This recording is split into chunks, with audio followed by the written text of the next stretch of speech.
Welcome to Hawks Nest live stream show. My name is Brandon Kane, and I truly do, I really do appreciate you for tuning on in today on a wonderful Monday. We missed Sunday's show. We got to make that sucker up. I ain't going light on you guys. No way, no how. And today, we got our show for a little bit of an offshoot kind of show from typical what's going on in right now Seahawks news. We've gotten through free agency. We've gone through a lot of the pre-draft evaluation process, the Senior Bowl, Dunsky. You got the Combine, Dunsky. You got a lot of the pro days, Dunsky. So we know where a lot of these prospects are starting to fit into as we approach this upcoming draft. There is obviously going to be a lot of difference versus right now where you might have guys slotted of where we get about a month from now. But in general terms, it's tended to find that seemingly year by year, this process gets better with not only the mock draft sites, but just people's ability to kind of evaluate these guys for where they at least will go in the draft. Doesn't necessarily speak to necessarily the upside purely of the player and where he'll go to and what. It's more about where this player type goes to where this slot would be in the draft. It kind of gets more into it in that range, sort of then separating you from almost the micro on the player being how good is really the upside? Where is this at? Well, just taking all these quotients into play, it's about where he goes. So today is one of a show that we do on a yearly basis. We will be doing mock drafts after this show. We've done mock drafts before this show. But today, the intention is going to be to try and see if we can lock in on a couple of real pure scenarios here that I think are ones that get talked about a little bit. I think also ones that give you a little bit of a better understanding of why drafts are run certain ways. And so I've got 6 different scenarios drawn up. We can obviously do more. That's why it's mock draft paradise. We're not on a time, right? There's no time here. We don't got to be on a break. You ain't going to work today. It's paradise, baby. Get out on the sand. We're going to do what we want to do. So wherever you guys want to take this, we can take it today on that front of things. But here are my 6 that I kind of calculated out that I'd like to at least run through. And I'll explain a little bit of my reasoning why really quickly, and then we'll go through these. And we'll, kind of bang, bang, boom through the drafts as we can so we don't prolong too long into 3-hourville every single draft or something. But the first one is going to be what I term the John Schneider special. No, that is not a milkshake you get in some hot spot out there in Bellevue. No, it is actually how John likes to draft, how he, in his typical fashion, will tend to lean. Now, I did this show 3 years ago. We'd be having this on a little bit more of the negative side on John. But as it is, this is actually on the positive side because I believe that John over the last 3 drafts has really done a bit of a change in his ways, a correction. And it's really been at the forefront of that being drafting for value versus drafting for need. And John himself has spoken to this many times over, again and again and again, to kind of reinforce this point. Why? Because he gets asked about it so much. Why are you guys so better here recently? What happened? It's probably got to be a little annoying for him. But this is one I'm going to really try to replicate what I think John would do approach into this draft based on the recent history and pull a mock draft out in that fashion. The second one is going to be pure value. And now this one and number 3 are kind of in the same landmark of things because you sometimes will get into places where there's a drive to get to ultimately a real extreme version of one side or the other on this. And in the John Schneider special, for instance, a lot of what John does is, yes, lean into value, but he himself has also said that in the later regions of the draft, he will then drift towards need. He'll go value early, but then there might be a spot as you get more into the depths of the draft, especially day 3, where he's more open to running to that need. So this will show you a little bit, hopefully, in going to pure value versus also the one that we'll go off of, which is pure need, which would have been the Seahawks from about 2014 to 2020-ish or so. And give you a little bit of an idea of why you don't want to go one way, why you may not want to go all the way on this way. I think it's a good exercise for that purpose of things. 4 is going to be the trade back. I'm going to move back in my scenario with the Buffalo Bills. They have 2 second-round picks in this draft. You go back to 30. I think then what I've got calculated on this is that you go back to 30, you get their second-round pick, you throw them a couple of other extra picks on the back end of things into day 3 on this, and then you're able to get another second-round pick, albeit you do move to the 30th selection in the draft. That's going to be a fun one. That's one of my favorite scenarios to run, actually. So that's going to be another one here at the forefront on this one. Number 5 is fix the F&O line. This one's going to be just get it done. I don't care about your stupid value boards. I don't care what you want to call need or not. Get it fixed. Fix it, John. Fix it. Number 6, quarterback early. We're going to run a draft with an early selection of a quarterback, dare I say. I reach? Maybe so. Maybe so. So those are going to be the 6 scenarios. I also have one more here. I did extra here we can do too, which is the second round trade up, because something I'm going to be asked about is, what about trading up? You got the trade back.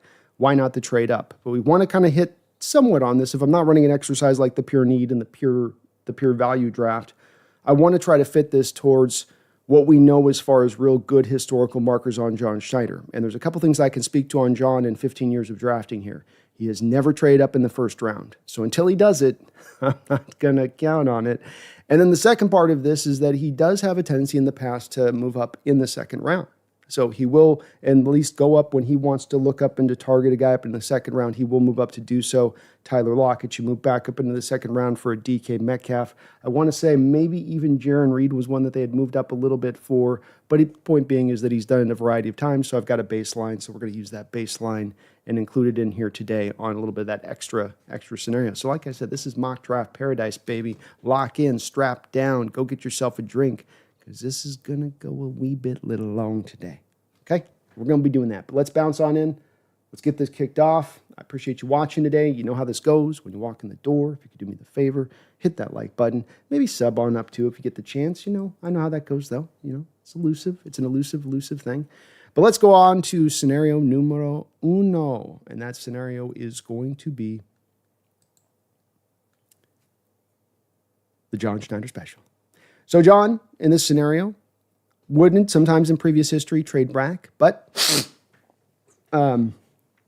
in the current spectrum of things right now, we know that he has not been able to trade back as much in recent history. He's not been driven as much in recent history to trade back. Last year, he had an offer on the table for teams to move up and go get Byron Murphy, reportedly multiple teams at that, and yet he chose not to push in that way.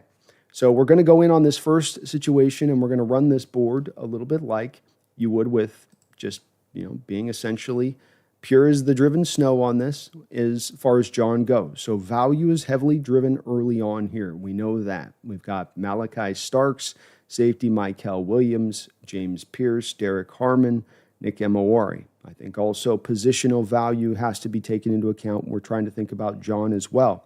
Has John ever drafted a safety high before? Yes, he did. Earl Thomas. Is Malachi Starks a guy maybe worthy as much in the same way as Earl Thomas? Potentially here. Potentially. I think that there's very much a draw here, though, to go to Mykel Williams or a James Pierce, though the character concerns with James Pierce are ones that make you a little bit wonder here.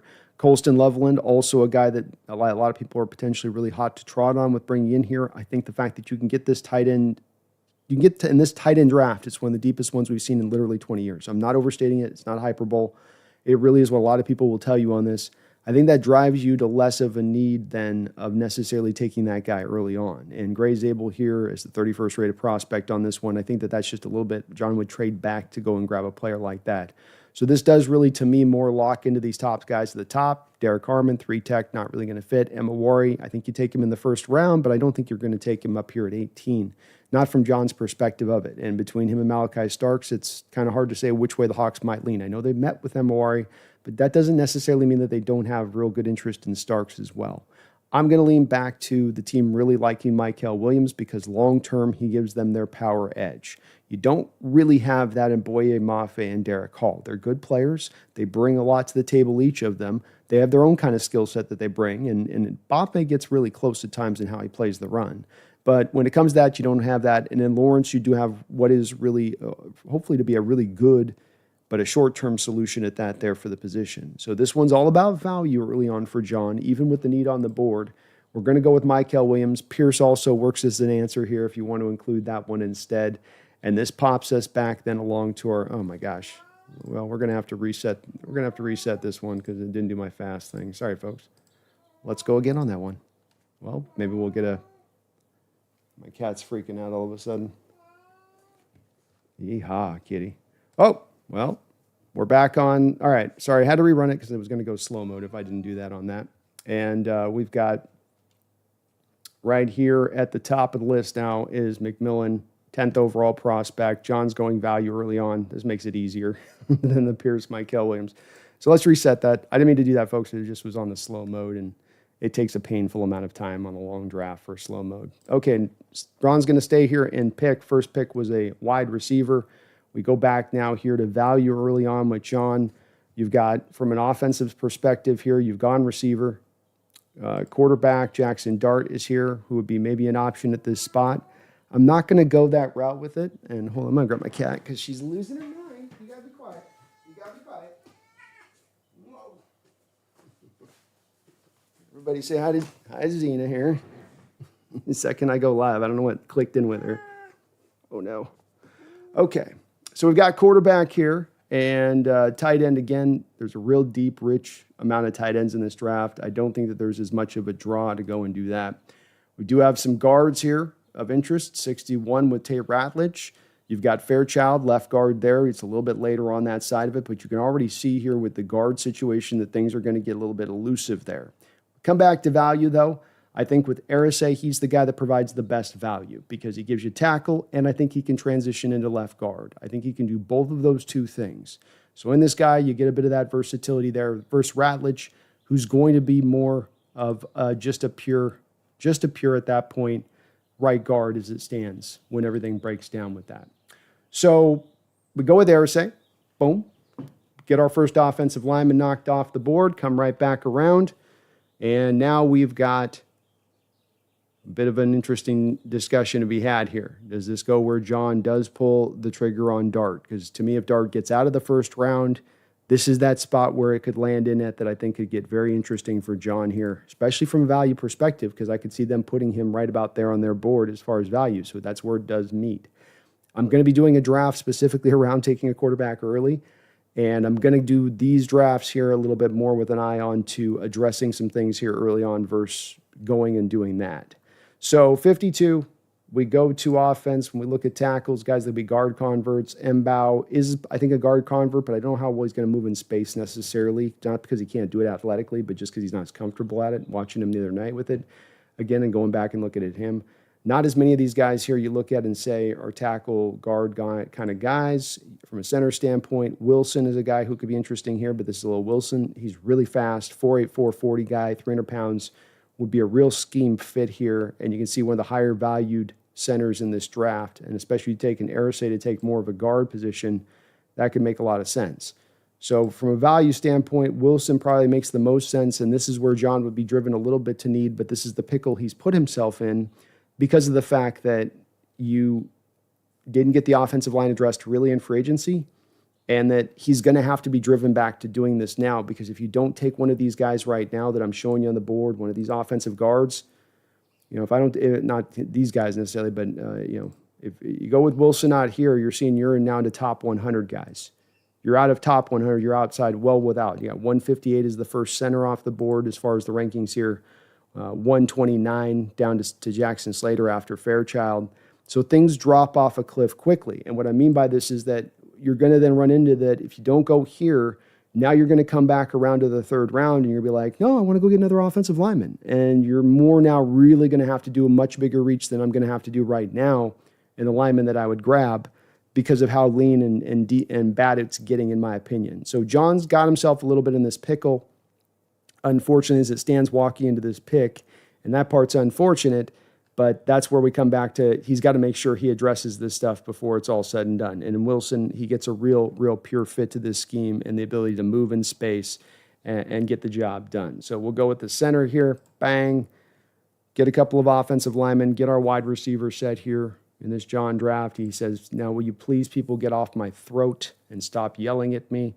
Okay, we come back to the third round. I think that this would be too good of a spot if Jackson Dart was here probably, so I'm driven to go to him.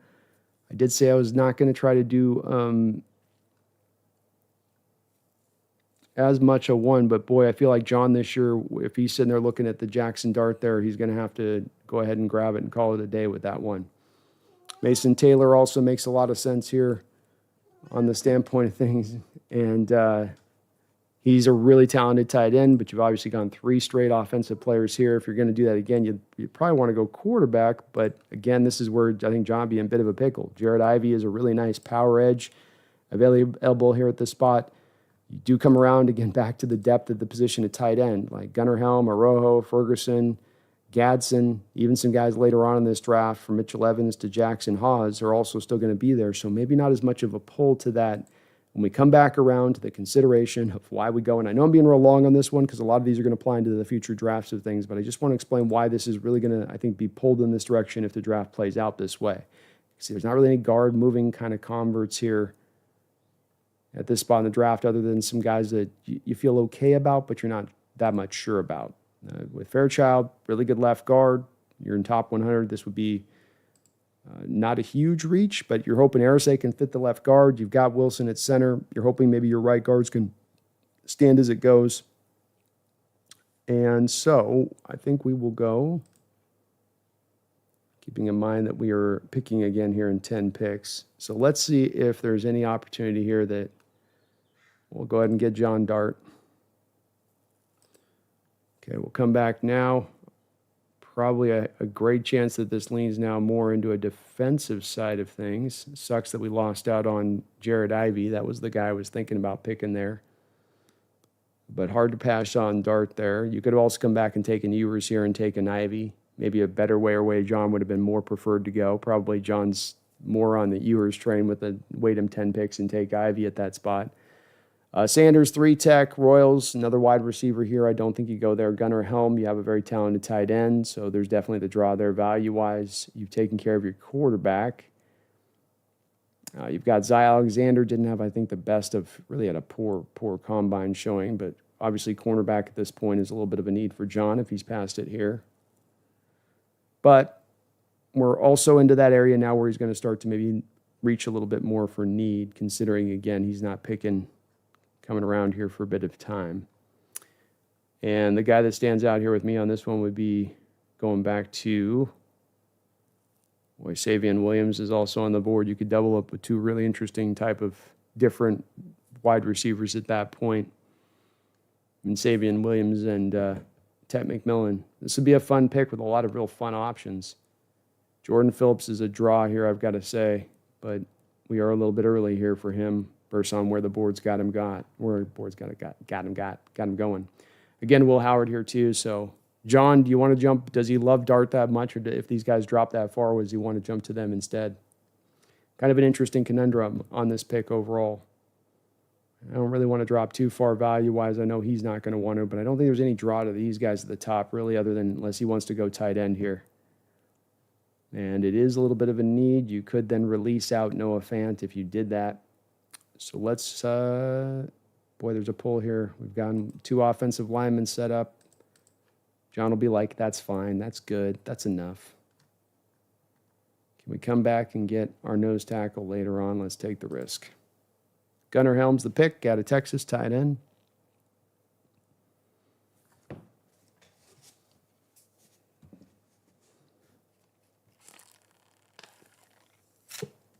Hey, it paid off. We didn't reach on Jordan Phillips.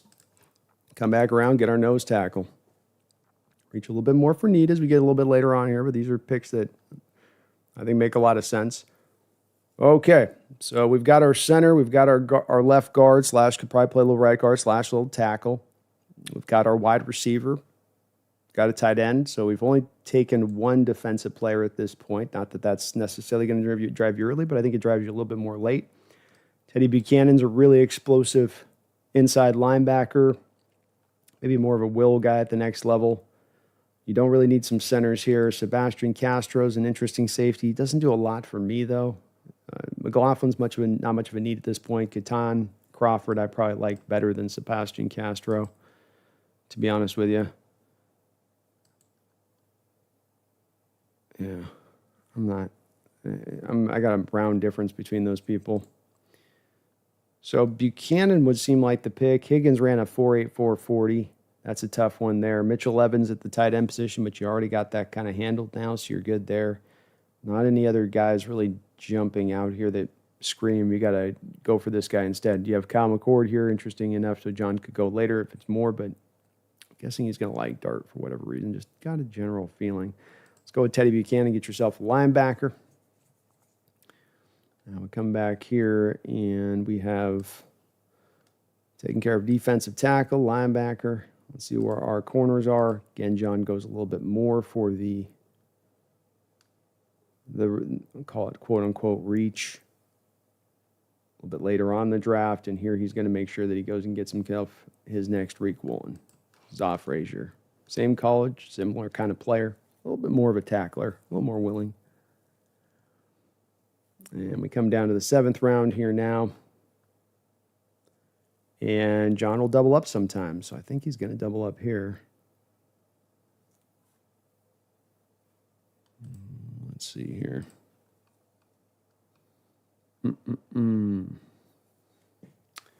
All right. Yeah, another one where I think just kind of doesn't matter at the end of the day of the pick on this one. But let's go Mello Dotson out of Kansas.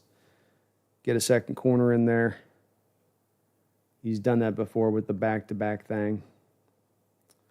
All right, we've got a real deep draft for running backs. Anybody there look good? No. Tight end. We got Conyers. That's an interesting one right there. We'll go back to him. Guard, Xavier Trust, Cooper Mays.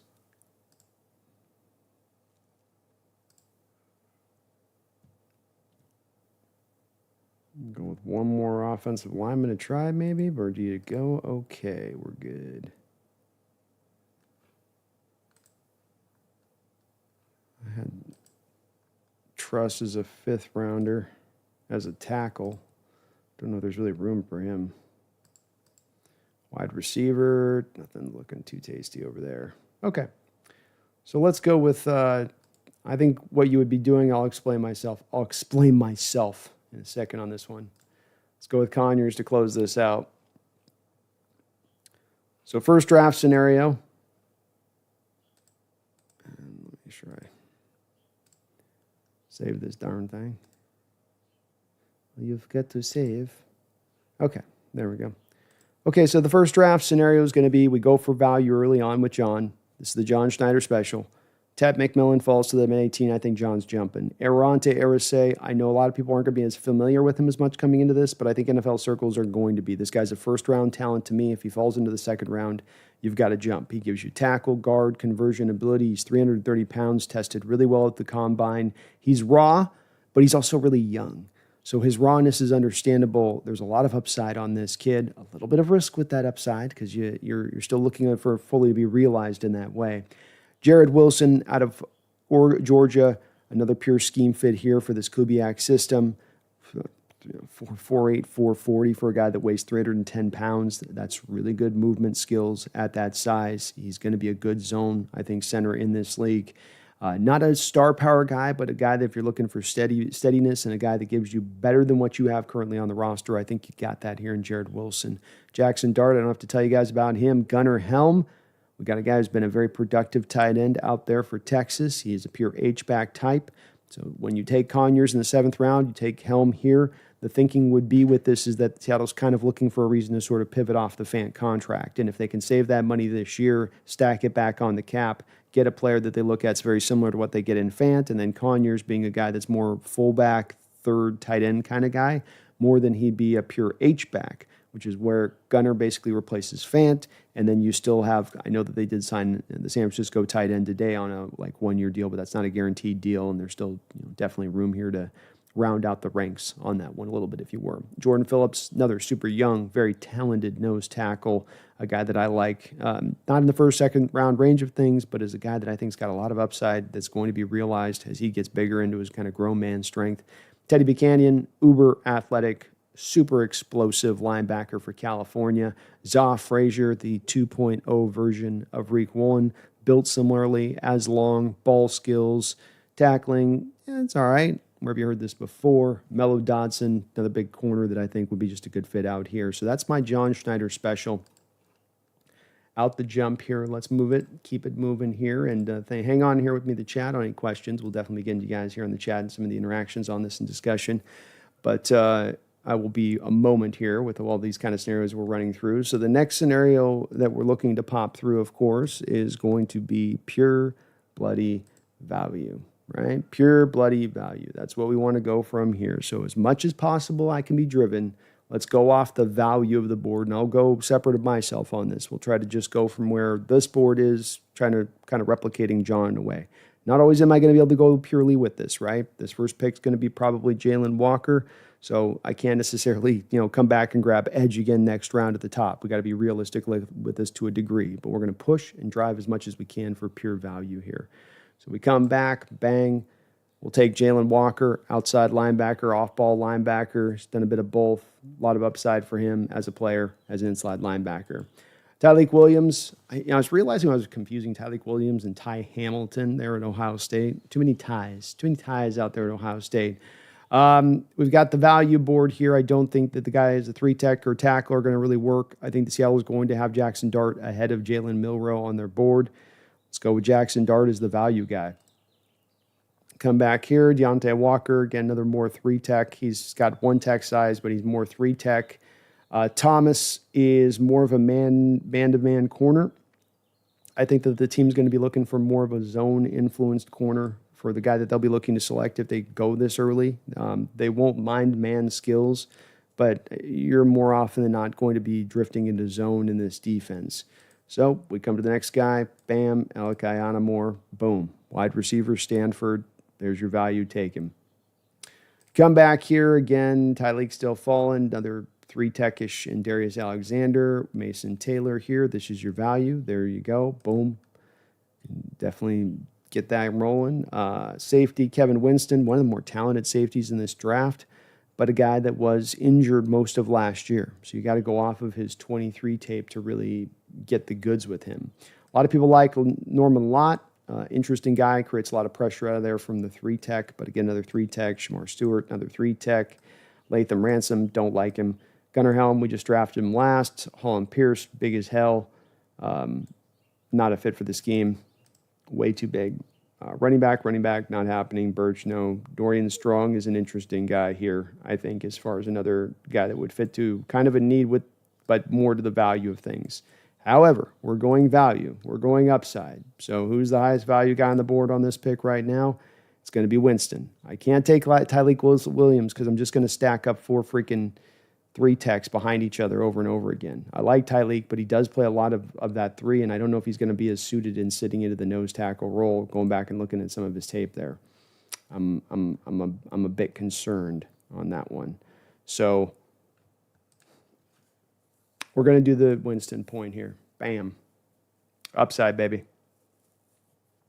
Might get the most talented. Might end up getting the best safety in this draft when it's all said and done. Surprisingly so. If you can realize on that same potential of once before. Cam Scatabo at round 4.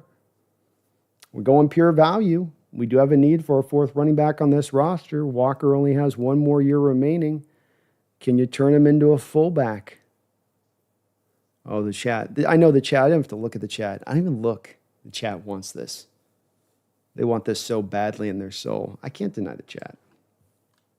It's value, bae. It's value. I got to go with value. I'm a value-based driven man. All right.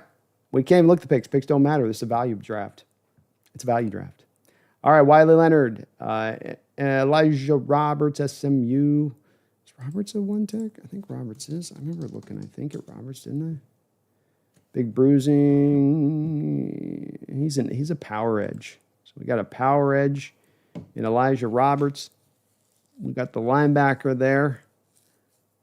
We do have cornerback, which is a big kind of need at this point, considering. Center, so it's either, to me, center, Jonah Monheim,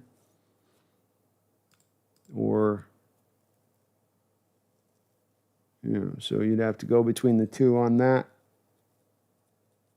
Boom, boom, boom, boom, boom. We'll go with Monheim. It's going for value, man. I got to go for value. It's all about the value. Damn, Jabbar went.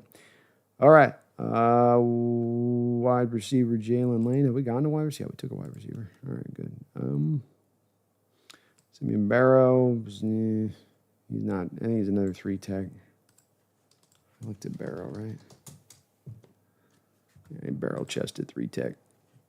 All right, well, Teddy Buchanan, again, becomes, I think, the highest-rated guy. I would go with Leonard here, but you have a 3-tech, wide receiver, not a need.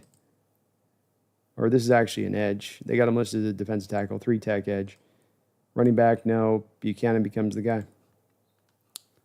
6th-round pick.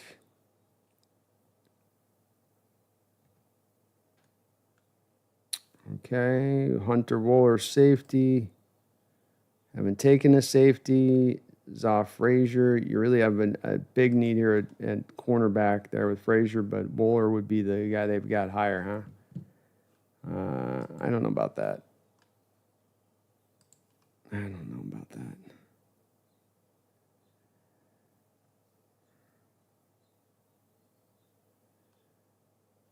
Yeah, I got Zoff Frazier higher. They're kind of smoking crack on this one.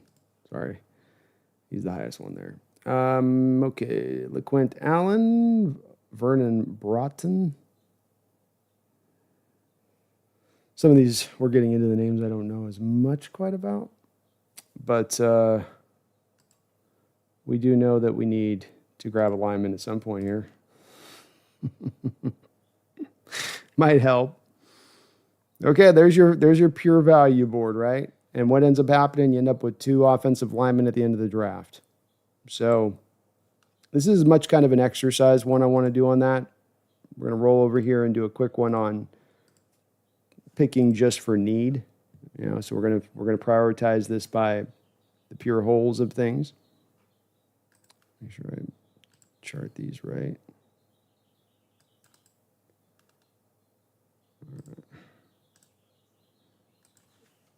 Yes, and Chad, do please bear with me. I appreciate the donations. We'll get over to you guys in just a sec on those. Value.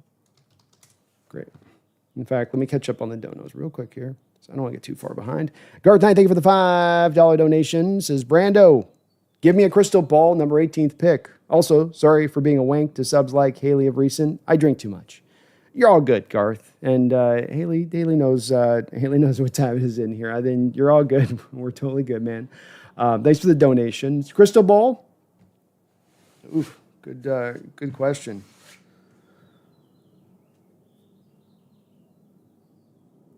I think Kenneth Grant becomes the pick, when it's all said and done. I think that the value is just going to be too good there for him to go with that, Garth, where he just is the guy that it's a need meets value. It's the perfect place of symmetry. And I think that that's just the guy that they would really jump on in that spot. If not that, it's going to be one of those, marvelous edges in the first round, I would say. But defensive player is where I feel like I'm pulled to on this, Garth, first. And then kind of to where what's that guy's going to fall that they kind of just can't believe who fell, that they just can't deny, and it's going to be really driven by value. I think Kenneth Grant's a guy they're going to have a lot of value too. Loading out of comps and McDonald having the connections back with the Ravens organization, note he came out of, and I'm sure he's going to be aware of it. So, but it's all good, Garth. We all drink a little bit too much from time to time, man. I appreciate you, buddy. Dogzilla, thank you for the $2 donation. Past pick 10, how much difference are BPA and need? Well, that's going to be very interesting in what we go to the next into the next one on this, which is going to be pure need, to kind of show you this between the two.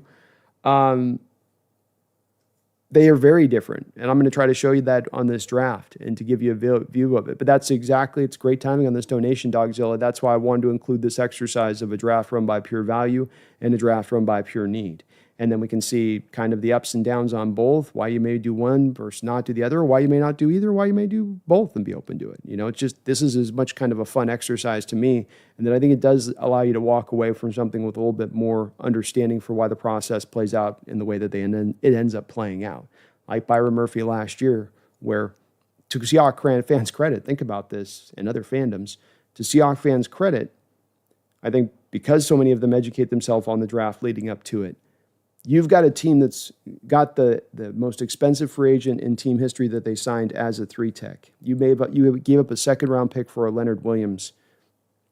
You gave him $20 million a year as a defensive tackle, which few defensive tackles in the sport make that amount of money. And then you went and selected Byron Murphy, another 3-tech, at that pick. But because people were so smart in understanding the draft process leading up to that, all of the offensive players that were taken up ahead of that pick, they understood the value of the selection. A pure value selection as you're going to get. And that's past pick 10 there, Dogzilla, where, a pick to need, could have driven them in a couple of other different directions, I think, versus going with that there. And it speaks to why John stays in that lane and why it's smart to stay in that lane of things. Bruce Brock, thank you for subscribing to the channel. Bruce, welcome aboard the Hawks Nest. I appreciate you for doing that. Mark Sanchez, thanks for the $5 donation. Says, B, I heard that John had extra meetings after the combine with Rutledge, Fairchild, Dart, Shock, and Zabel. I really hope we get 2 of these guys. I would love to, and especially the case of Rutledge and Fairchild. He got a right guard who tested really well in Rutledge, who already had really good game tape. You were just wondering about a little bit, not a big wonder, but just a little wonder about the athleticism. Are you going to get a Booker-type time with him at the combine? And you didn't. He really was nice and explosive and ran really well and showed some quickness. Fairchild, very similar. Nice pure scheme fit left guard out of Georgia. Dart, I don't know where he's going to go. Shock, I have less of an idea of where Shock's going to go. He starts this process as a 5th, 6th kind of rounder through the pre-draft process. Now he's being talked about as a guy who might even go up in the first round, Mark. He's getting legit pull in that way. And Zabel's kind of the guy that I wonder with John, John might just be F it. Here's your lineman, Like when your dad used to throw the plate down in front of you when you were complaining about dinner. I don't want that. Here you fucking go. Eat it. That's John picking Zabel there in the first round. That's the same energy he'd be bringing, basically. But I like your guys, man. I got no issue with either of them. And Dart and Shock are fun. I'd like to be able to get them in the right spot of the draft. Dart, 3rd round. Shock, 4th round. But I don't know. Increasingly, I don't know. It's looking less and less likely on that side of it. Thomas Cox, thank you for becoming a member of the channel. All members of the channel, keep an eye on your community post. That is where I do post all of the benefits over there. And we are going to be doing a call-in show this Saturday. It's about 4 o'clock p.m. Pacific Standard Time. I will be posting that out, if not today, tomorrow. But we will be getting that going again here every 2 weeks. We're going to be doing a call-in show for members of the channel. So you want to talk to me, you want to get into it, you want to discuss, you want to dive, let's go. But thank you, Thomas. I appreciate you for becoming a member of the channel. Welcome aboard. Mark Sanchez, thank you for the $2 donation. B, what do you think of C.J. West, nose tackle from Indiana? I believe that's one of my ones that's on my list to get to, but I have not quite gotten to that point. I'm picking back up. We're rolling strong right now through a ton of the prospects, but I've been trying to so much early on, Mark. I was knee deep in looking at the defensive tackles and edges and wide receivers and running backs, all the fun positions. And so now I'm having to go through the lame positions, which are safety and sometimes corners, trying to make sure I get enough of a look at those guys as well. But I will get C.J. West looked at because I want to look at all the nose tackles, especially in this draft leading up to it. I'll have a gander at him on by the next stream that we go live. Hit me up and ask me on that one. I'll let you know on that. Thanks for the suggestion. I did have him on my list too, but I'll make sure I bump him up on the priority.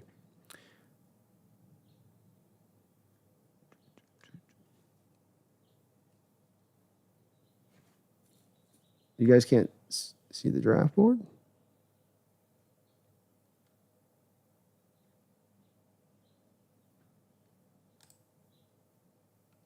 We okay seeing show the draft board?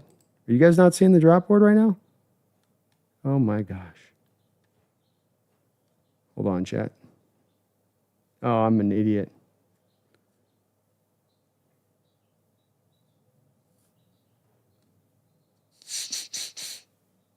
Okay, so I've got the draft board up, but it's not showing. Let me know, chat. I'm seeing some people saying in the chat that it's not up.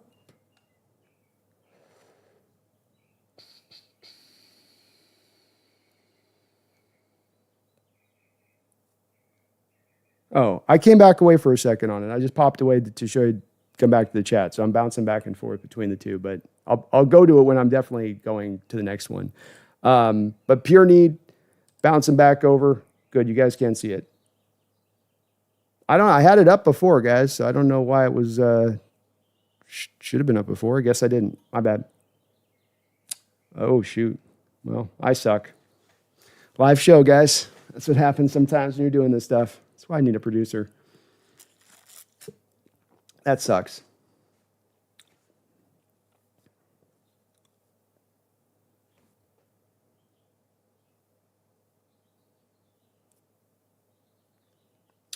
All right. Well, I appreciate you guys understanding. I'm sorry about that. I don't know where we didn't get any of it. We didn't see any of this from the start. Yikes. That sucks. Okay. Well, we're going to go with, you said all the names anyway. Okay. Well, at least I said all the names. Well, that's my bad. I suck at this sometimes. Okay.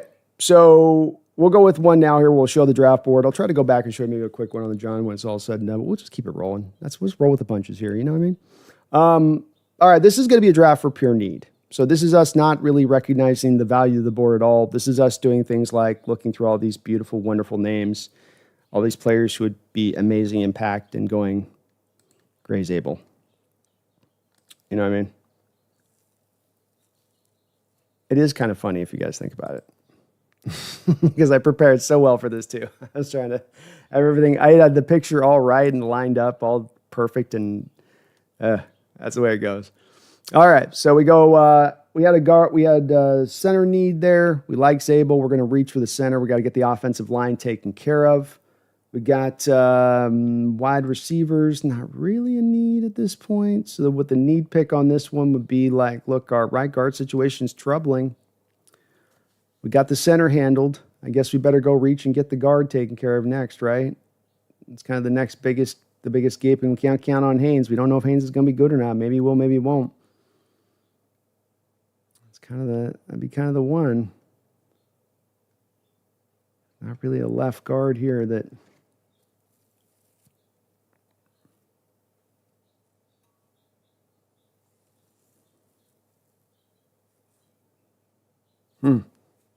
So, wide receiver could be considered a bit of a need here, I guess. You got Scanlon, got Cooper Kupp, so I suppose that would also be one that could jump up here. Trey Harris is officially higher on the chart than Aiyana Moore here. That's interesting. Do I have that way? I got Trey Harris just above Aiyana Moore too. Okay. Well, it's kind of a need where need meets value. We'll grow with it. Next up, we got corners, kind of a need a little bit, isn't it?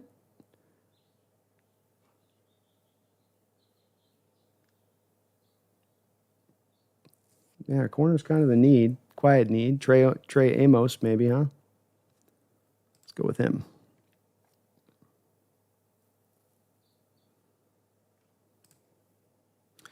Okay, come back here in the third round. Quarterback is a need. You do have only really one-year deals right now with guys. Jackson Dart's there. Let's go with him. Alfred Collins. Some people are calling him a nose tackle. I see him as more of a three-tech, run-stuffing kind of guy. You do need a power edge long-term in this defense. But tight end is kind of more of a need here in this pick as it stands. But we really need a left guard. So let's reach and go get our left guard because we've got our center and a couple of other positions here. Trey Harris, we got our Ole Miss guys connected together here. Trey Amos. So let's go get Dylan Fairchild left guard, get that figured out here.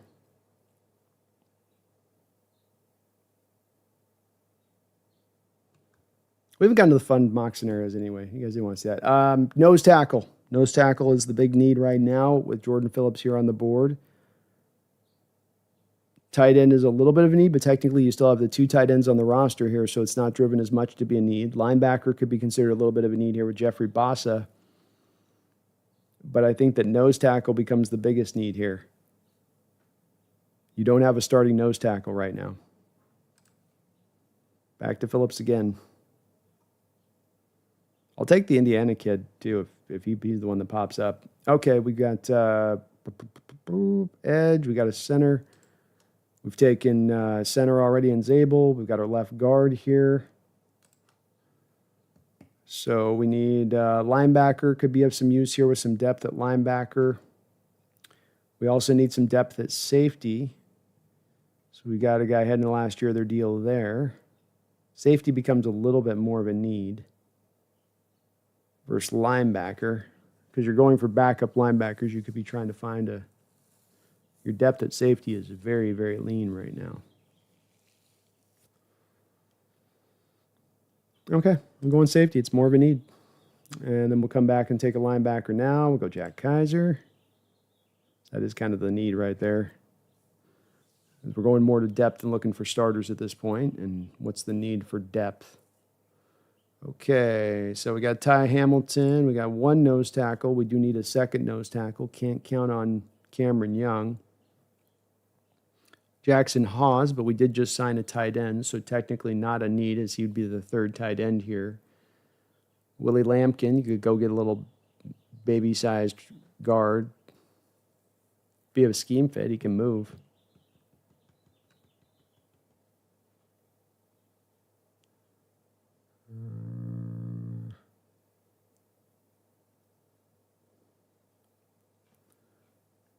Okay, so we took a safety, we took a linebacker. I guess at this point, shouldn't really give this stuff too much thought at this spot. I think the team's going to like Haas a little bit more. Let's go get we'll call it the fullback on the roster here. And then we'll come back around, and I like Stackhouse more than Hamilton, but take your pick kind of thing there, right? We need another nose tackle. And so that will be, at least I can show you guys, I am taking a record here of these, so if you guys couldn't see the first couple drafts, I'll at least be able to show you guys the drafts and how they spelled out. Okay, let's keep it rolling, shall we? Let's keep it rolling. And the next one I want to do for you guys is we're going to go to trade back. And this is one of my fun scenarios that I want to run here. I think you guys are going to enjoy this one because this is one that I think could be feasible, but also really could end up maybe giving you the best total haul when it's all said and done. So what we're going to do, make sure that I'm on the right thing here, is we're going to go to Buffalo. We're going to Buffalo. And we're going to go ahead and we're going to go 18. We're going to get their 62. So the reason Buffalo here, why Buffalo? Because they have 2 second-round picks. We kicked them 137, 172. Pose that back. We got extra picks at the end of this draft. So they get a little bit back the other side. They can make some moves on their end. We come back here to pick 30. And we're going to do this whatever way I kind of want to go with this. So it's, just whatever we're sort of feeling in the flavor of things. And you got Emeka Buka, Tyleek Williams here on the board. As Enrique, Walter Nolan. I'm not a big Walter Nolan guy, but the guy, of course, is the guy that somebody was asking me earlier who I think the Seahawks will come away with in this draft. Heavy draw right here. Mike Green, there's a little bit of a pull here. I don't know if he's going to fit to what they're going to look for in an edge under McDonald with kind of size and length standards that I think that they're kind of going to be looking for going into the future for that edge position. Arcega tackle guard combo that we already talked about earlier here is maybe a possibility as well. But I'm going to lean to being like, man, I can't believe my luck. Kenneth Grant fell to me at 30 here. All right, we come back up here. We've got Tyleek Williams, the defense third 3 tech. Nobody seems to want in this draft. Savania, who is a tackle kind of convert guy. I'm not as big on him, so I'm not jumping on that. Same thing here with Mbao. Do have Rutledge here. Makes a lot of sense. I was talking about this at the jump. This is where you're driven in this draft a little bit, especially if you go defense with the first pick.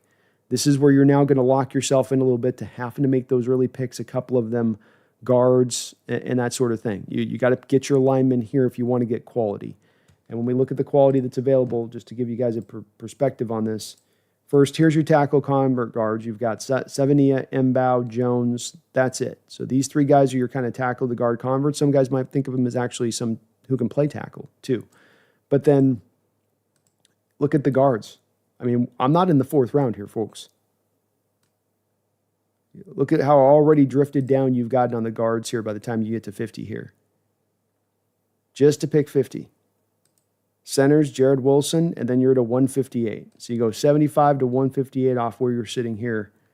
This is why you have to almost go a little bit for need, and this is why it would have been really nice to be able to have taken care of this in free agency a little bit so that you're not driven as much to have to do this. But if you don't do this, you could enter into a very desperate situation once you get into even the third round of this draft. So let's take care of some business here. Let's get our trenches reestablished a little bit. And we're going to do that on the back of Rutledge. Okay, come back along now. We've gone with Kenneth Grant, gone with Ratledge, dealt with the interior. We have Jackson Dart here. I'm going to wait to take a quarterback in this draft. Not a fan of a lot of these guys. Man cover corner here, really more than anything else in Thomas. You got Edge. Bond doesn't do a lot for me as a wide receiver. Let's take a look at the wide receivers we've got here. You got Higgins, you got Noel, Besh down there at 84. They've got him pretty deep down. I can't believe they got Noel over Besh. That's crazy. Cray. But it does look like we can still go get Savion Williams down here as well. You can go get some receivers a little bit later if you want to. Don't have to jump on that here. Darian Porter. It's our last second-round pick. Mason Taylor can make some sense here. Kind of a tough selection.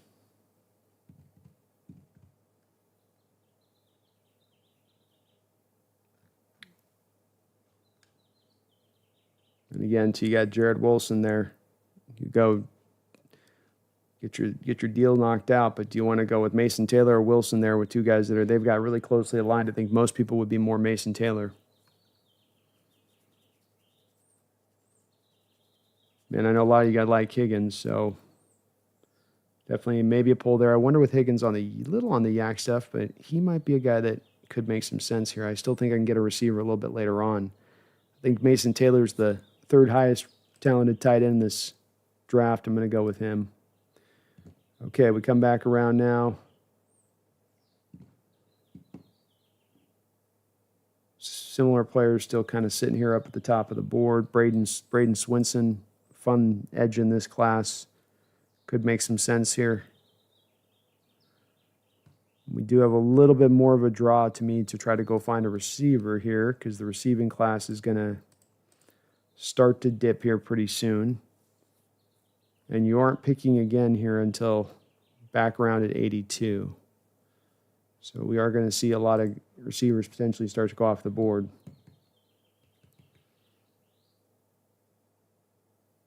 I'm going to try to trust in the fact that we're okay there. Did we get Jared Wilson still is there?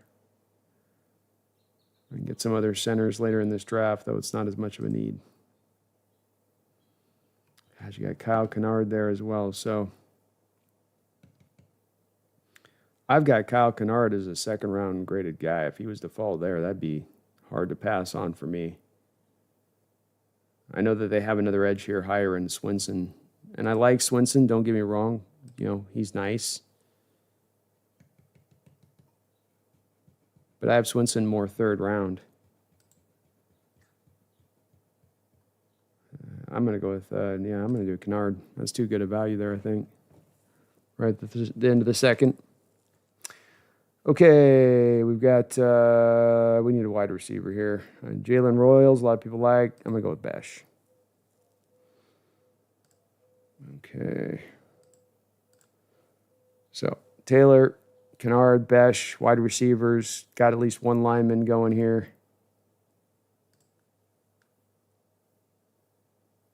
$92, we can go get a left guard. So let's go take Dylan Fairchild.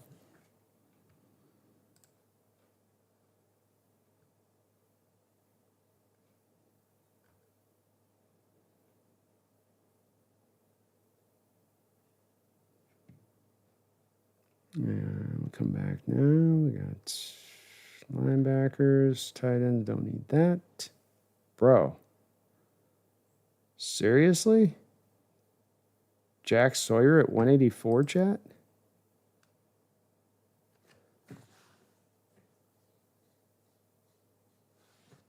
Why would Jack Sawyer be? Look, Jack Sawyer's down here. That'd be hard not to jump on that at that point, right? We're into like the 5th round. I'm not a big Jack Sawyer guy, but I know I grabbed already one edge, so we're kind of edged out here a little bit. But holy moly.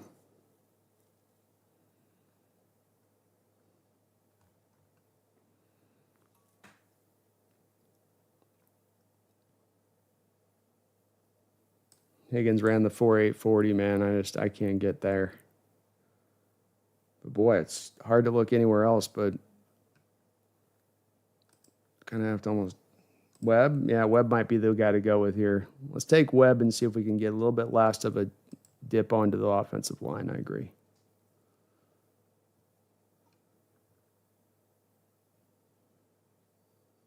All right, so we haven't taken care of a nose tackle yet.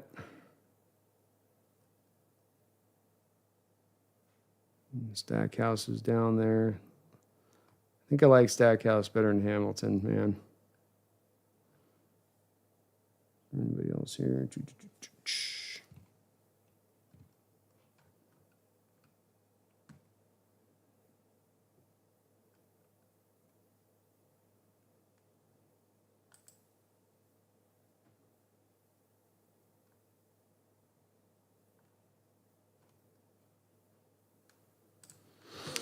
Same principle as the draft we ran earlier with Conyers there in the 7th is you've got Mason Taylor is your guy who's going to be more of an H-back, guy that fits in and takes over Noah Fant's job. Still then a need for a guy like Conyers to be a fullback on your roster. A couple of offensive linemen in Fairchild and Ratledge and Clay Webb, Jackson State, small school guy. Him and the Sacramento State kid are the guys, a lot of actual legitimate heat behind those two guys. Kennard, indeed, is a guy that's a little bit of an older prospect, but just a guy that I loved his tape from the jump. And I think that he's been kind of slept on this class because there's so many other different types of other edge rushers. But I do like his tape a lot. And Kenneth Grant in the 1st round. Nazir Stackhouse gets you the nose tackle help you desperately need in there. Jack Besh gives you, I think, a future starter wide receiver at 82 on that side of it. So let's keep it going here. I know I'm taking a ton of time here off the jump. There we go. Whoops. Pushed it too many times. All right, so that's trade back. Let's run one. And thank you guys for bearing with me. So let's look at fix the effing O line, right? Let's just get this line, fixed, John. Just handle it. So, boom, Zabel. The way that this is going to be done is not going to be necessarily sexy. So we're at 50. Got Fairchild there. They take Jared Wilson just to make sure they can grab him. Come back in the 3rd round. You can't take just offensive linemen, of course. So let's go with Alec Ianamore.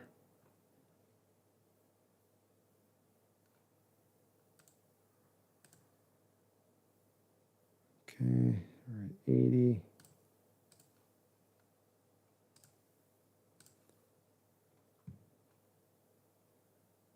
Going through this a little bit faster. I've run this one already through and through in the scenarios, so just kind of pushing through on that one a little bit. Phillips.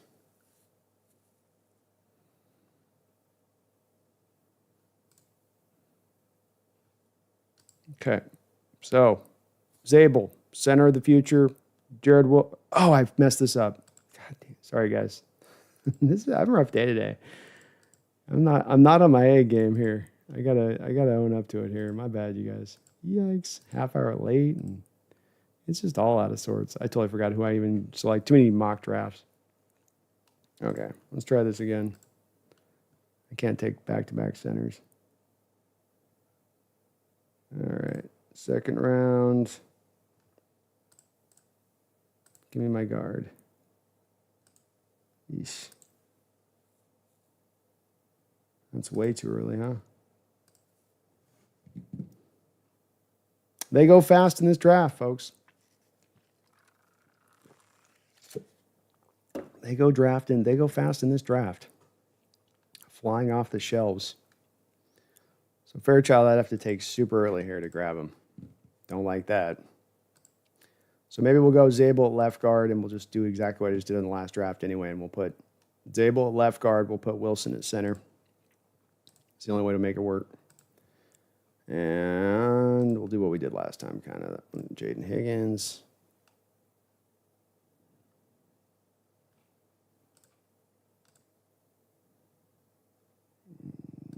Fairchild it up. All right. So the theory here would go, Zabel goes left guard, Wilson goes center. Zabel goes left guard, right guard. You kind of got him as a picture, and then, man, I am off today. Okay. Oh, Lordy. I'm not even reading the chat today, by the way. You guys are absolutely in your right to laugh at me. All right. It does suck where this gets to in the second round, where you drift all the way into the second round and you watch all these names go off the board. Where it's like, where did all the offensive linemen suddenly go? Like, Ratledge is picked right in front of you on this one. Arase is gone. Zabel goes, but then Simmons. Feels like there should be another. There we go. Milliam's on this one. Let's go. Okay. So center. Let's go left guard. Oh, we lucked out on this one. We actually got one. Everybody didn't go off the board. All right, so we got we'll go with Ionamore. Let's try to be fast with this. I know I'm taking a million years on this.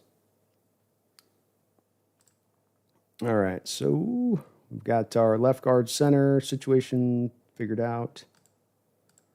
Right guard, something that'd be nice if we could deal with. Luke Kandra would be the guy on that, I think, there, right?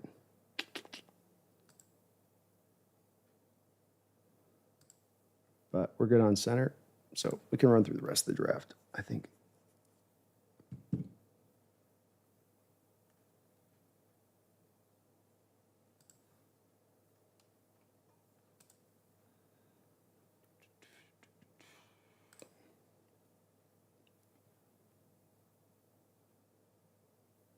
Don't have to draft those guys earlier because you can come back in later and get them.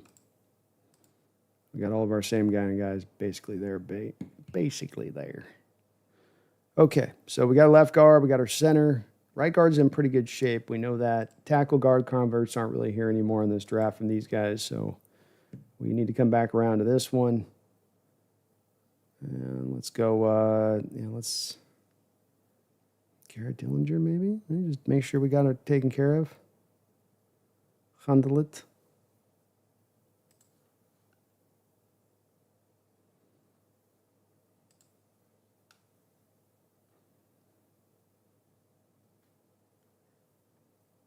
And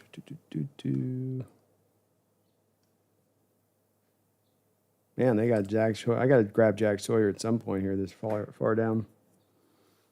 Okay, we had receivers taken care of. Let's go with a quarterback.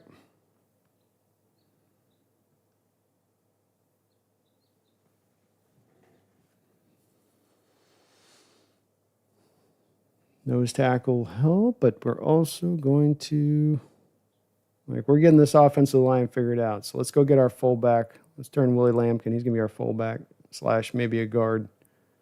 And then we'll go Ty Hamilton. So this is fix the effing offensive line, John. Gray Zabel, first pick, Wyatt Milliam. You get him in the second round. That'd be good if that could go 1-2 there. I like Ionamore, wide receiver Stanford. Then we go with the safety Texas.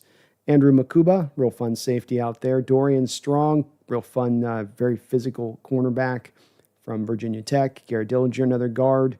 Jack Sawyer, edge in 172. No way it lasts that long. Kyle McCord, 175. Willie Lampkin and Ty Hamilton to finish it up, because why not? I said we're going to get the offensive line done in this one. I said, let's get it handled. You got to get it handled. That means you got to go big at that point. All right. All right, last couple scenarios here. Let's. I think we don't need to do quarterback early because we can see quarterbacks going to fall into the right spot. So let's actually do the one other scenario that is what John could be doing here, which is another way to overcome this dip and drop in the second round, where you go from the first round and then you got to wait all the way into kind of that second round spot where you could have really good quality linemen you want, like that Milliam one where he doesn't last your pick, so you got to jump up in there to go actually go get him. That's where I could kind of see this as being a feasible spot of this. So let's do this is we will go, we're going to trade once we get to our pick here. We're not trading this pick. No, we want to propose a trade. And let's say we would want to move up with a team that's a little bit higher in the first round. So perhaps New England. And we will give New England, let's say, so, ooh, New England doesn't have a second round pick. Yay. Okay, Jets need guys, right? They're 42. Yeah, they need picks. So you give us 42. And then we'll give you a third. That ain't gonna work. All right, we'll give you a third.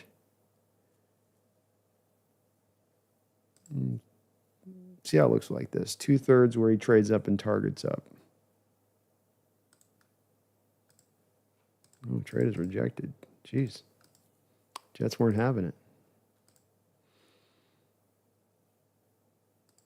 42, 82.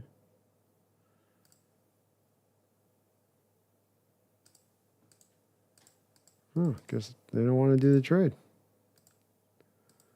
Well, they're not big on the trade. Okay. Let's find a different team. Giants will trade, right?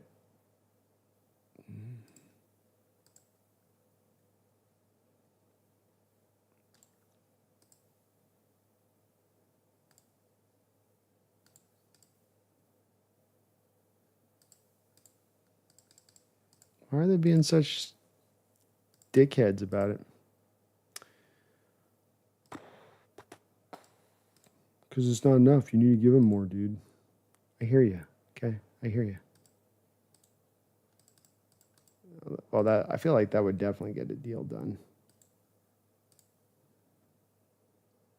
Okay, so we'll do it a different way then. We'll go.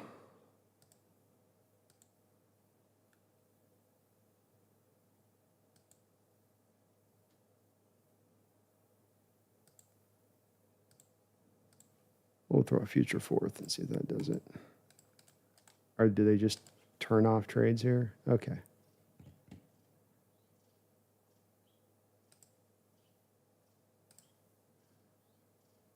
Man. Trying to get that sweet spot here a little bit. It's not letting me have it.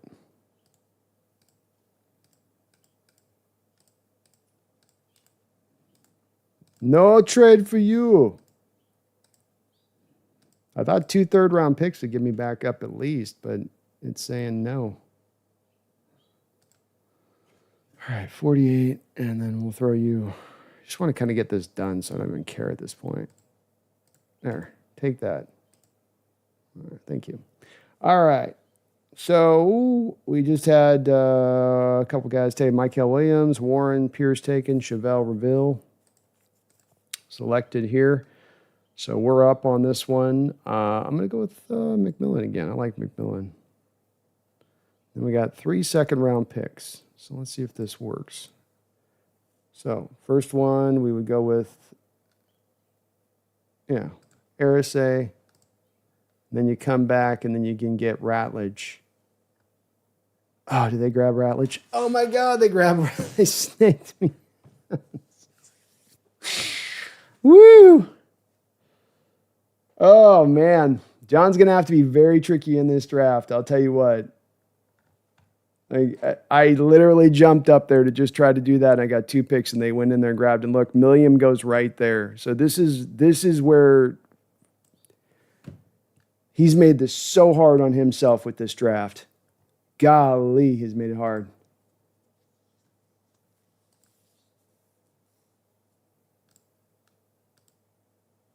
Boy, oh boy.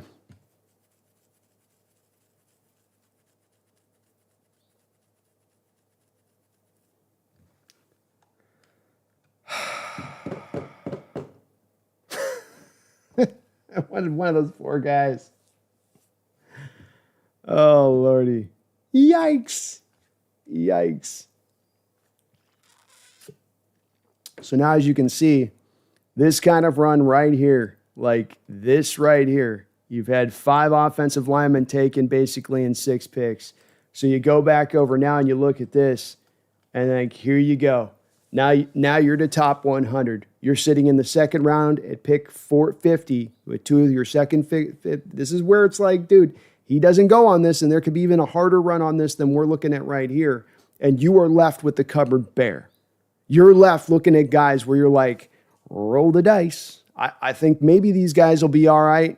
I think maybe we'll go, it's like I got to basically reach out of my shoes right now to go find a guy like, tackle. These guys are all pure in that way. Centers, you've got 75 here. You can go and grab if you want to do 20 spots early. It's not set up necessarily running these scenarios through, and I did all night long last night trying to kind of prep up and get this right. And running through all of these various scenarios, I just feel like Johns really gets cornered in here in the second round. And I'm trying to trade up here for the specific purpose of double dipping into getting that line, and they still came in and they snaked me up on it. The Cardinals and Bengals basically took it apart. And that's it. The rest of the guys have been peeled off the board at this point. Savania's gone. Donovan Jackson's gone. Those guys, they leak right out of the second round, and they're bye-bye. So you're stuck in this point at this spot, really, really stuck in a bad way. I hope John's got a way through it, man. I hope he's got this targeted right.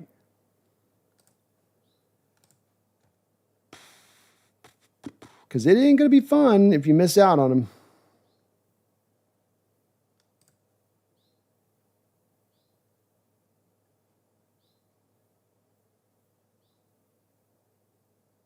Man, this mock today has not worked for me at all. I have not been able to get, I've been wrestling with this thing. Wrestling with this thing. Big time. All right, so we've got wide receiver, tight end. We've taken an offensive lineman. We're back over here. Let's grab this guy, get this done with.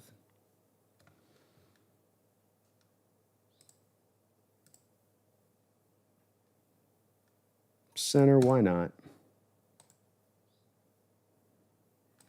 McLeod.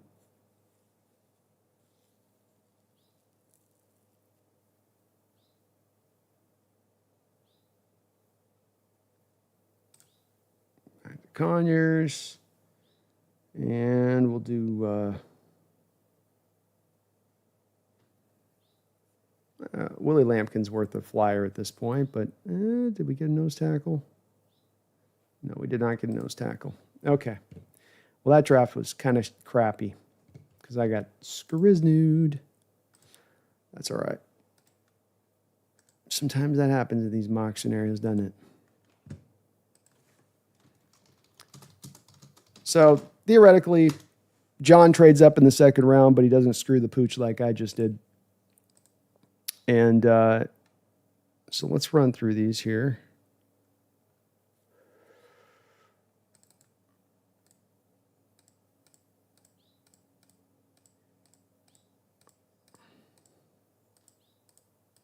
Mm-hmm.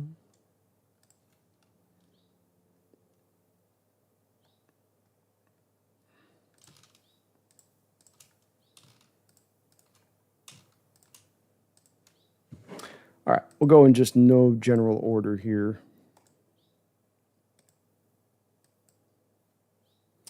So, first up here,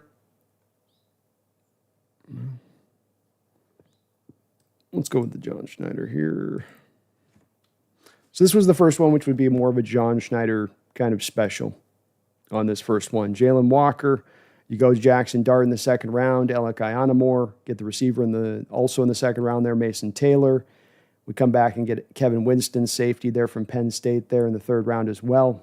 Cameron Scadaboo, maybe a guy who convert to fourth as either the fourth running back or even a fullback. Give a bit of opening to both on that one.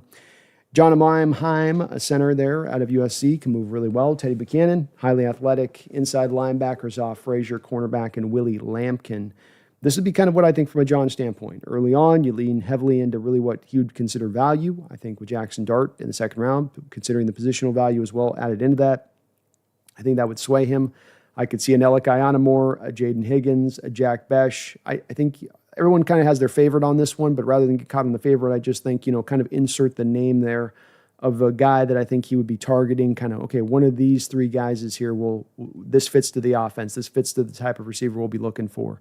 Taylor, guy's got the lineage going back with his dad and even his mom being an athlete, and very productive player, very polished tight end coming out, good H-back type. Kevin Winston, a guy that's not going to get the pub of a Malachi Starks or a Nip Emowari, but if this guy had played a full healthy season, you might have been hearing about this guy up in the likes of those kind of players. The second one that we ran through as far as this goes was the value. Move that up to the top here so I can get in the right place.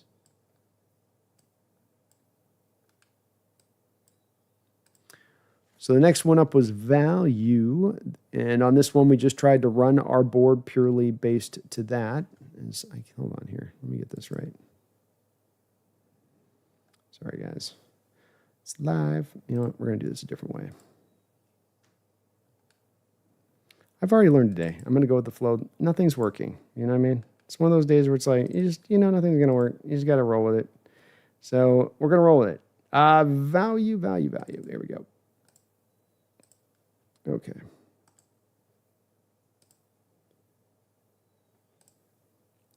All right, on the value board, this is us just going through, trying to pick pure value, going all the way through who's the highest you got on the board, where you select based on what the board told us. Ted McMillan, Ariante Arce, Jared Wilson there at 52. Jackson Dart, 82. Gunnar Helm, 92 at third round. Some have a second round grade on him. Second round, same with Jackson Dart there, where people have much higher grade than where they'd be going there. Jordan Phillips, similarly there at 137. Teddy Buchanan, Zoff, Frazier, Mello Dotson, and Conyers. I know we said Conyers is going to be a very normal one to select. The team met with him. There aren't a lot of fullback-looking types in this draft, and this is going to be something you're going to need for this offense. Now, you'd ideally not to just have to kick a tight end into the fullback position, but that is what teams will sometimes tend to do. But if you can find a guy that just fits to actually being a pure fullback per se, can just do all that kind of skill set, you lean to that. Conyers is kind of that kind of guy, so that's why you see him selected in a lot of these different mocks that I'm running. But this would be more pure value. And then when you kind of match that up against going and looking at more now need. So this is the more of the need board. Zabel, Trey Harris, Trey Amos, Jackson Dart now at 82, Dylan Fairchild at 92, Phillips at 137, Keaton Crawford, 72, Zach Kaiser, Jackson Hawes, and Stackhouse there at the end. You can see that this isn't still a bad draft for reaching for need, but that's where you also get to the question of is which one would you rather have? Would you rather have this draft of need, or would you rather have this draft of value? What's the better? I mean, and there's not a right answer here. It's, everybody's got a bit of their flavor on how they'd like it to go. In John's case, he tries to do a bit of both worlds in his approach on this. We know that. The other scenario we did was the trade back scenario, which was trade back from 30. So move back to 30 there from 18. We look to then at that point kick a couple of extra picks back to Buffalo to make that happen. We then take Kenneth Grant at 38, Ratledge at 50. So we get our trenches dealt with right from the jump. Back to Mason Taylor, Kyle Kennard, and Edge there. Edge is kind of a quiet need because Uchenna Nwosu is going in the final year of his deal.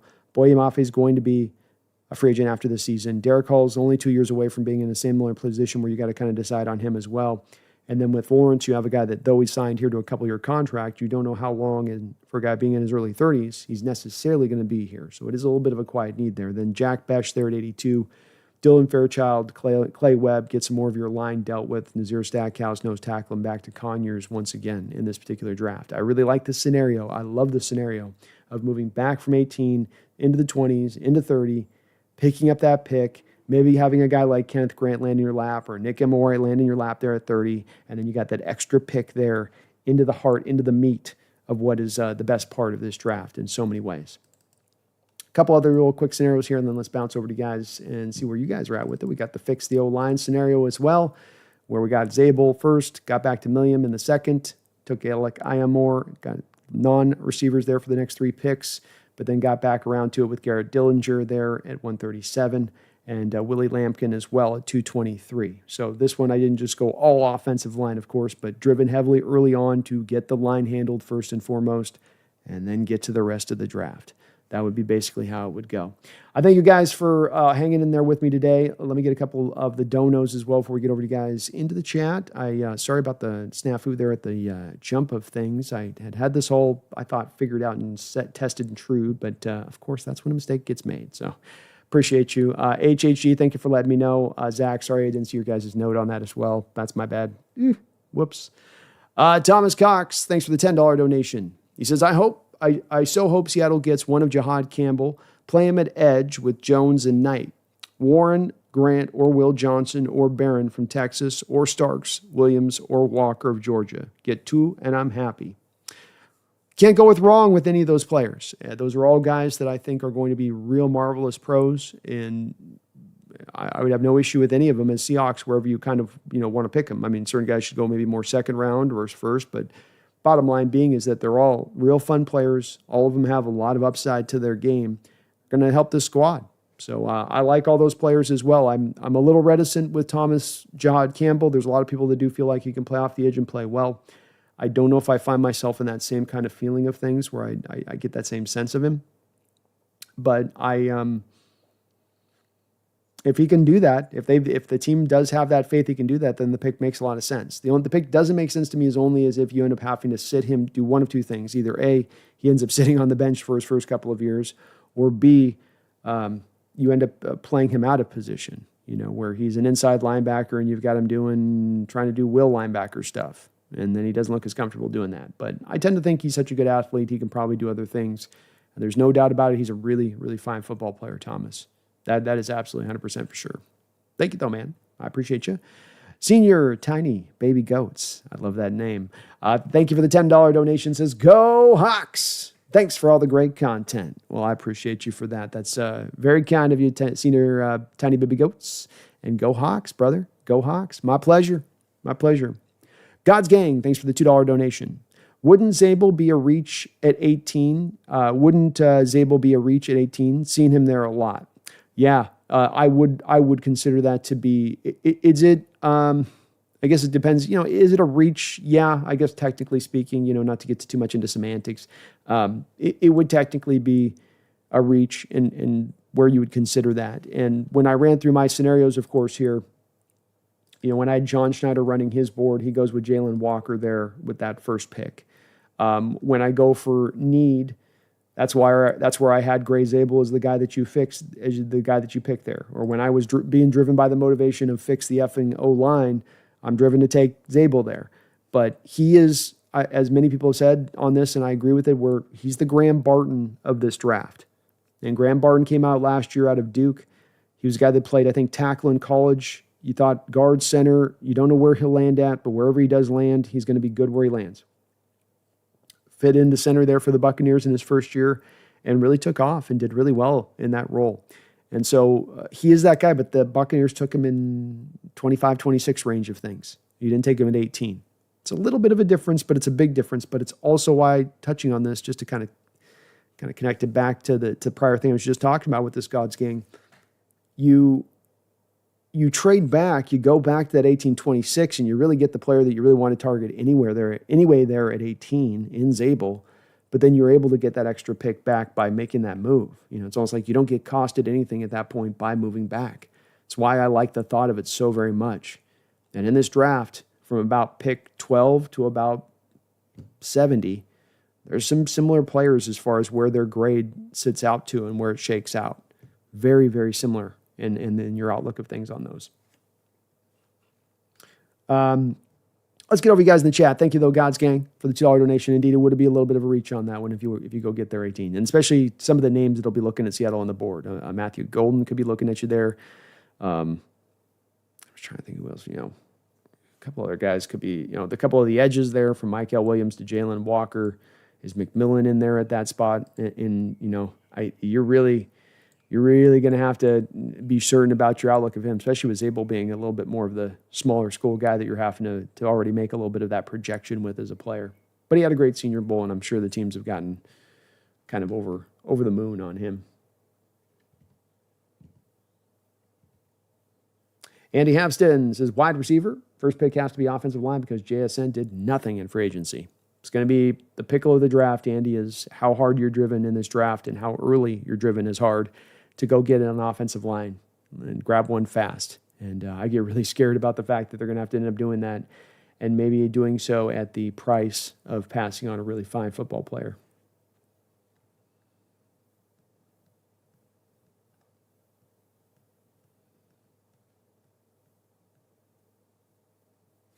Thomas says, honestly, I'm more worried about Darnold more than the offensive line. I think Kubiak will improve it more than people think. Yeah, I think he's definitely going to help the line out a lot. You're right. It's not going to be anything close to what it was last year. How far he can take it, we'll kind of see on that. And certainly the moves that you add to it are going to be a big part of it. But I think a very key thing with Darnold is that he is a guy that gives you a lot of variance in his ability to deal with pressure. Some plays he'll deal with pressure really nicely and gives you a sensational play, and then other plays, especially when it comes to the cumulative effect of a lot of pressure consistently getting at him, he's going to get quite flustered at that point sometimes. Not a lot of times when that occurs. Thrill House says Grant falling to 30 and Besh to 82 just doesn't seem realistic. It's possible that it might not be, Thrill House. The thing with this is that when it comes to both of those two players, there is some reasoning behind why you could see the explanation there for them to dip there. With Grant, he is not a hybrid guy. He is a nose tackle all the way around. And in nose tackles in recent NFL history, not a lot of those guys go up in the top 20 picks of the first round. Now, there's not always a lot of good ones coming out in the class because not a lot of guys built 6'4", 340 pounds who can still kind of move. But there's not a lot of historical marks here recently that we have to go off of that these guys go up that high. Now, this kind of turns and twists because he just had his pro day, did Kenneth Grant, and he basically matches up to the T with Haloti Ngata. Their testing times, Ngata's testing times out there at Oregon, almost exactly the same all the way across the board. And so Grant's a guy that maybe not likely to fall, but there certainly is a chance he could fall given historical norms to the position. With Jack Besh, really only truly has one really upper year of production there, Thrill House, and that's at TCU that final year. Aside from that, he had 500 yards receiving as a freshman.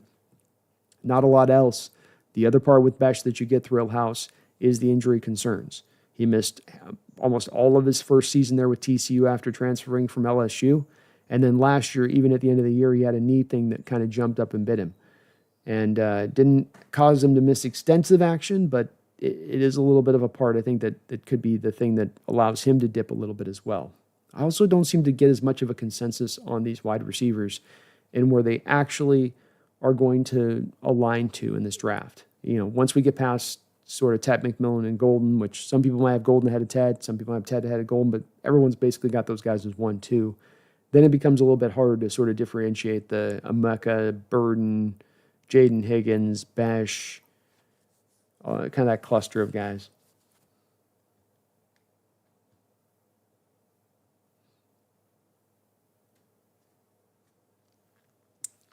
Thomas says, I like Dart, Howard, McCord, but the fact that Darnold is here, I could very well see Seattle drafting Milroe and letting him develop for a couple of years. If that don't work out fine, draft the next quarterback.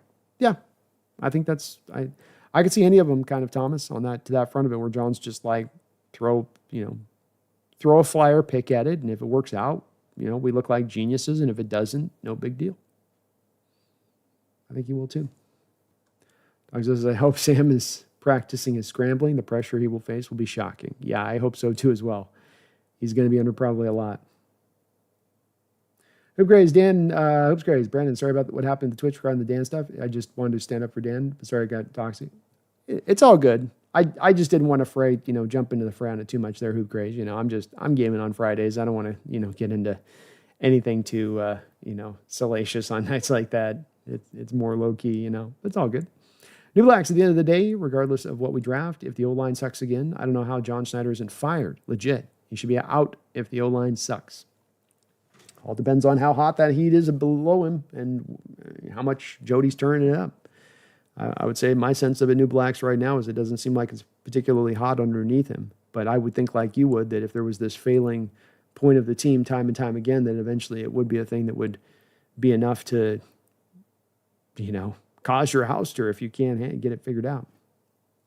I couldn't catch the stream on Friday. No worries. We'll be streaming again this week a little bit. I've been kind of enjoying the golf game. Dollar Store John Schneider.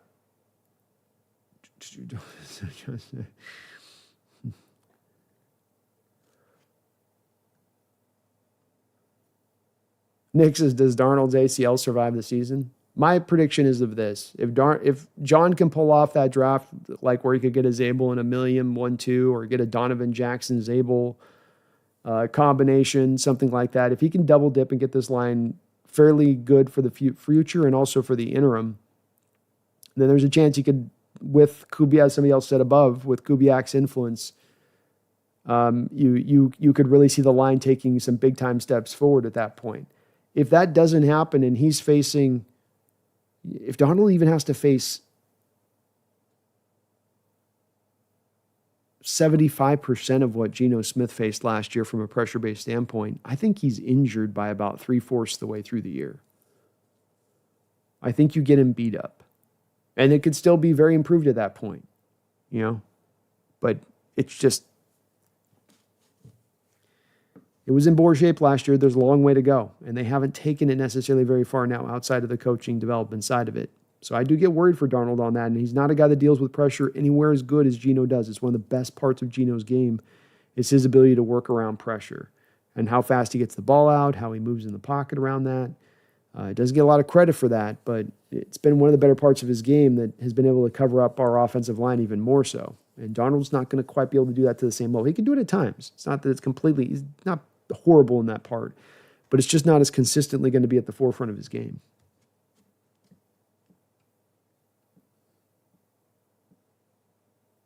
Kelly, we may have we have the possibility of Starks, Nix, or Jihad, but then we don't pick again until 50. Need these guards. You guys saw with me, I was just about to go gray-haired here trying to figure out what to do.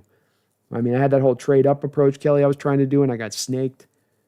And it is such a far drop when you go from 18 to where you pick next in that second round. And there could just be one little fast run. All it takes is one little fast run. Yeah, there's a collection of these guys there. There's a good collection of those kind of left-right guard kind of spots in there in that second to third round. Gray Zabel, Tyler Booker, Donovan Jackson. Booker goes first round, Banks goes first round, so let's stay second round. You got Zabel, Jackson, Wyatt Million, Darren, Fairchild, the center of the Georgia center kid, Wilson, maybe Marcus Embaugh, maybe Jonas Savania, Tate Ratledge. These are the guys that you're kind of having to pick through then at that spot. And once you get through those guys, now you're very much into the next tier down, and you're stuck because now you're needing impact from these guys. You don't just need them to be like flyer guys, hopeful guys, not Anthony Bradford type guys, not Oluwatimi type guys. You're looking for actual guys that can be in there and step in and be day one starter types. But then on the other side of it, Kelly, you mentioned it as well. You've got these other players who could be looking at you, Starks and Emawari. Like, oh, I like these guys though.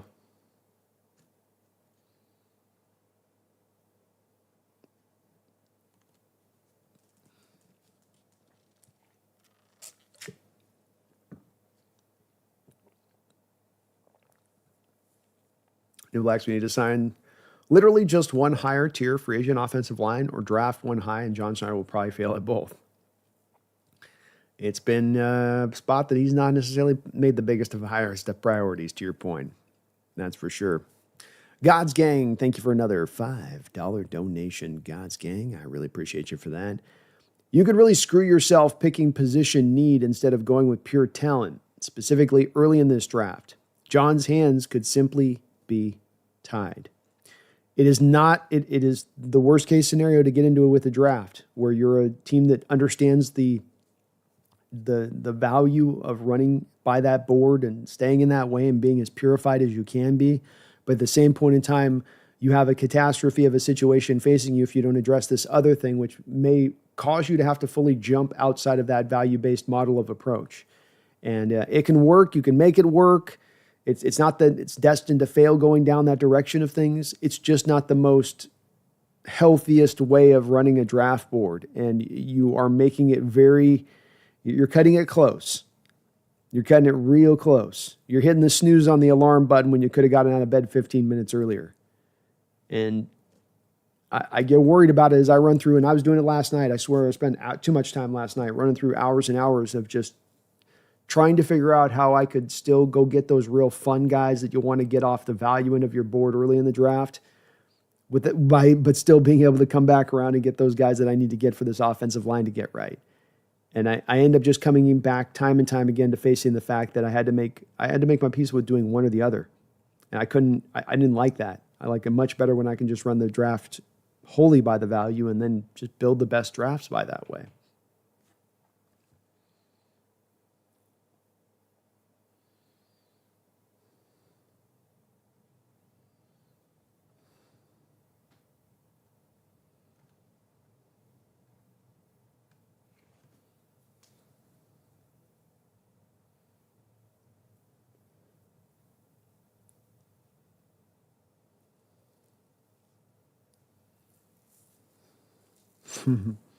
New Blacks, I like Zabel because I believe he can play left guard or center, which is huge. Agreed. I think it's not locked in that he has to play center. I think much like Graham Barton, I think Graham could probably play some guard and play it well too. So it's true position versatility between the two and what he can bring on that.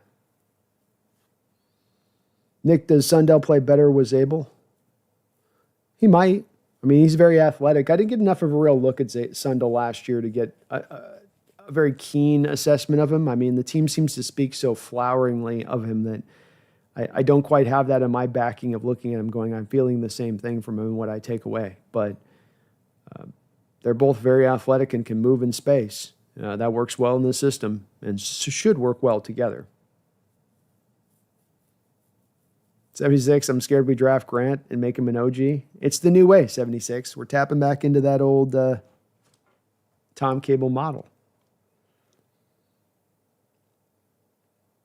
Thomas, I don't really talk about Seattle meanly. Everyone has their opinion, and I always consider talking Seattle as a discussion. It's not to say all of us agree, as long as there's respect. That's it, man. Yeah, Thomas. You're never going to find agreements in a fan base ever. It's the thing you seek and try to find is that respect item of things. And it was what I don't know if I did a good job of trying to get to it with the nuanced discussion the last show we did, with so much of what's been out there as far as some of the great debate out there in the fandom amongst folks as far as where the team's at, the offensive line, where that's at, and that there's two kind of combating camps going at each other right now a little bit with this. And that's all right. I think you get a little bit closer to getting to the heart of the truth by letting the camps go at it, but you obviously want to make sure it can stay respectful, and that's the hard part to stay at with this type of stuff. Did Sundell play with Zabel? Did he? I guess he is a North Dakota kid. Now I was spacing on that, man, Nick. I didn't check out the tape with Sundell and Zabel. I was only watching Zabel's current stuff. But maybe I should go check that out. Maybe they were operating like twin brothers out there or something. You never know. Certainly couldn't hurt having that long of playing with a guy not by your side like that for that amount of time. It would speed the process up of the chemistry.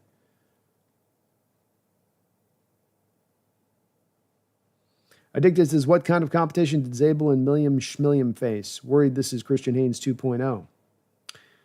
It's a valid concern. In Zabel's case, you do have North Dakota.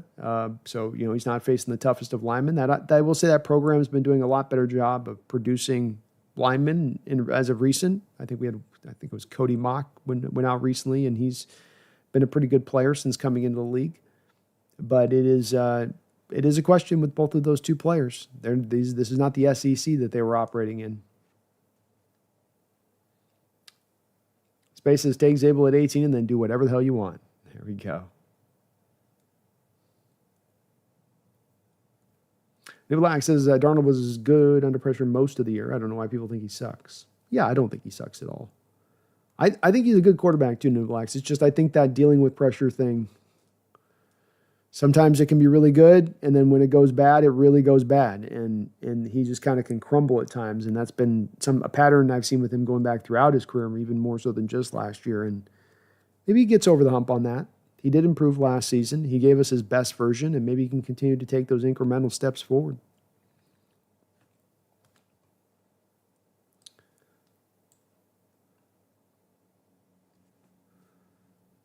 Nick says Gino did handle the pressure. Remember a play where Cross getting shoved into him against Niners and he threw a completion, laughing out loud. Sounds about right. That tracks. Brian says, Brandon, rumors today of a possible addition of Stephon Gilmore or Wyatt Teller. Thoughts? You're going to have to get Uchenna Nwosu and Wyatt Teller in a room and either tell them to fight it out or love it out. You know, we're either hugging or we're punching. Because I know Uchenna was on Twitch here recently and he was talking about, he was even still, somebody asked me about Wyatt Teller. He's like, yeah, F that guy. So you might have a bit of a hard sell there. Wyatt Teller, it's all right. This is obviously, at this point, we're to plan F on possible additions on the offensive line this offseason. We're nowhere near the prime category of things. So you're trying to just find some legitimization there prior to walking into the draft. So you don't walk into some of what I was walking into there where I'm staring at my draft board and I'm just going, yikes. We're in a bit of trouble here, Houston. And I think John's also probably worried about this. So if he can get a lineman or two before he gets to the draft, that can at least give him a sense of feeling like he's got some stability there. That makes a lot of sense. Gilmore, smart corner, guy that's been one of those rare corners who's defied father time in certain ways, and that most corners by this point 3 years ago would have been done, spent, kaput. And yet he continues to be a guy that can comes out there and still gives you some good functional play for the position. He's not what he once was, but still a guy that when you look at his baseline numbers and when he's targeted and all that other stuff year in and year out, gets the job done. And if you brought him in on a low-end deal at this point, you're not going to hate that from a Seahawks perspective. He knows every coverage. He knows every defensive scheme. He can run every iteration of whatever coverage you want him to run with. He probably doesn't have quite the speed he once did, but you can work around that. This scheme can work around that in its coverages. So neither are going to cost a lot. They're fine additions, but neither also move the needle a ton.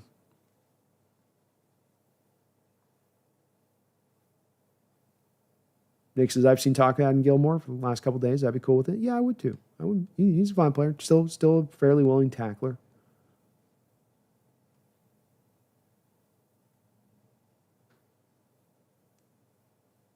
Addicted Brandon, this means you got to take an offensive line at 18, call him our free agent.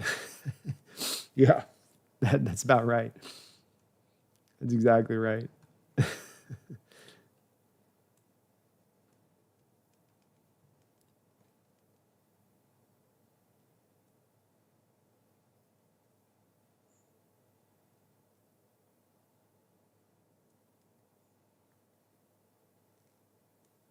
Oh, Hawks have been have back surgery here. I got to go on 4-3 and tab been nervous. Hang in there, Hawks Eye. It's always scary when it comes to the back. I know. Michael Greasy Smith, B, do you do a draft day stream? I do, Mike. We stream all 3 days of the draft, end to end. And me and Brendan will be doing B&B shows after each day of the draft too. So we got a lot locked in there. Gumagar says, doctor says I need a backiotomy. Need me a backiotomy.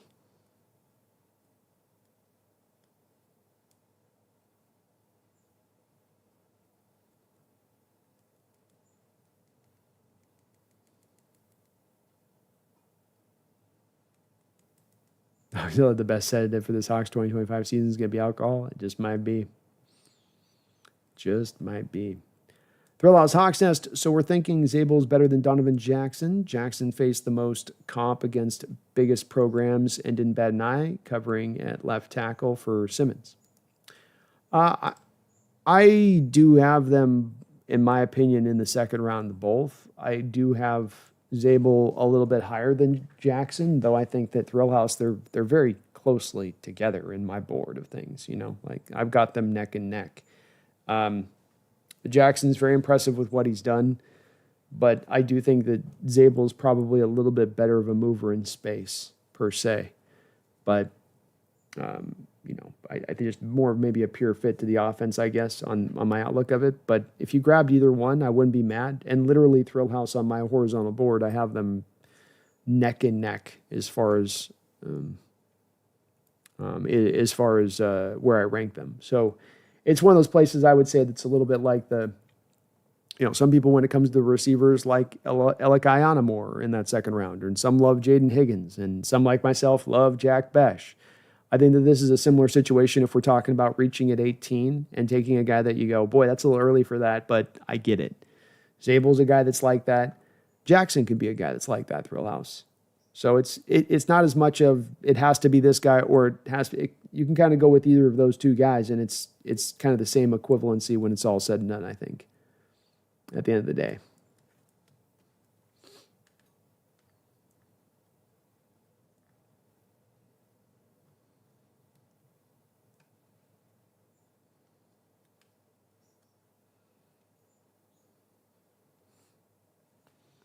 Thomas says there's still some competent offensive linemen like Hernandez, Scherf, or Risner. It's better than not having a vet. It's better than nothing, Thomas. You're right about that. It's better than where it's currently standing. Moonman says, do you think Brendan Nelson is being a bit jaded over the Hawks off-season moves? No, I get where he's coming from on this. I get a lot where he's coming from on this. Moonman, I've been doing this for over 5 years now on this channel, and really this team has never been good in my time of doing this as a content creator. And then there's a lot of this that you've turned over through this time that's been kind of tough and difficult, and Russell Wilson and Coach Carroll and Geno Smith's going to be our quarterback, and now we're going to reset things, and now there's been a lot of troubled waters here to wade through. And not that I'm complaining on this. I'm not. I'm just explaining maybe a little bit where Brendan's at on this. And so you've been through this for these past few years, and you see the team building up to where you think they're trying to get up to something like last year with 10 wins, and then they come back this offseason, and then they step back. And I've advocated for the step back. I'm just speaking to maybe where Brendan's idea is at on this, and then now you're sort of, right as you're about to push over the top, you're pulling back again now to kind of reset the clock a bit on this one. And it gets frustrating watching that team that just, is kind of at times feeling a little bit like it's floundering around there a little bit. But this is also one of the reasons, Moonman, I was advocating for so hard for the step back, was the floundering, was the mediocrity, was the sense of purgatory we found ourselves in. And I think Brennan's state of mind on this is where a lot of Hawk fans' state of mind is at on this one, where they were expecting them to do this, and instead they went and did that. And there's a lot of things here that aren't necessarily great reflections back on the organization, at least as far as the official story goes. I don't know if I buy the official story on this, but at least as far as the official story goes, the team was blindsided by the Geno and DK situation. Geno didn't even come back and offer a counter offer. He just wanted out. DK requests a trade. Now, I don't know if I believe this, and it's hard to say for sure what is the truth and what's BS on this one. But again, it doesn't make the organization, the official story doesn't make the organization come off looking great in this. Doesn't make the coaching staff come off looking great in this. You got your receivers trying to help out the coaching staff with stuff, and they're just like, yeah, we don't need your input. So I think that he's got a rightful point of being a bit frustrated with what he's seen on it. I think he's also trying to, as you're going to see me do on this, Moonman, and he does it in his own way, and I'll do it in my own way, but there's also going to be a sense of trying to set the expectation for the fans in our chat. And the fans in our chat want more positive than negative, and they want you to be hyped on the team, and they want you to be hyped on the moves that are making, but you're also trying to be honest. And kind of setting the groundwork of going, look, maybe being good with where we're going in the future, and this will eventually get there, but for this upcoming season, it's going to be a bit of strap in. Hold on. It's going to be a bumpy ride. Maybe it can be good. Maybe it'll turn out great. Maybe they will contend, but also just prepare yourself for the other side, as opposed to other recent seasons where it's been more like, hey, we're about ready to rip and roll here. We're about ready to lock this in. This thing's just one step away from the ignition switch hitting, and we are off to the atmosphere. And not quite the case of the feeling right now as it stands right now. So, no, it's understandable, I think. I get where he's coming from. I don't feel it myself just because, again, I'm in a bit of a different camp on mine, but I'm a little bit of a guy on a small island, I think, with this one, is I think the majority of the Hawk fans were more in Brendan's camp coming into this offseason saying, all right, let's go. Let's kick it in. Let's go. Daniel says, I have a weird thought. Patriots and Jaguars need offensive help for their young quarterbacks. Travis Hunter may fall to the Panthers, who's also in need of help for young. I would trade 18, a second-round pick, plus one for the 8th overall selection. Wow, Daniel. I like it. I like it because you're being realistic in that you got to give up the goods if you're going to go up. You're going to get up 10 picks in a draft, and you got to go up to that spot.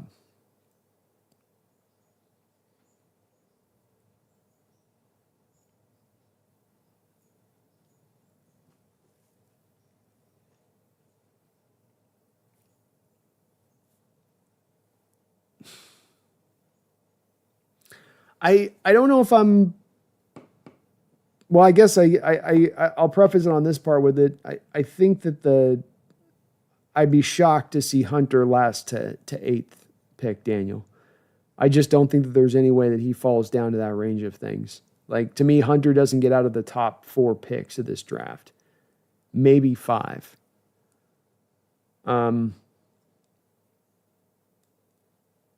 Would I give up my late second round pick and move up to 18? You know, I mean, I guess if you're brass taxes, is if we're doing that, I probably wouldn't. And really, this is where it comes back to Daniel. If you had actually taken care of your offensive line prior to this, I may be open to doing that at that point and saying, okay, I'll make that trade. Let's go. You know, if you got a little bit more taken care of. But unfortunately, you're needing those picks to take care of the offensive line. It won't be a situation where you can now forego one of those picks and forego your first round selection to go get this really cool guy that's a corner wide receiver hybrid type, to where now you're looking at really only maybe getting one lineman you're able to find in this draft, and early on at least, that's of really good quality. And I think that that's going to leave you a little bit stuck in this situation. But that's really my own main driver of it. It's not as much the worry or concern with giving up the draft capital. I think your value there is probably all about right when it all shakes out with that. But it would be just more of, I think that in running these mock draft scenarios, I think now you're running back into getting to those picks later in the draft in a second, third, fourth round, and you're like, oh God, we don't have the lineman that we need available here for us to be able to know that we're going to confidently have this thing upgraded, set up right, and good to go here just for the next season. You're doing more of the, I hope this guy can get it done. He says, I've been watching Brandon for Nelson years. That's really happy with the Hawks moves, unless it's cap cut. Yeah, I mean, I've seen him definitely in favor of stuff. We both have gone back and forth at times on being more negative than versus one to the other, you know, and I certainly have my negative streaks too with the team and certain stuff. But again, it comes back to that part where it's, you know, just imagine covering something intricately for 5 years, and more often than not, when you've got to turn on the tape and go live and talk about them, you know, you're talking about a team that's not a good team. You know, it's not a good team. It's like mediocre. You know, a mediocre team's going to deserve the associative tone, you know, with it. Aguilar, do y'all consider taking Zabel at 18 a reach? I personally do, and consider him a late first. 100%. 100% Aguilar. And God's Gang was just mentioning something similar above. So great timing on your comment, because thank you for the donation on that, God's Gang. But he was also posting on his donation, isn't that a reach? And it is, yeah. We ran 2 scenarios today, Aguilar, where one of the scenarios was fix the F&O line. The other scenario was do a full draft reaching for need. And those were the only 2 scenarios where we ended up taking a Zabel there at 18 or a Donovan Jackson there at 18, because the value is better to be taking them later. But the pickle you get into, and what will maybe cause the draw for this to happen, is you're not able to trade back, number one, or you think that if you do trade back, you're not able to get one of those 2 guys or either of those 2 guys if you do move back. But then even beyond that, the real big concern and where it could be from John Schneider's perspective is, I don't go offensive line here. I take receiver. I take edge. Then I got to wait all the way until we pick again back in the second round later on, and hopefully then I still have those linemen available to me then there, because Zabel at that point is gone. Jackson at that point is off the board. Wyatt Milliam probably likely also gone by that point.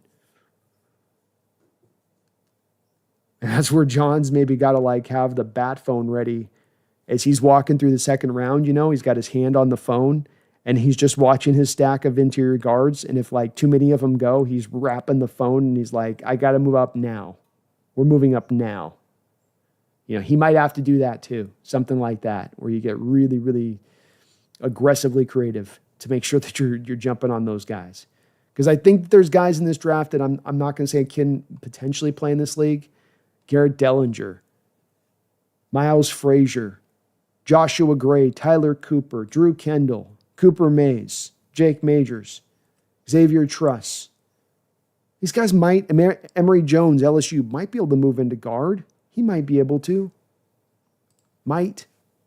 But these guys are all more big question mark filled than anything else. The upside's true there with what they could potentially offer, and that you can see it there in the flashes they show, but it's way more flash. It's way more, I'm not sure he's going to be that player when he gets to NFL Sundays. And you could come up and end up selecting that going, yeah, it's not ready to go. It's going to take a bit of time, if ever he gets there.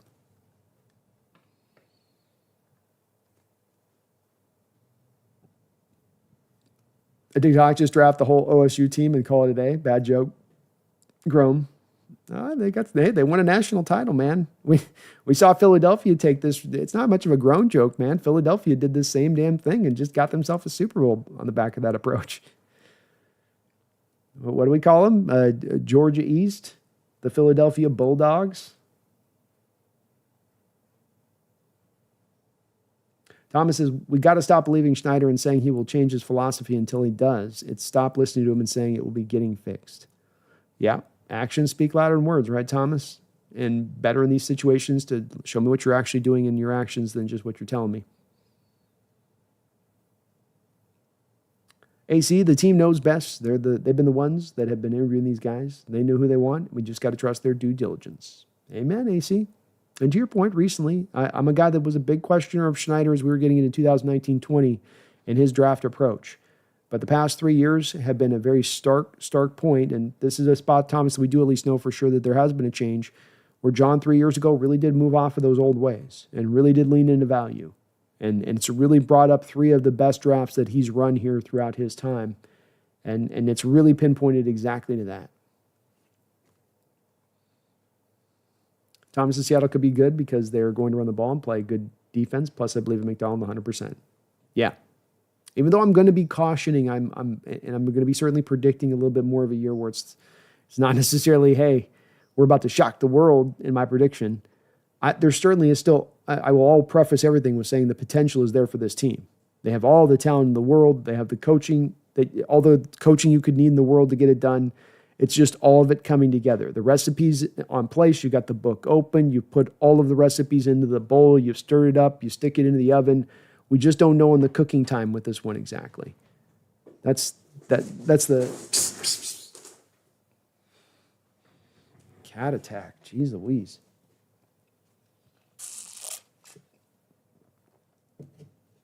Moonman says, all love here. Even harsh criticism is good as a fan as it shows you care for the team. Honestly, love the direction we're going. I felt we're going nowhere with the team last year. We needed a change. IMO. Amen, Moonman. It's a thing that I try to push for fans, that when they sometimes hear the criticism, in those times I have to kind of level it. That's just coming from a place of honesty, and I'm usually trying to base what I'm saying off of it, that I'm not just saying it emotionally, but I've actually got the receipts that I can present as to why this and that and this is the case. You don't want to lean in here. And to your point on this, Moonman, whether it's me or whether it's Brendan or whether it's any Seahawks content creator out there, when they're getting into negative stuff, the thing I'd always caution to understand on this is that it's not for the betterment of the channel. When I've gotten into my emotions and I've gotten all freaked out on stuff and I've gotten, angry with the team and pissed, it doesn't increase my sub count. That's the thing I think some fans think that what we're doing in this and that does it, where they think, okay, well, then they're not honestly feeling that, they're just trying to gas the fan base up. Not the case. You actually pay the price for it. It's actually a detriment, ultimately. It's not detriment in the respect of the people that really love your channel and really love that stuff, and that's who you're trying to speak to. You're just like, look, casual people that want to think that way, let them go. But people that truly believe this and understand that what I'm trying to do here will get it. But that's why I say when you get someone like myself or Brendan in that place, we are being negative. It's that we've given it way more thought than you can understand, and as far as like, this ain't going to be for my benefit saying this, but it has to be said. But then to your backline point, we're in alignment, Moonman, on what I wanted to see here. And it was a place that I could sense the fan base, and I was like, oh, the fan base really doesn't want them to do this, because I presented it as we got into the offseason. I go, hey, here's what I'd like to see this offseason. And I go, 1 step back, 2 steps forward, and everybody went, and they all brought out their crucifixes, I'm like, you guys, I'm just saying we don't feel like we're going anywhere with this currently constructed team. It's not that it's a bad team, but it just doesn't feel like it's going to a place of contention, and that's where ultimately we are trying to get to, right?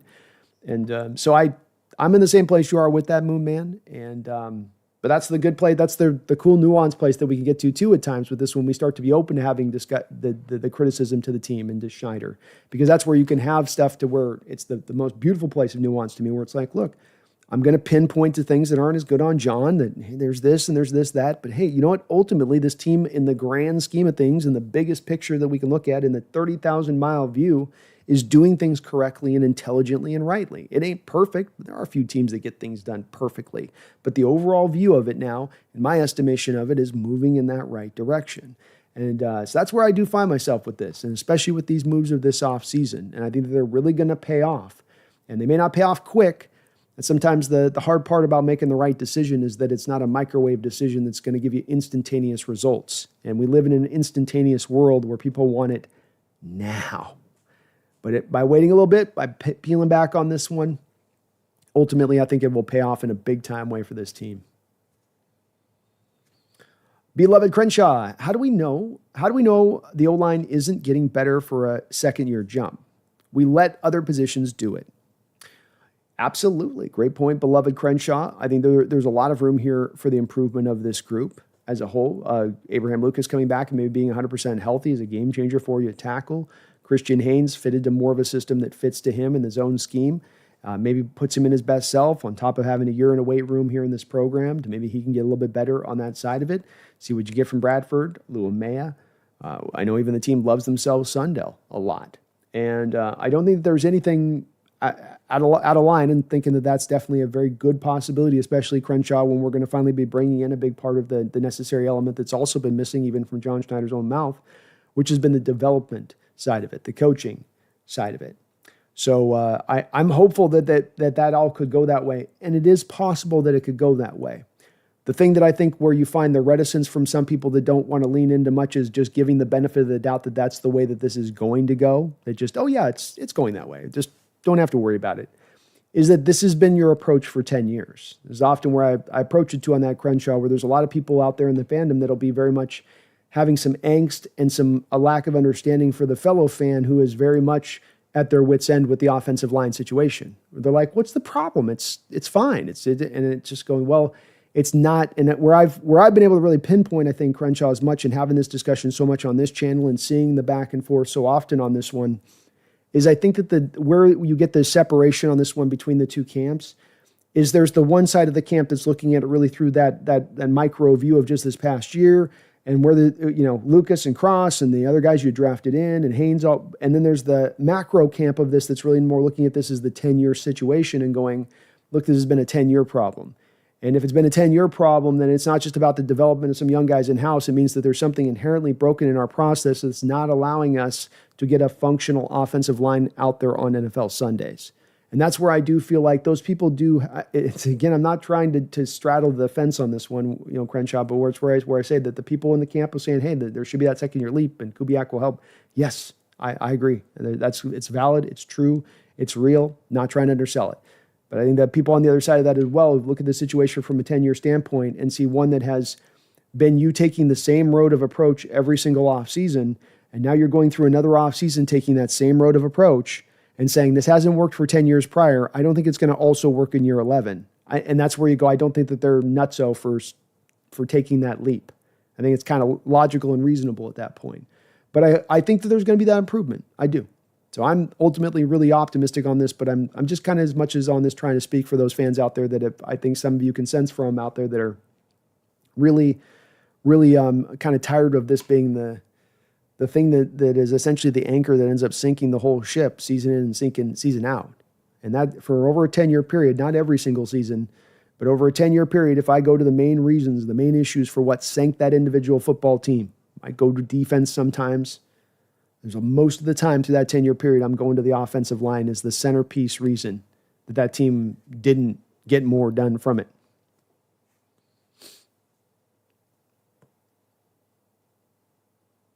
Motive says we currently have no left guard on the roster. That part is true. It's very true.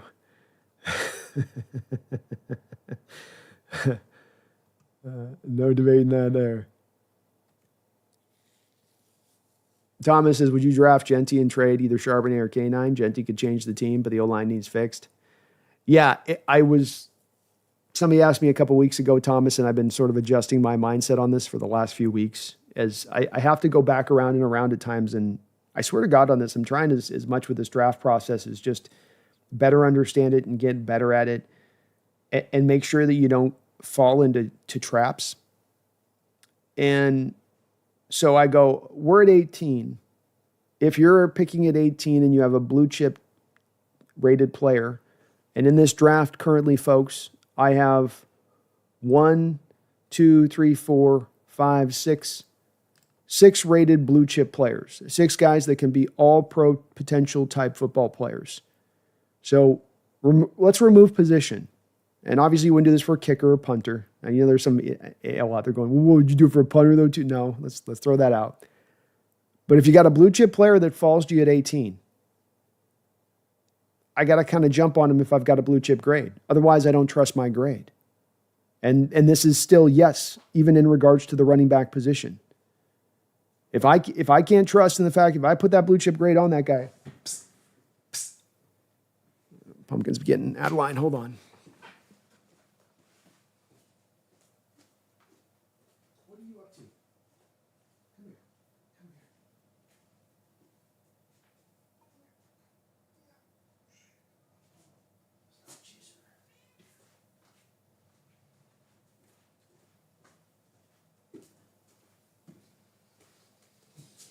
Just being a little menace today. You know what I mean? Just a little menace. Okay. Where was that? Totally lost my train of thought. Oh, K9. So if you don't trust your grade, if you don't have the stones to stick by your grade and believe that this guy's truly that difference maker, then don't put the blue chip grade on him, to me, with Genty being there at 18, Thomas. Because I go, well, yeah, he is better than Walker. Well, yeah, he is better than Charbonnet. How much better than those guys? Maybe not a ton, but he is better. He is better. And I understand about the offensive line and all that other kind of stuff, but you want your drafts run by value, right? We want to be drafting not by need, but by value. Well, what greater mistake could you make on that whole mantra, on that whole philosophy of value versus need, if the first thing you're going to do at the top of the draft, at the place that you're most supposed to be driven by value, to pivot off that value of that blue chip player, to pass in that blue chip player for a significantly less upside player because you've somehow devalued this running back position in that way. I didn't come to this one lightly. I've definitely started out, my gut reaction was at first, Thomas, nope, can't do it. Don't do it. We can't make this, but he's not Walker. He's not Charbonnet. This isn't taking a second round running back. Now, this is taking a tried and true blue chip running back, of which I've given out maybe a couple of blue chip grades on running backs over a 10-year period, maybe just a couple. And I don't think that any of the blue chip grades I have given out on running backs that I've been off on those guys not being players in this league, So I guess I would have to here, Thomas. And yeah, you're going to have to then move them and call it a day on that one. And the fan base might get a little bit freaked, but wait till they get to watch Genty run on Sundays.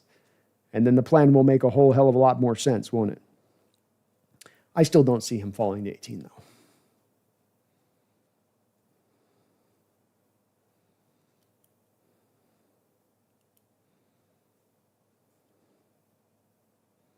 Catalyst, Will Campbell isn't going to fall, right?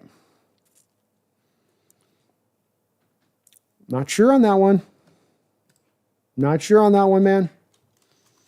There's question. I mean, in every mock that we've run here today, and every mock I've run on all of there's 3 different separate mock sites I was running last night to try to see how it kind of cross-referenced up a bit. And not one of those 3 mocks did they have him landing to us as a possibility there. So I can't see it happening. Everybody was knocking him on the arm length side of it, but the guy came in at 6'6", 320 with 32 and 5/8 inch long arms. He ran a 5 flat 40. I mean, guys at that size, 6'6", at that 310 size, running the 5 flat 40 basically, or 4.98, whatever. Like, I just think he's going to go ahead. He's going to go up. Guard, left tackle, he goes up. But I will say this, if he does fall to you, Catalyst, he is a guy that's one of those guys that's not quite blue chip graded for me, but very close on the line of it. And slide him into left guard, and now you got some insurance there for Cross. If he goes down, you need to kick him to the outside. I mean, that's as cool a pick as you could get there if Campbell were to fall into that place of things, that's for sure. But I do believe that Campbell, Josh Simmons, and Campbell, Josh Simmons, Armand Mabo will all be off the board by the time we selected 18. Spaces, I'd take Campbell if he was there at 18. A lot of Hawk fans in the same camp on that one. A lot of Hawk fans in the same camp. I can't quite get there myself at this point with it just because I can't see the fit necessarily to him on the edge. But, yeah. Oh, you may be, Catalyst, did you mean Jihad Campbell? Jihad Campbell might fall in there, Catalyst. Don't know, though, about where they'll suit him whether they see him as a guy who can play edge in the interim while he's waiting. Nick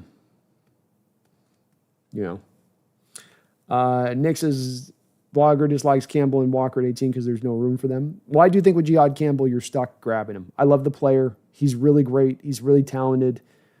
Very similar to the kid that went out of Texas A&M to the Packers last year. Come on, Pumpkin. Stop. Psst. But you draft him and you're sticking him now behind the rookie contract of Tyrese Knight, and Ernest Jones is going to be here for at least the next 2 years.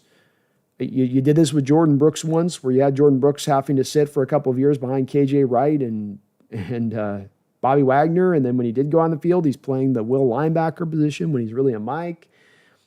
People have mentioned about Jihad Campbell moving to the edge as like a 4th, 5th edge rusher, but I mean, you're not going to really run out base concepts with Campbell out there in 4-3 kind of looks, number one. Number two, he's really not that good of an edge when he's been asked to do edge things, which is very infrequently. So I don't know if there's much that fit there with Campbell. I do think with Jalen Walker, it makes more sense because Jalen Walker's future is more as an edge. He's a guy that's played some off-ball linebacker, but who really does project to being a good edge, I think, at the pro level, especially as a pass rusher. So with Jalen Walker, I think there's definitely an opening for him there, but not with Campbell. I would tend to agree with the blogger on that one. Dogzilla, the only 2 guys I'd trade up a few spots for would be either Tyler Warren or Marcus Mbo if they were there. Fun players. And folks, I am dropping tomorrow on the channel, all prepped up and ready to go. I've got my Tyler Warren currently in the midst. We're going to be pumping these out. I'm trying to shoot for doing like 1 a day if I can. They're just going to be little snapshots of these players, little 5-6 minute snapshots of some of these guys who potentially could be Seahawks all throughout this draft, 1st, 2nd, 3rd round. I'm going to try to get, if I can, about 30, 40, 50 of them put out, just as many as I can kind of kick out as we lead up into the draft on this one. But tomorrow, we're going to have Tyler Warren's drop on the channel. So we just had Jack Besh's drop today, and that's over on the Hawks Nest Clips channel. So that's cooking along right now if you want to check those out. But Tyler Warren's a lot of fun, man. A lot of fun. Catalyst, I see Will Campbell's left guard, not a left tackle, honestly. I do as well, Catalyst. I wonder if he just got just enough arm length there because they want 33-inch long arms ideally. You love it if you can get 34 inches from those tackles. Does he have just enough there to get it done at that point? That's going to be kind of the question. And I had a chart to show you guys on this of why this is kind of important. Let's see if we can grab it here.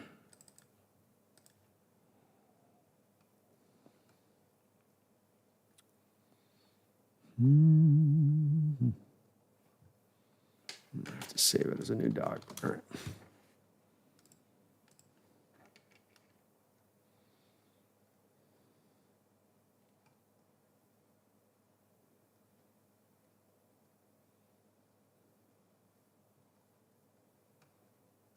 Damn, where is that thing? Just had it here. There it is.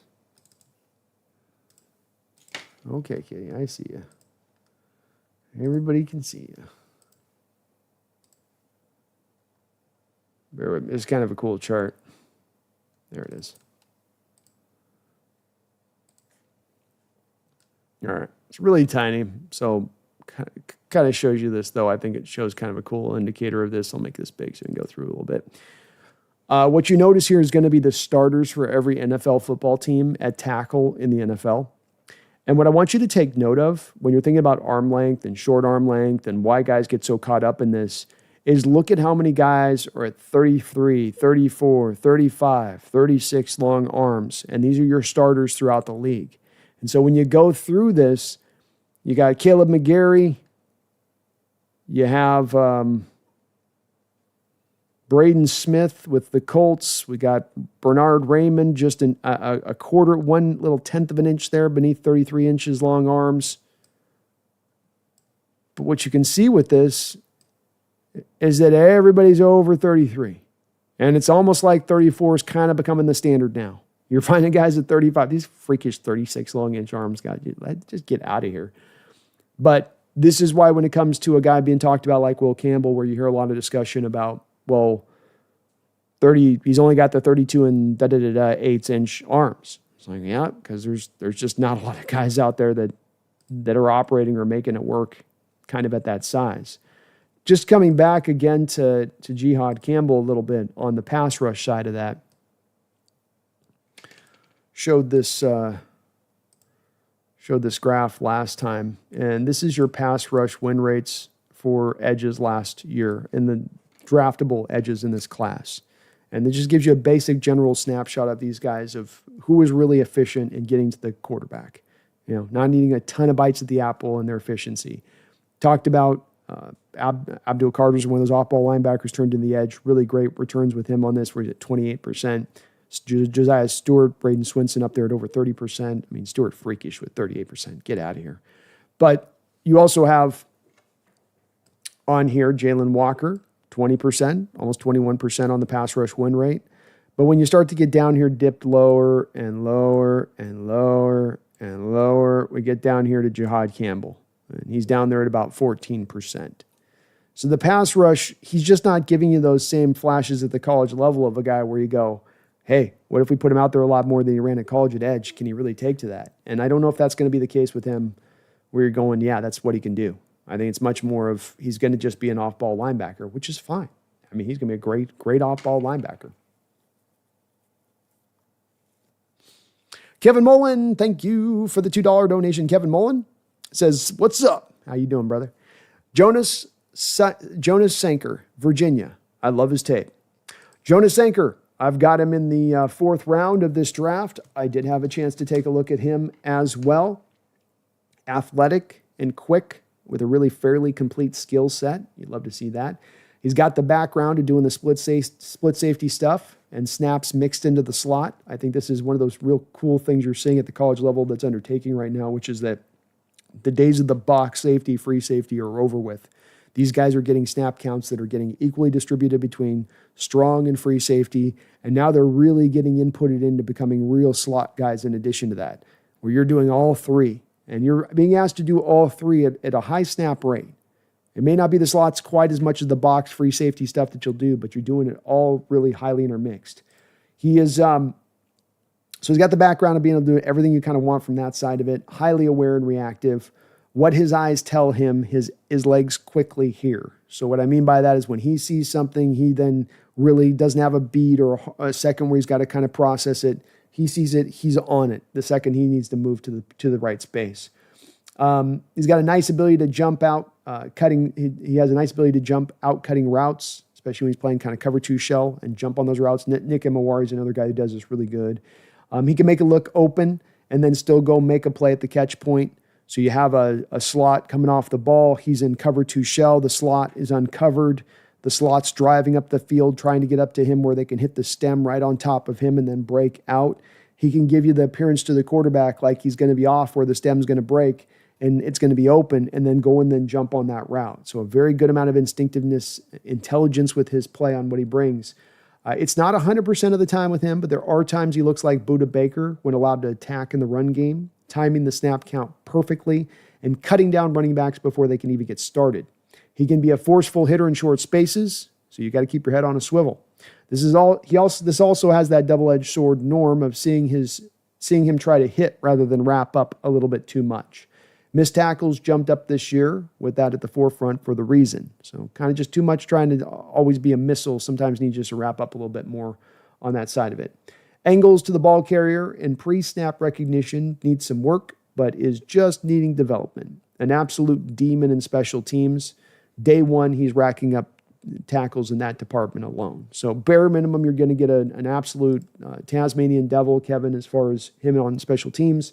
I think that he's in play, really smart and really aware. That pre-snap stuff can sometimes get him tricked a little bit. Most safeties on their tape, this is that way. Even the top-end safeties, this is what you'll see from them on some snaps. So it's no great, horrible thing. That part can improve with time. That should get better with time. But I like him a lot. 4th-round guy. I think he's a tremendous player. Maybe even a guy who gets up into even that 3rd-round range of things. But very complete in addition to that. And you're right to love him. Sounds like, I liked him a lot too on what I saw from him on the tape as well. He's got some stuff there that you just can't teach players, Kevin. Carmen Schofield, thank you for the $5 donation. Carmen, with Zabel, what is your level of concern regarding the level of competition he has had to face while in college? Any concern about translating to the NFL? A little bit.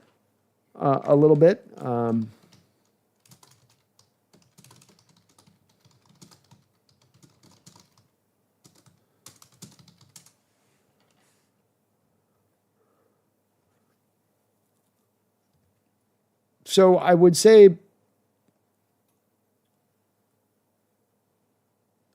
there's been more offensive linemen as of recent that have gotten into the NFL through North Dakota State. That'd be the first thing. And what I want to concentrate on with that first point of this, Carmen, is that there are college programs that do better at developing certain positions than others. There's that have at least some acumen doing it, even being in a small school, kind of like this is. And so you have pros out there that are out there getting it done to some degree right now. In Dylan Radins, I know he's not a high-end, high-level kind of guy out there, but he's been a functional player. Cody Mock last year came in 2023 for Tampa Bay, and he had he's been a solid player for them as well, in my understanding of it. Cordell Volson, 2022, went to the Bengals. So this isn't one of those things where it's a program that hasn't produced an offensive lineman in 20 years, and you're going to take your first flyer on that guy, and here we go. Hopefully he can work. They've had some guys come through there that have proved to be pretty good in that realm. Another part of this is that this is where the Senior Bowl and the testing stuff really is important for these particular players. Not all guys do I need at the Senior Bowl to see up against that level of competition. Other guys, yes, I need to see it. And with Zabel, he was one of the renowned players throughout the practice week. I mean, the story that I was hearing over and over again, Carmen, was that defensive players were like kicking each other out of the drills to try to go get another rep up against him because he was kicking everybody's ass. And that's in the one-on-ones. And that's in one-on-ones is a place where offensive linemen get exposed. It's a little bit like the equivalency of those one-on-one drills they run with the cornerbacks and the receivers.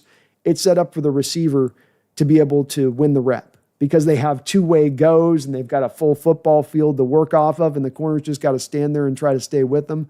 Likewise, when you have those one-on-ones, those guys rushing the passers can kind of go wherever they want to go to try to get back to the quarterback. They're not restricted in that pathway and the timing and all that stuff. So him going out there and being so legitimate in that way at the Senior Bowl was eye-opening and is what you wanted to see for a guy coming from that level of competition, and then tested out really well in addition to that. And so, you're going to feel pretty good about that math at that point.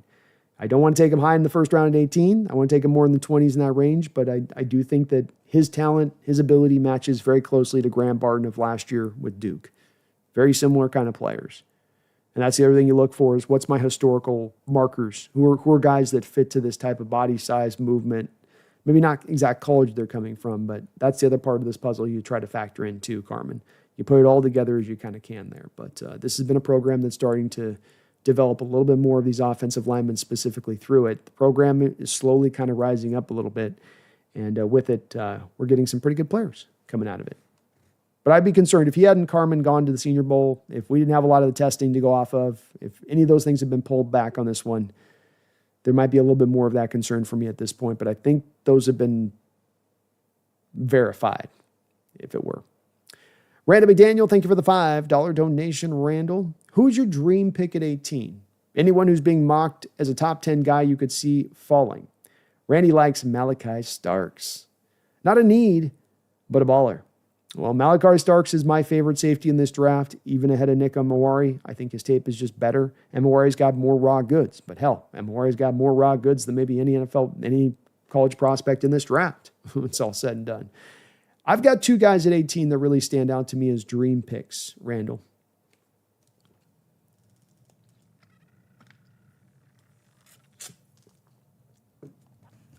The first one would be Tet McMillan.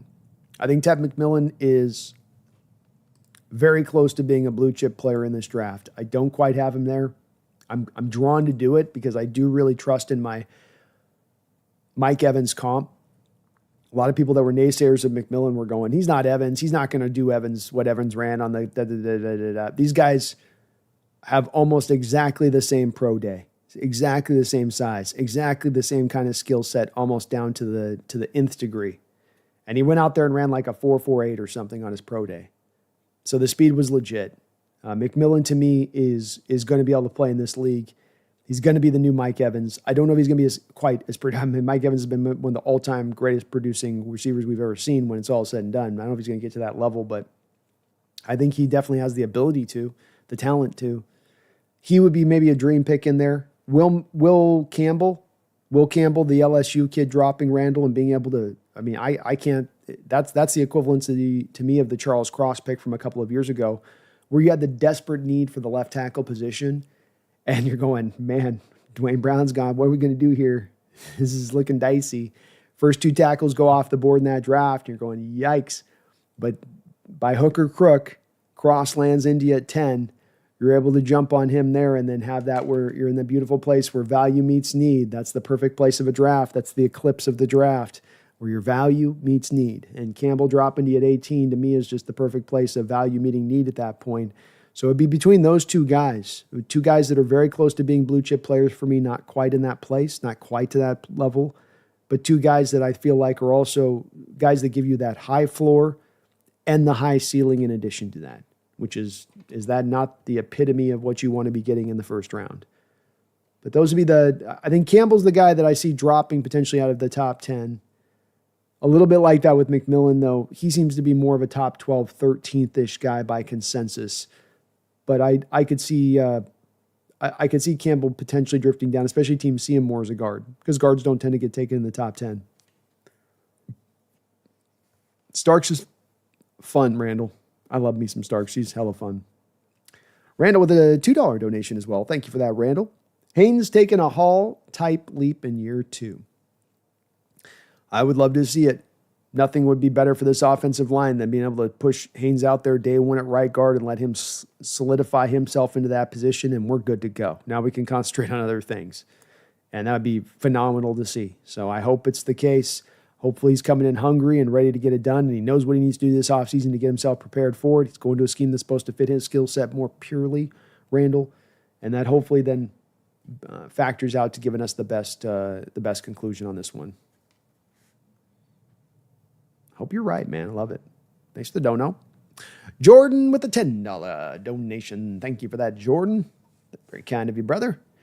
I do think you can say they did try a new approach to the O-line. It just happened to not work out because of a certain ugly purple team. I just hope that Kubiak can stabilize the interior. I'm trying to think. I think that did they try a new approach on the O-line. It just happened to not work because of a certain ugly purple team. Oh yeah, you're okay. So you're talking about them signing the free agents, offensive linemen. Yeah, and it's one where that's where I certainly am not getting caught up too much in that either, from the standpoint to your point of it this year being, well, we're continuing on this trend of the same trend and we're doing the same thing, and I get that to that degree, but I think all of these are explained to a rightful way.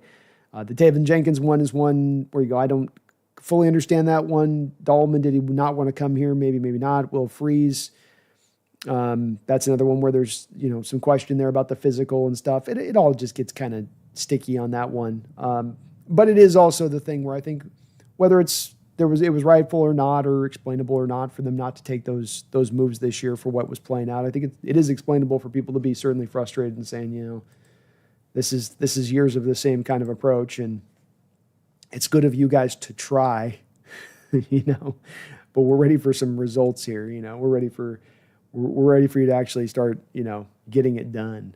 But I do think you bring up a great point here, which is the Kubiak factor of things. I showed it to people when we first hired Kubiak on. That was such a cool thing jumping out about him with the Saints last year, which is that when you go for everybody along that offensive line, left tackle to right tackle, and everybody in between, starting center to backup center.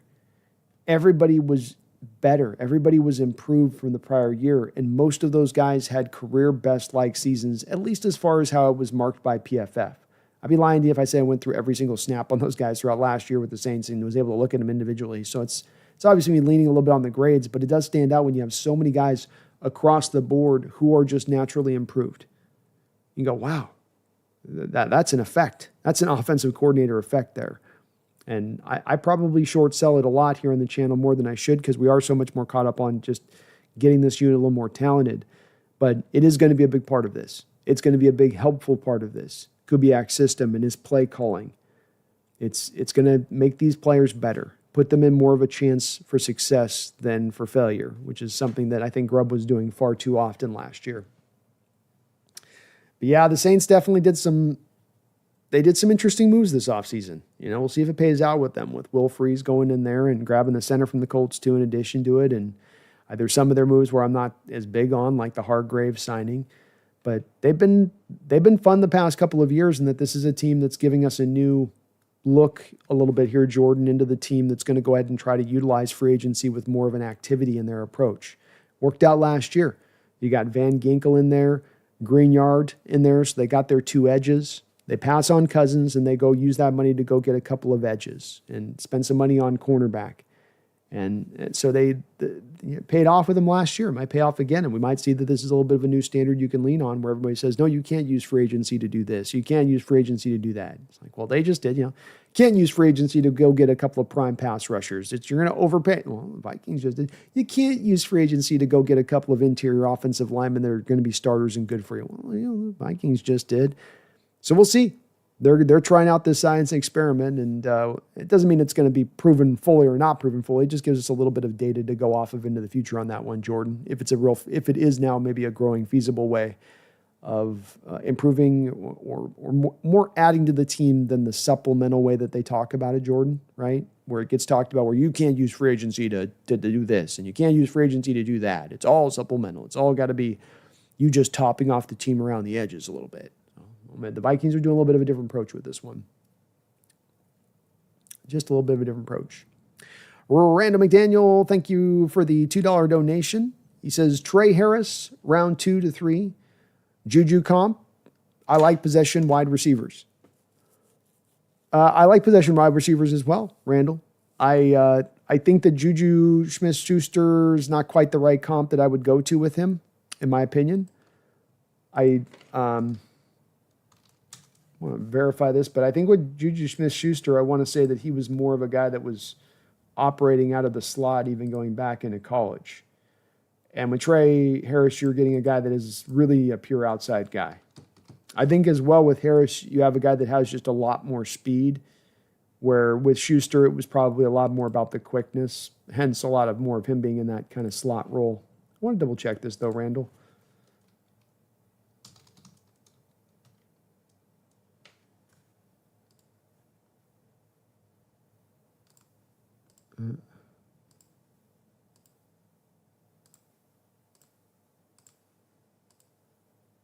Wow, he came 2016.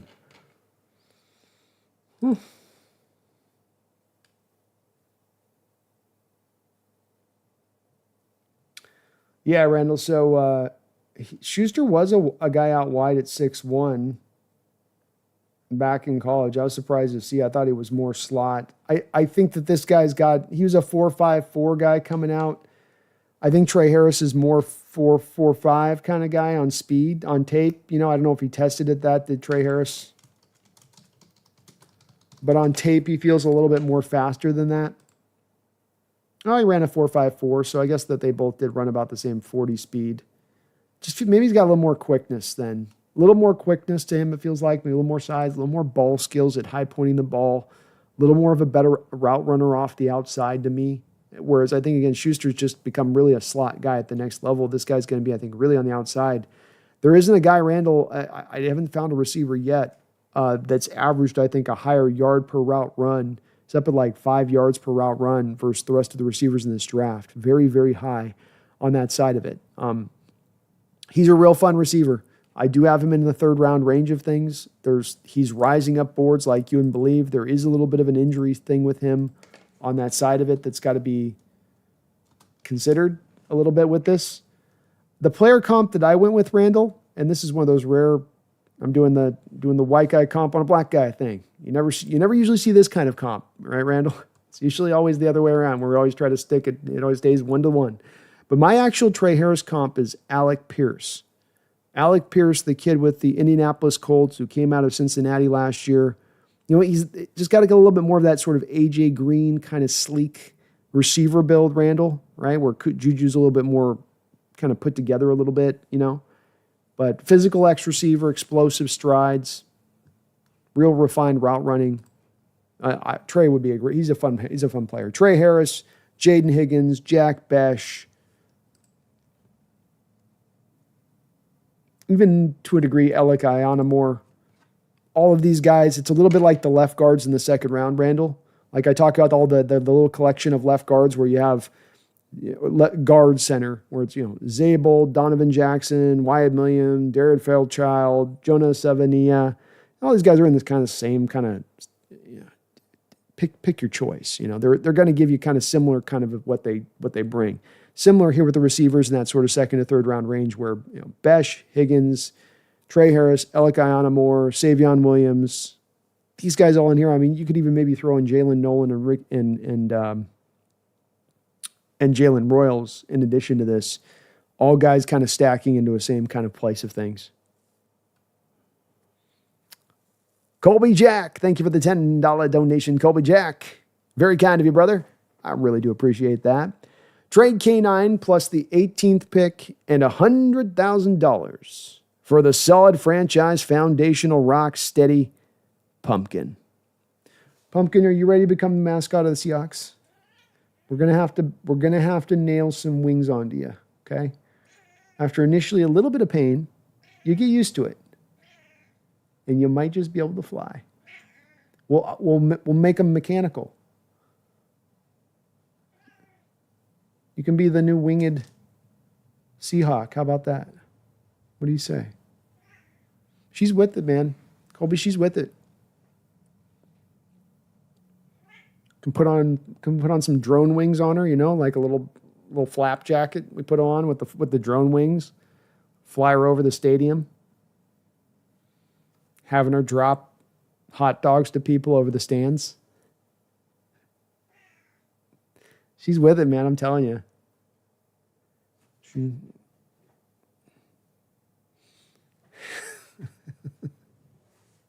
Thank you, Colby. I appreciate you, man. Thomas says, remember, most O-linemen take 2 to 3 years to develop, so you never know what Haynes, Lumea, Sundell, Olu could develop, especially with a good O-line coach and right guards.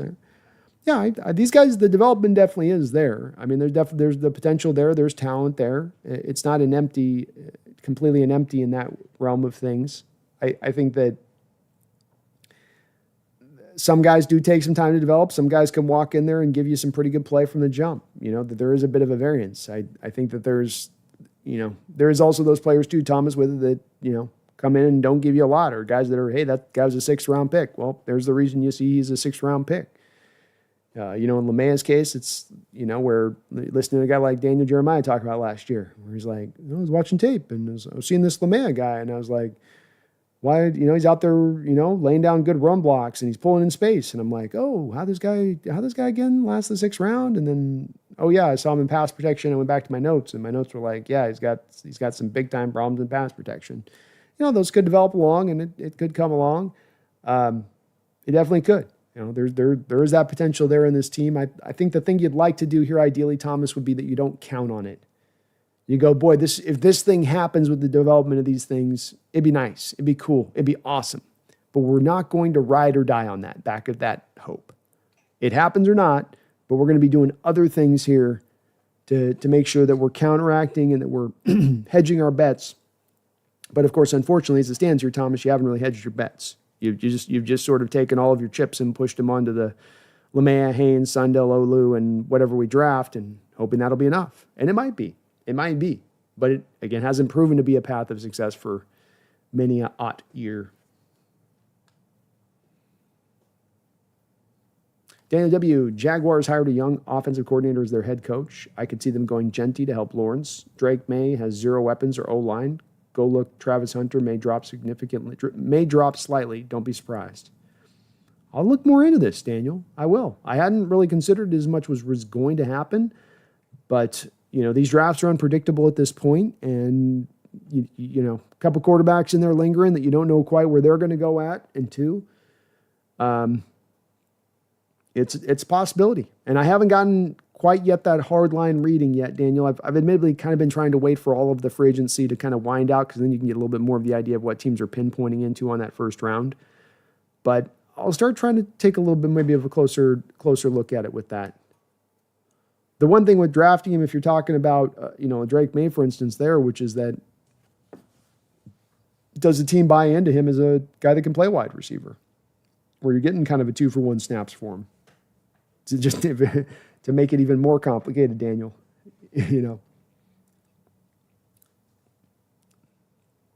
make it even more complicated. The one thing, bottom line on your point, which is absolutely the truth here, is that with a draft like this that doesn't have as much tried or true blue chip stock players at the top of it, which really then make it easy to delineate who's going where early, when it is this wide of a variance of opinion by different NFL teams, much more of there than being an opening, Daniel, than ever before, to a draft having much more fluctuation of where players could go there at the top.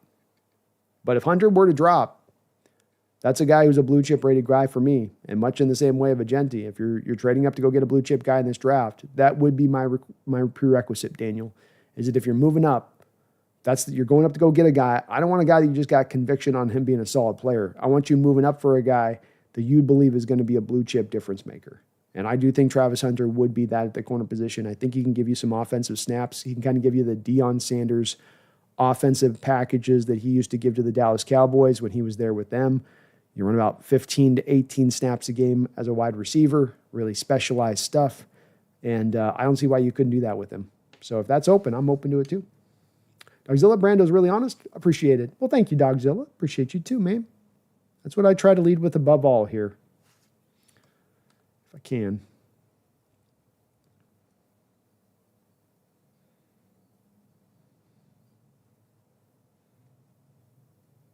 Thrill House, Hawks Nest plus 1,000 subs in a few weeks since you hit 19K.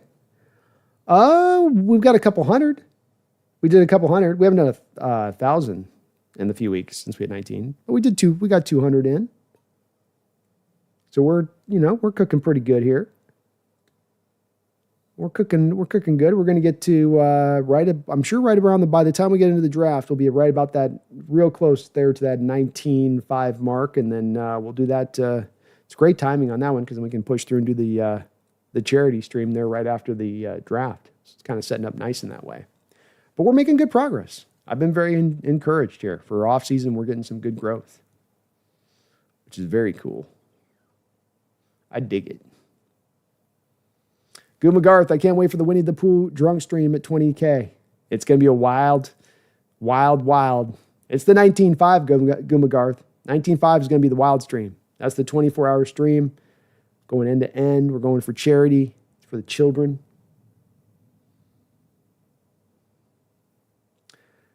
Stephen Carter, you're always pragmatic and not disrespectful. My favorite LA prime example, you stood your ground. Well, thank you, man. You articulate well what I'm hopefully trying to angle for. I sometimes fall short of it, and I hate when I do. But I have as much of times where I can sense in myself sometimes getting pissy and all that, and I hate it when I sense that I'm in that way, especially when I've finished going live, because it doesn't do any favors to the channel, and it's not how I want to operate, And yeah, I'm pragmatic and kind to definitely still have my take and where I stand on things, and I'm gonna, lock in on it, But thank you for that. It's very, very kind of you to say, Stephen.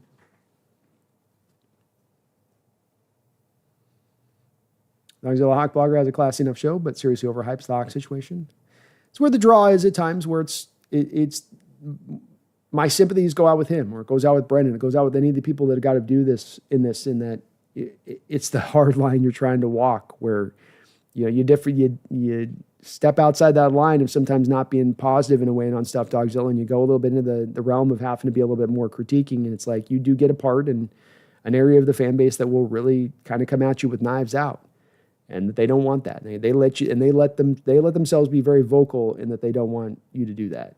And you go at the same time, you go, yeah, but I want to be honest and true and real in here. And it's kind of where I've hit to this. I hit a line of demarcation myself on this Dogzilla, where I got into kind of this off season with it, where in advocating for some of the take a step back approach and advocating for being open to do things that might need to be done, like a move of a DK or like a move of a Geno Smith, and then having so much of that segment of the fan base then jump out and get so up in arms that I kind of had to go to this point in my mind where I went, look, do I got to walk here or not at this point of, am I going to adjust off of this, or am I just going to let it roll? And if it's going to piss people off, it's going to piss people off, but so be it. If it's the truth and what I believe, then I got to voice that. But it doesn't mean it's easy on that, and certainly everybody involved with this that does this on trying to navigate these waters, in my opinion, it's not the work of doing the channel or doing the research, or that stuff's all fun. It's not doing mock drafts or having the interactions that are, in depth and really make you think, or the video edits or any of that stuff, or the titles and the tags. And it's really the stepping around the landmines always on topics, where you got to be so careful sometimes on just setting people off, where you just love to be able to let it go loose and free and flow, but you have to be careful. Hey, do you like Gunnar Helm? William, I like Gunnar Helm a lot. Yeah, I like him a lot. My comp for him is Dalton Schultz. See him as a similar player. He has a mixture of inline and H-back, soft hands with plus yak ability.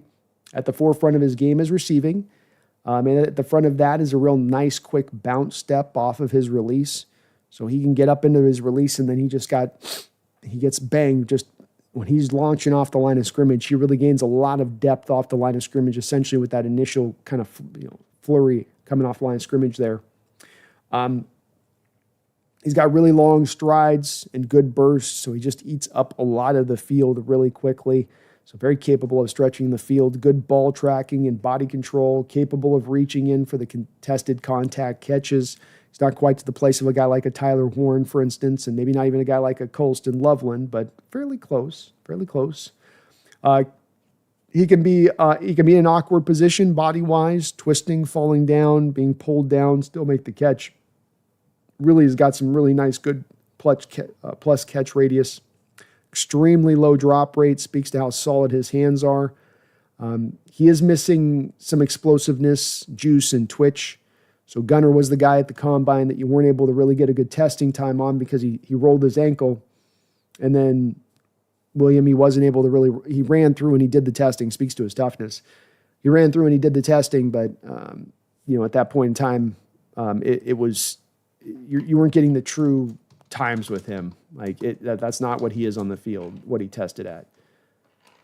So it was a legit twist too. Like they showed a picture of his ankle and it was like purple. So it's not him trying to make his times look better than they were. He's not 4.84 on a football field.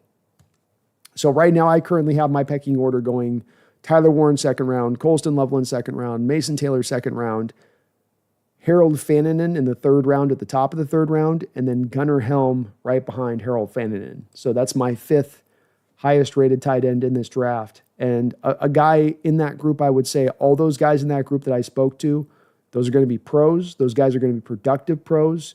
They should all give you relatively good all-around games. I will say with Gunnar Helm, he's probably, of all of those guys, him and Colston are probably the most that are still a bit of a work in progress as blockers. He's better in pass pro. He's better as a chipper. He's not much of a real run blocker at this point. He does have really good technique. He just needs to get stronger. He gets thrown around a little bit, which he's an H-back and college guy. It's going to happen, so it's okay. Only one real good year of production there, but I do like his play a lot. He's a fun player, William. We do still have Haynes space. Yes, sir. He's going into his second year. Yes, sir. Yes, sir.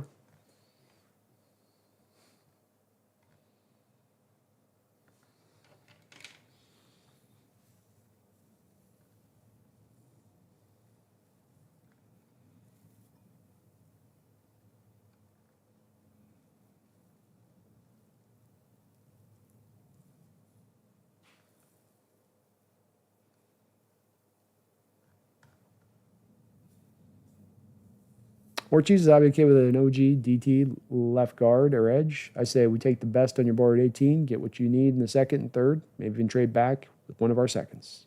Great approach, War Chief. I go with it. I'm with that. Ross, we took Murphy over Versto. We did. Yep. I think it'll still prove to be the smart pick, but I know right now it doesn't look as good. Antoine Cobb, if we go wide receiver at 18, I would love Matthew Golden. He'd be our difference maker for sure. Got no issue with him either at 18, Antoine Cobb. He's my number 2 wide receiver on the board and a guy that would be very much, that's certainly a good spot to go take him. I mean, that's about the right spot to grab him as far as value-wise with him, and he's an outside guy. Howard, any edge at 18 that I like? I do, Howard, and I would say that there's even a decent likelihood of that being maybe the high-value guy on your board you're faced with that you like the most and of any of the players you have on your board. So there could be even very high drive to pick an edge. The main guys that I would go to that I think are going to be the ones available that are really going to appeal to Seattle there are Mykel Williams. Didn't test well in his pro day. He's been fighting through an injury. He was fighting through an injury last year. This is where maybe you can kind of snake some teams on this one to get a really good player who's really still very young, who I really do love his upside, and I have a lot of faith in it. Make of it what you will with him. But he's a guy that stands out to me as a guy that could be there. His running mate, Jalen Walker there at Georgia, another guy who could be a real true option. And then even the other 2 guys who there's a little bit of a question on with them, Howard, as far as some character concern stuff. We don't know where that stuff stands with them. But James Pierce, nobody was as good with getting, as far as pressures go in this edge group, at the top at least, as far as then Pierce coming out of Tennessee. And then Mike Green, bowling, another guy that's just a monster coming off the edge, 19 sacks or something this year. He's not as much, I think, as physically a skill set to this, physically, fit to this defense. I think they want a little bit bigger, longer edges. But I think any of those guys possibly could be in play depending on what Seattle sees from the upside of them. It's a little bit harder to determine necessarily, but all of them I have first-round grades on, and I could see those guys being guys that really catch John's eye, as in the past he's picked guys in that spot. A Jalen Walker pick is very close to where they once picked a Bruce Irvin, and those guys actually have a lot of similarities as players. So I could see it going down that line once again. Catalyst says a lot of these edge rushers are speed guys, and Seattle has plenty. Mike wants power edge to help set the edge against the run. I think Adaf, Aowe, and Clowney. Yeah, I kind of lean to thinking the same thing with that. It's probably not likely to be a guy like Mike Green, probably not likely to be a guy like James Pierce. Mykel Williams would fit into this spot. That would check that box off. But also a little bit of a question there because, like you said, they have guys on the roster that are also not quite that. So is he going to drive as much for that? We think he is. I think it's a good guess. It's very likely to be the case. But quite hard to say a little bit for sure.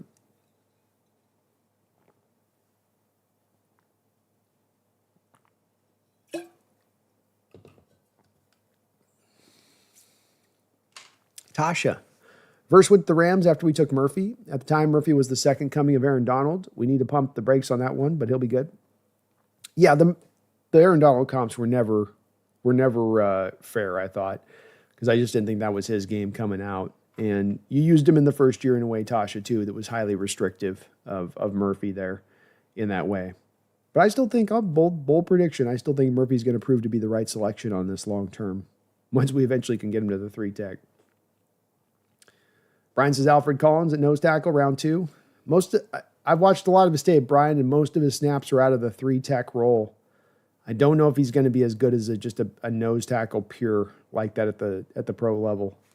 But he's kind of one of the guys I'll have to own on, Brian, that the light bulb's not quite coming on for me with him as a player.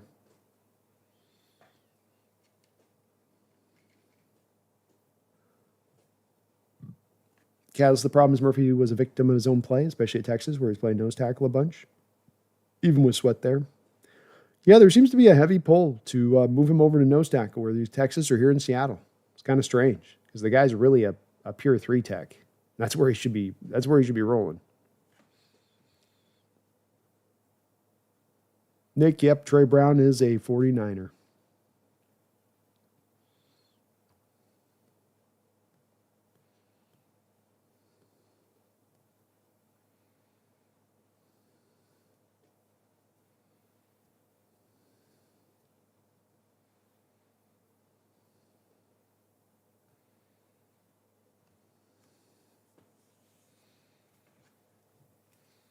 War Chief Hibby, are you familiar with the linebacker Tuvasi Nomura out of Fresno State via UFC? Is my favorite dark horse player in the draft. I think he'd be a great grab in the later rounds.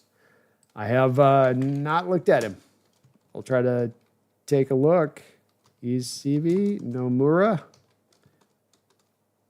You'll see, but I haven't seen him, man. I'll try to take a look.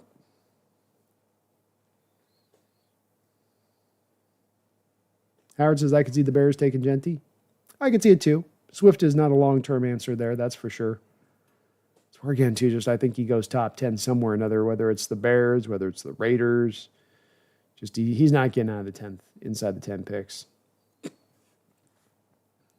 Random McDaniel, thank you for the $2 donation. Tate Ratledge just looks like a dude. Round 2 guy? Yeah, he's a round 2 guy at this point. I've got him firmly fixed into that spot of things, especially after he tested so well and was able to, kind of firm things up there. He's in that collection of guys in that second round. I think that you got to kind of jump in and jump on quickly because they're going to go off the board very fast in that second round. So a guy that I worried a little bit on tape about the movement at times. He got the job done. Even sometimes it wasn't always the cleanest in the way that he did it, Randall, but he would always get the job done in his blocks. I was going back even last year and watching a lot of his game. So pretty familiar with him and watching him for a couple of years here now. But him going out there and testing so well overall, in addition to that, he's going to fit to this scheme really well. Day 1 starter for you at right guard. He'd be a better guy than Christian Haynes. He would kind of leave Christian Haynes probably into a position then Randall of having to go to the center position because he would be, you don't know when Haynes is going to have another chance to get back in there at that point, but he gives you more solidity there at the position then. I do think that the ceiling with Ratledge is a little bit limited there, Randall. But the floor is real, and he's going to realize it really quickly.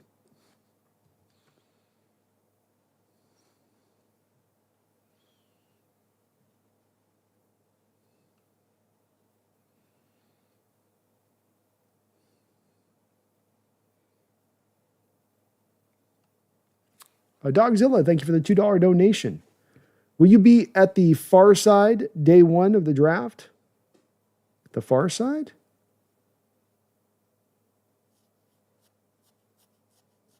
Not sure what you mean by far side. I'll be streaming. I'm going to be streaming all 3 days of the draft. But I'm not sure what you mean there, Dogzilla. Thank you for the dono. Appreciate you on the dono. Random McDaniel, thanks for the $2 donation. Rink for Kyle Pitts. Straight up. Who says no?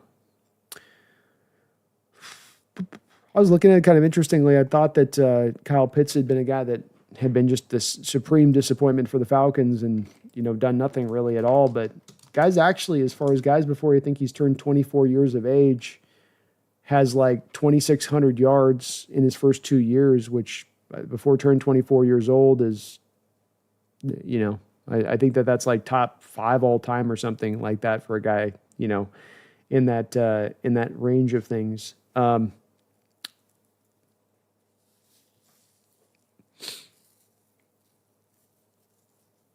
I mean, it could be a workable thing.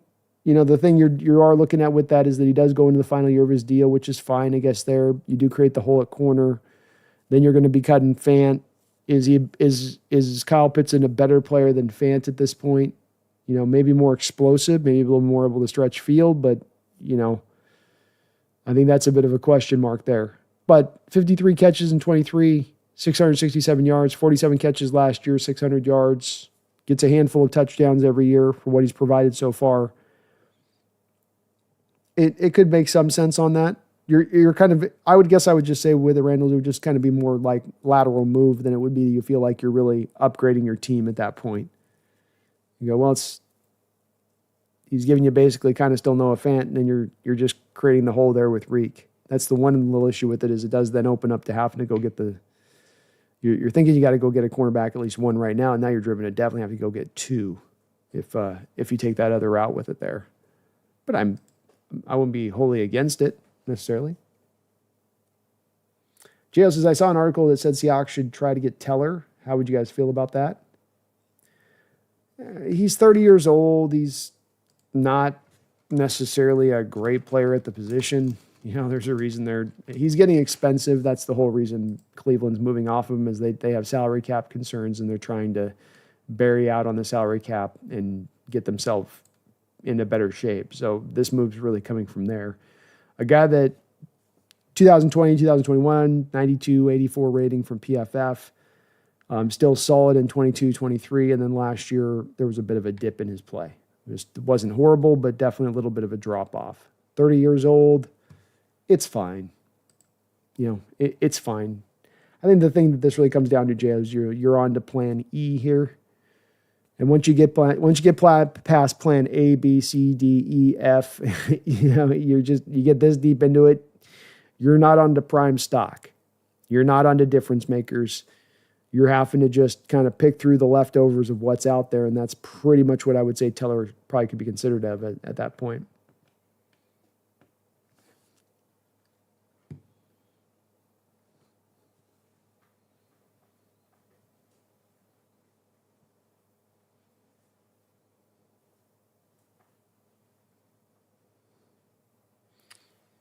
I get where you come from, Nick. No, I totally feel you there.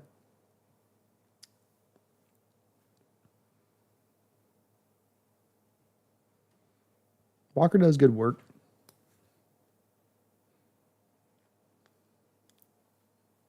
Robert Can, hey, my guy Brandon, much love. Thank you, Robert.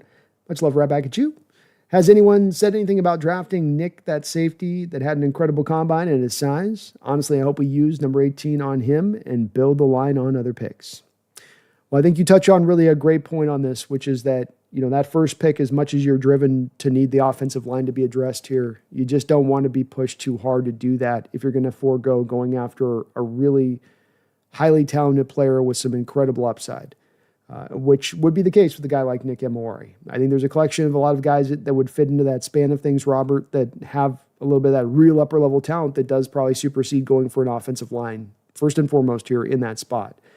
Nick Emawari is a guy that is very loved by the fan base and loved even prior to that combine. I like to give the fan base credit on this one. It wasn't just the combine that caused the 12s to get excited by him. They were getting hyped up him before that. The team has also met with him, Robert, so there is some true blue interest here, at least from the team's perspective on it. And you have a guy that is as talented at that position as any players as talented at any position in this draft.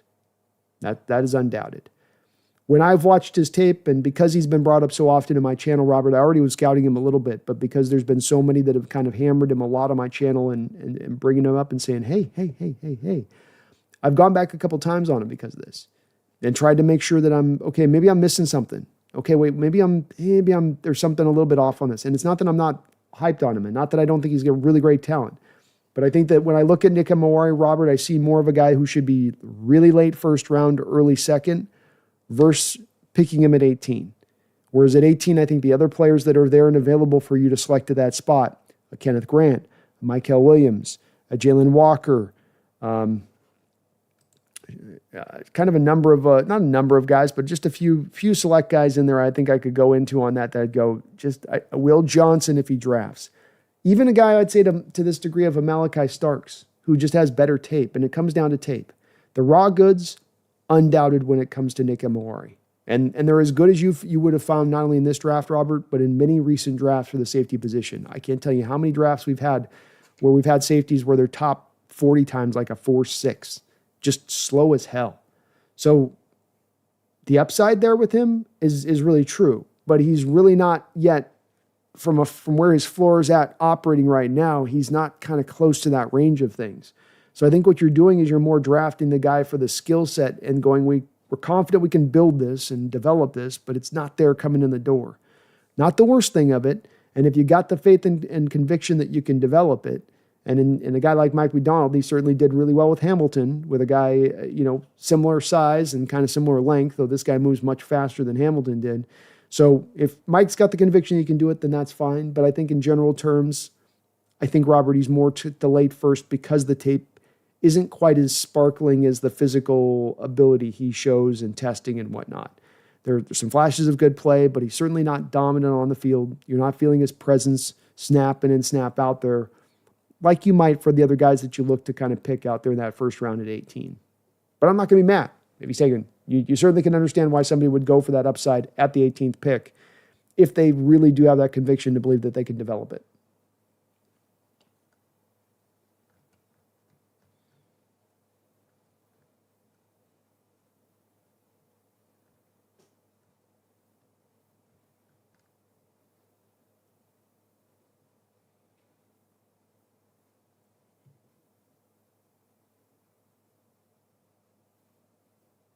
Nick says, Brandon here, the first and only person I spend money on for the membership. Well, thank you, Nick.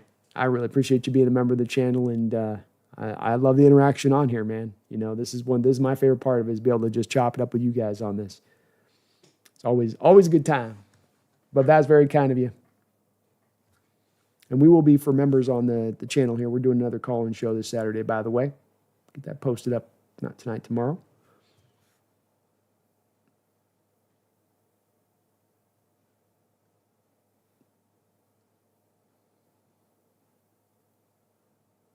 Brian Myers, Pitts with Penix will be a real weapon.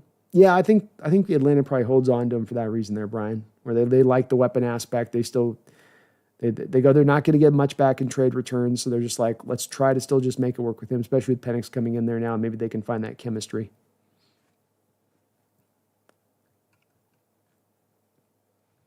I could see it.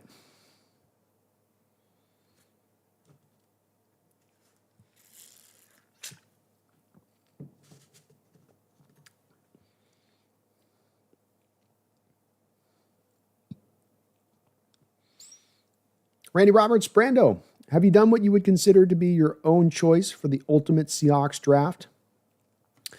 I would say that this one would be probably pretty close to right on the button. It's maybe not exact in the one we did earlier on this one, but this is the scenario I kind of favor in general terms. It doesn't have to be these exact players, Randy, and you know, there can be some shakeup to this in general terms, but something like this would be probably in alignment to what I would like to do, which is, in just general strokes, Randy, we move back off 18, so it can be anywhere from 25 to 30. In this case, I moved back with the Buffalo Bills to 30. I had to give them a couple of late round picks, and then I got their second round pick, so I got 3 second round picks at that point, 3 third round picks. Come away with Kenneth Grant at the first pick, Tate Radledge the next one, Mason Taylor tight end, Kyle Kennard, an edge there in the as that late second round pick. Jack Besh is the wide receiver. Dylan Fairchild, Clay Webb. So I grabbed 3 interior offensive linemen. Nazir Stackhouse. I get my nose tackles. So we've got our 2 nose tackle sets. You now put a defensive line together of Kenneth Grant, Nazir Stackhouse at your nose tackle. Then you have Leonard Williams and Byron Murphy backing him up with Jaron Reed intermixed in there. You have your 4 edges rocking and rolling with the 5th edge of Kyle Kennard kicked in there as well to give you some depth. Jalen Conyers gives you your fullback there at that point, in addition to having Mason Taylor there as your tight end, as your H-back. In this scenario, I essentially would be looking to then trade a Noah Fant or just outright release him if I need to, and then rolling with these guys in the future. You don't have to do it because there's a chance here too that the team could end up just keeping 3 running backs and considering Jalen Conyers their 4th running back, and then you don't have to do this as what you just, Taylor becomes your 3rd tight end. But this would be for Randy, in general terms, this is about kind of what would be my ideal. The move back, get the extra pick in that second round, because the importance to me is that you really try to pick in that second, third round range as often as humanly possible. I think the draft's talent really falls off into the early portion of the 5th round, and I don't think it's as much of a difference-making talent at the top of this draft to that 18th overall pick that it should drive you as much to feel like you have to select there.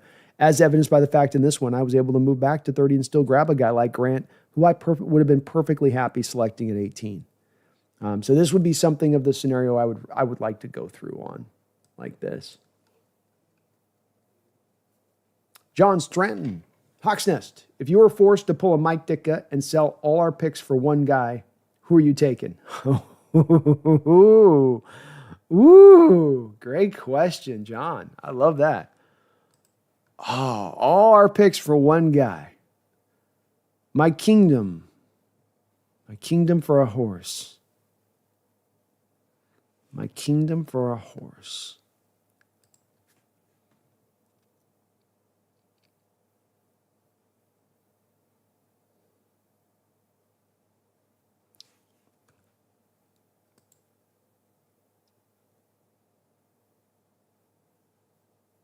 Carter. Abdul Carter. And if not Abdul Carter, then I would do it for Hunter. That'd be my 1-2 on it, John. I think those are your top two players in this draft. That would be my order, though. That'd be my 1-2 on that one. Carter first and then Hunter second.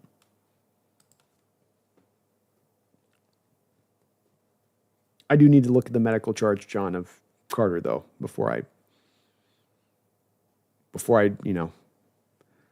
get the wax and put my ring imprint into the wax on this one. I do want to see the medicals on Carter's foot. Do I got a Liz Frank going on there? Is it clean? Is it pure? Great question, though. Great question. War Chief, Nomura actually comps more with a bigger Troy Polamalu. He can also play all three linebacker positions and also safety. A little bit of a feeling kind of like Hufanga a couple years ago, War Chief, right? Hufanga kind of rode on in out of nowhere, kind of came into left field there for the Niners, just signed himself a hell of a nice contract this offseason. Kind of sounds a little similar in that vein as well. I got him. I'll check him out. I'll try to have him viewed out by the next time we go live. Give you a breakdown on him.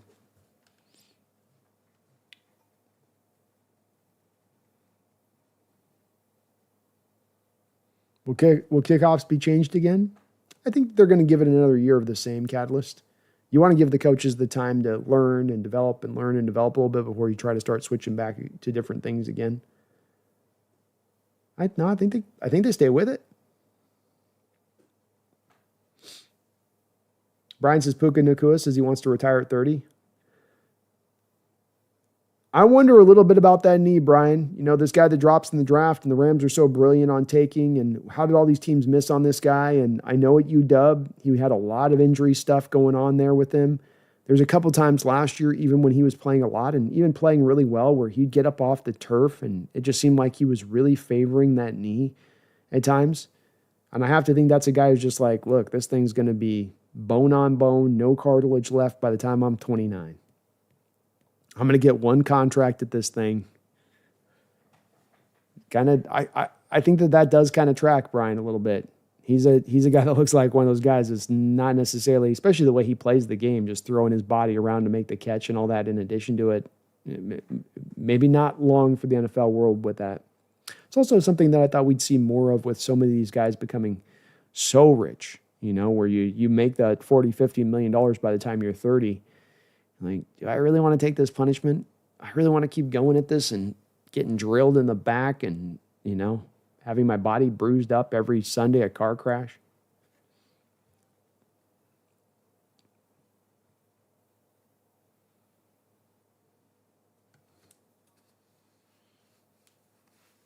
Antoine Cobb, Hawks Nest, if you had a trade up scenario, would you trade Abdul Carter, Penn State, or Will Campbell? I would go Abdul Carter. Antoine, he's one of my blue chip players in this draft. And for the record, the blue chip players in this draft for me, the guys that I'd look at as all pro potential players, are going to be Mason Graham, Abdul Carter, Michael Williams, Travis Hunter, Will Johnson, and my only offensive player is Ashton Genty. Will Campbell is close. He's really close for me, Antoine, on being a blue chip guy. Not quite there. Not quite there. And I do have to admit on this, I'm not as certain on those guys that make that transition from college tackle to guard, and always knowing exactly what I'm looking for in order to always make the proper determination. I mean, if I can watch a left tackle who's able to super sync his hips and get really low in there, and that's a little bit of an indicator for me. If I've got a guy like Arante Arise or Amon Mabu, who are just naturally 330 pounds and wide as a freaking, Toyota Tacoma, I go, well, that guy should probably able to kick inside a guard.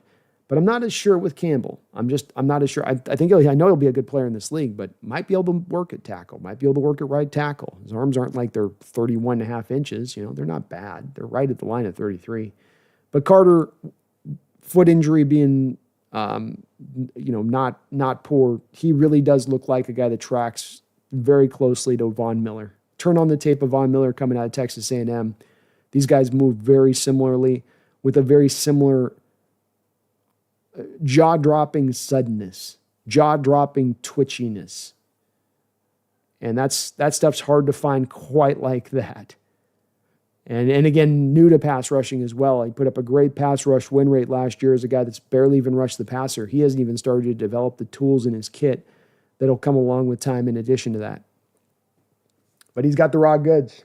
He's kind of an indicator why I always say, Antoine, why when you're first starting out with pass rushers and you're beginning your evaluation, that the first 3 skills you look for are going to be first step quickness, bend, and dip. Because when you have those 3 things, they all pair together really well, number 1. And number 2, you can go out there and get on the football field and be productive from day 1 with just those skills. You cannot have a rip move in your bag. You cannot know how to do a swim move for your life. You can have no swim, no counter inside. You just do that, and you can go get yourself 8 sacks in your rookie year alone, as Bruce Irvin did when he walked in the door. Bruce had nothing in his bag. Bruce walked in as a guy that just wanted to go snatch that edge every time. Every once in a while, he'd give you a long arm bull rush, every once in a while. But he was going to run around that edge every single time. And he got 8 sacks in his first year, doing it. He was able to be effective doing that. And I think the same thing there with Carter.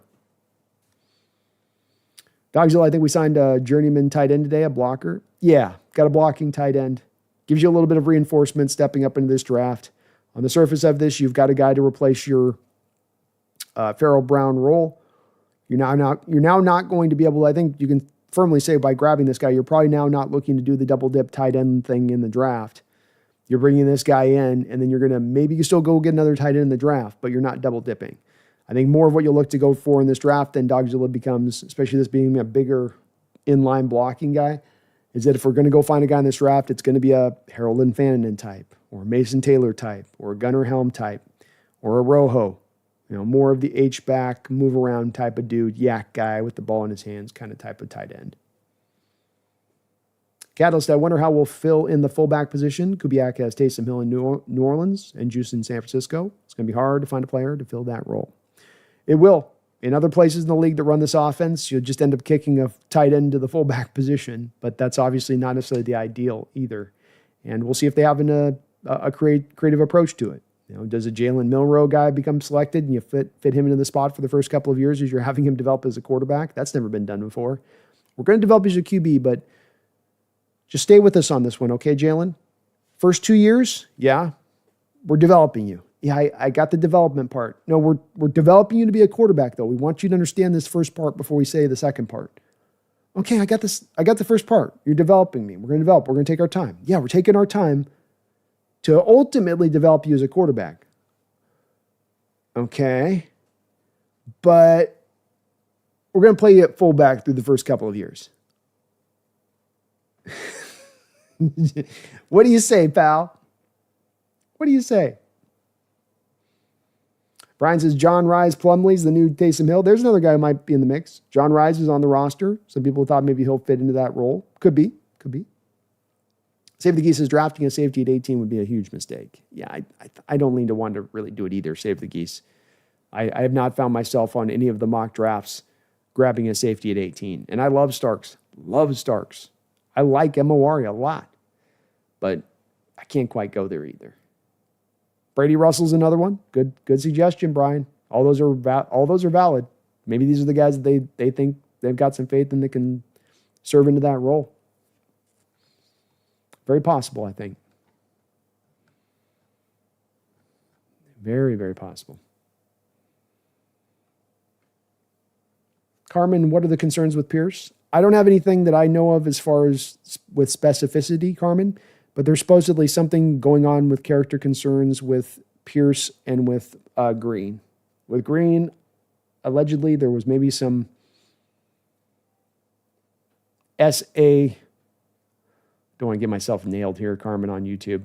There were some SA allegations, potentially, multiple ones going back from both high school and at college. But again, on these are all alleged, and we don't know too much on this. But if we do see these two guys drop in the draft, let's say into the deep 20s, into the second round, I think we know that these teams got some reports back on them that did not necessarily speak to the sparkling character.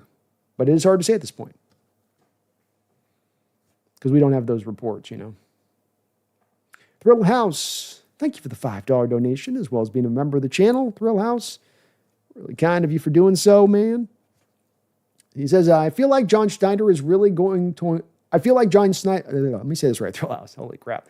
I feel like John Schneider is going to really entertain offers to trade out of 18 and try to get us at least moved up with one of those 50th picks. 3 picks in the second. I'm hoping.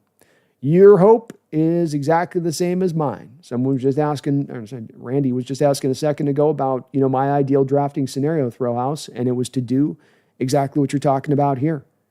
Exactly what you're talking about here. You've got 2 second-round picks. You've got 2 third-round picks.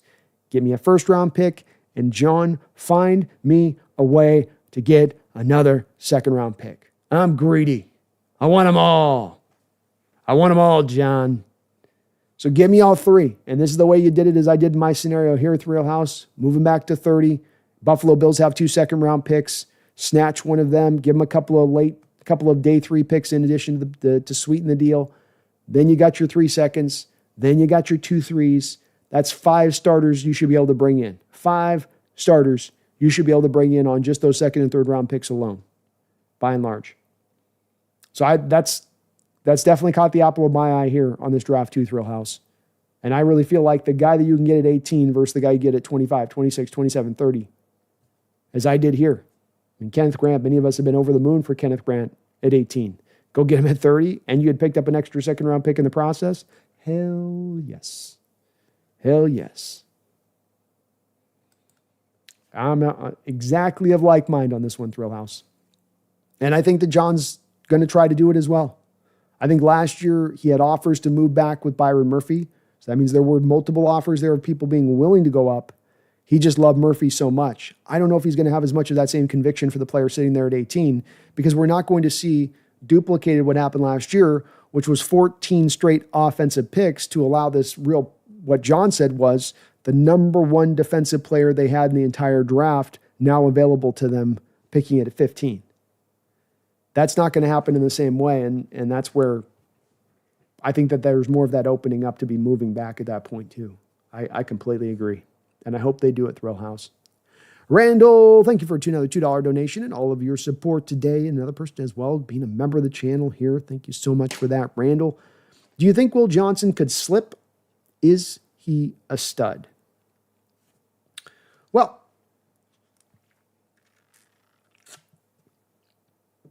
I like to reference Will Johnson as perhaps being we'll see on this one, by the way, Randall, because I don't know if teams are this dumb about this now. But I think that Will Johnson is the Jackson Smith and Jigba of this draft. And what I mean by that is in Jackson Smith and Jigba, he has a really, really good sophomore campaign, lights it up, has the Utah game where he has like 300 yards receiving alone, and then comes back the next year, plays 2 games, and then has the hamstring injury, and he's out all season. Will Johnson had the leg injury as well. He just played through it all this year rather than sit. You might make the argument that Will Johnson would have been better suited to just sit, rest it up, get it right, and then just go to the draft like Jackson did. We'll see on that. But this is where, to me, what you've got to do is rather than go off Will Johnson's 2024 tape where he's injured, and Michael Williams is a little like this too, he's fighting through multiple lower leg injuries throughout the season, is go back to his 23 tape. And on his 23 tape, Randall, in my opinion, Will Johnson looked a lot like Patrick Surtain, the guy who just won Defensive Player of the Year this year. And this is why I'm going to go ahead and put the blue chip grade on Will Johnson. Because a lesson like a Jackson Smith and Jigba should inform me and teach me in these kind of situations where you go, oh, do you want to ding this guy in that last year? Well, maybe the injuries are a thing or maybe they're not. But I don't have the medicals. I'm not a doctor. I'm not being informed as a doctor of a guy who's looked at the player. So I'm going to throw that out the board. I'm going to just go back to the tape.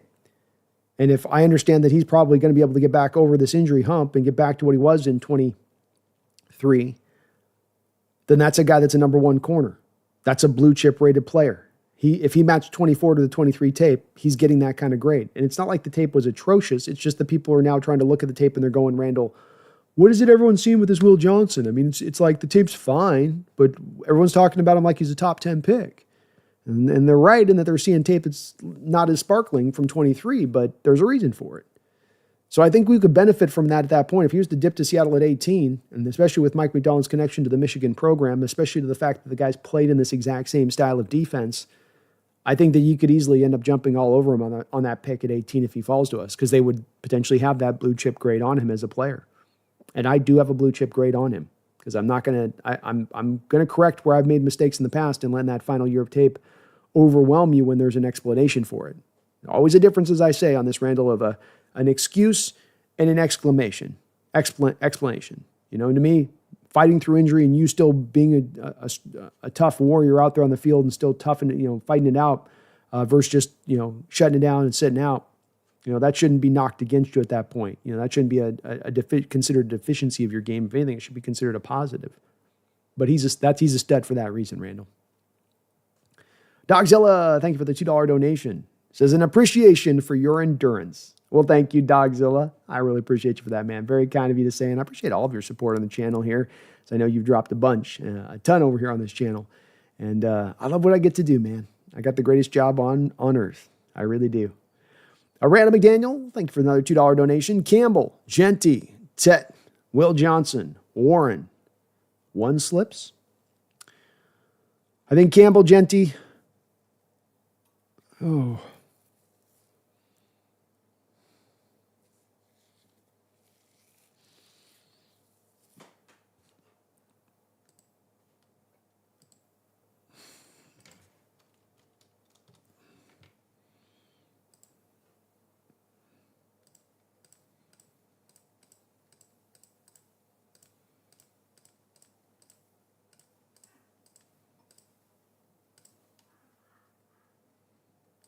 All right, Randall.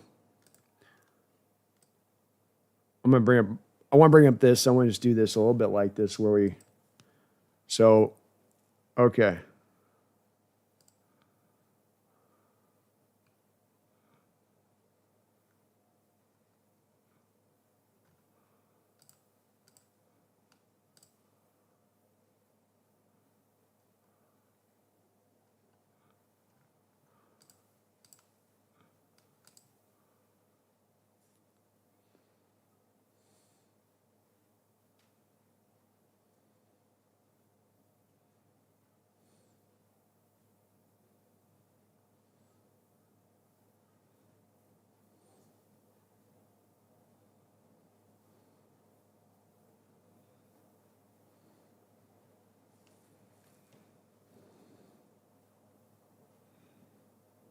I'm just looking at this thing a little bit here on how this goes. Okay, so let's do this. We'll go New England gets some help for their quarterback.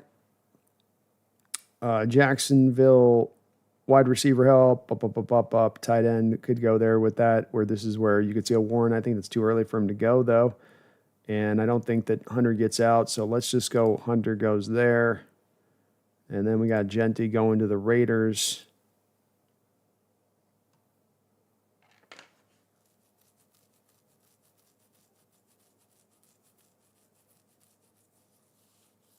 I got a 3-tech already there. Wide receiver becomes a little bit of a need on this one. Let's go wide receiver. Come back over here. Defensive back. Edge is a need on this one as well.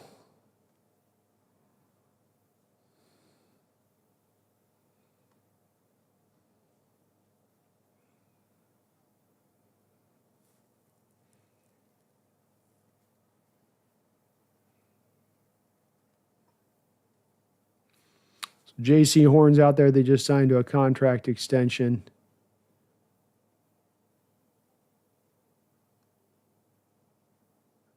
I think you go with Will Johnson over Jada Barron at this point, my opinion on that. But,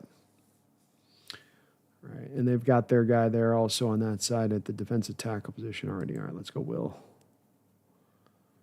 And then running back, wide receiver.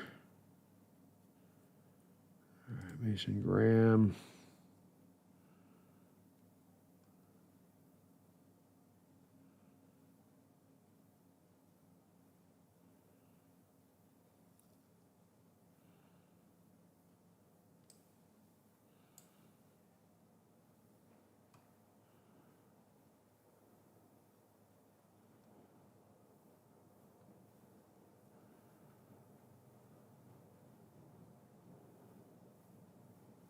I'm just going through an exercise here real quick, Randall. It's kind of a long way around on your question, I know, but I'm wanted to just kind of take a look at this really quickly.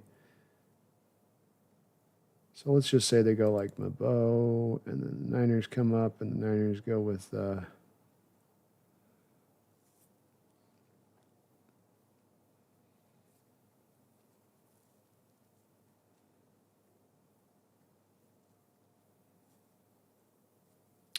guard, tackle, defensive line.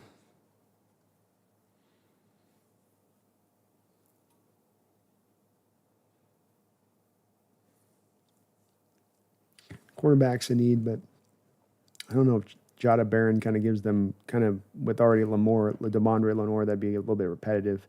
Inside linebacker becomes kind of a need because they lost. Let's go with Campbell there.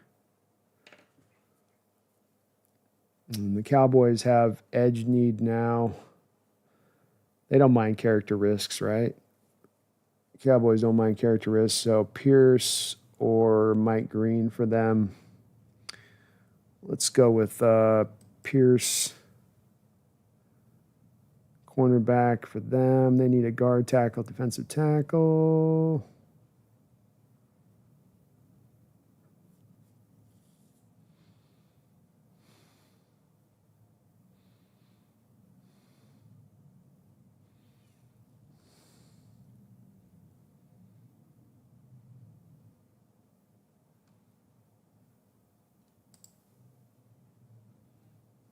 Yeah, see, this is where I would see edge, linebacker, safety. This is where Randall, you need right here is where you need them to go for a Mike Green. So I needed to run this. I could have been thinking about this anyway, Randall, wanted to see what it would be with trying to figure this out on the side of this.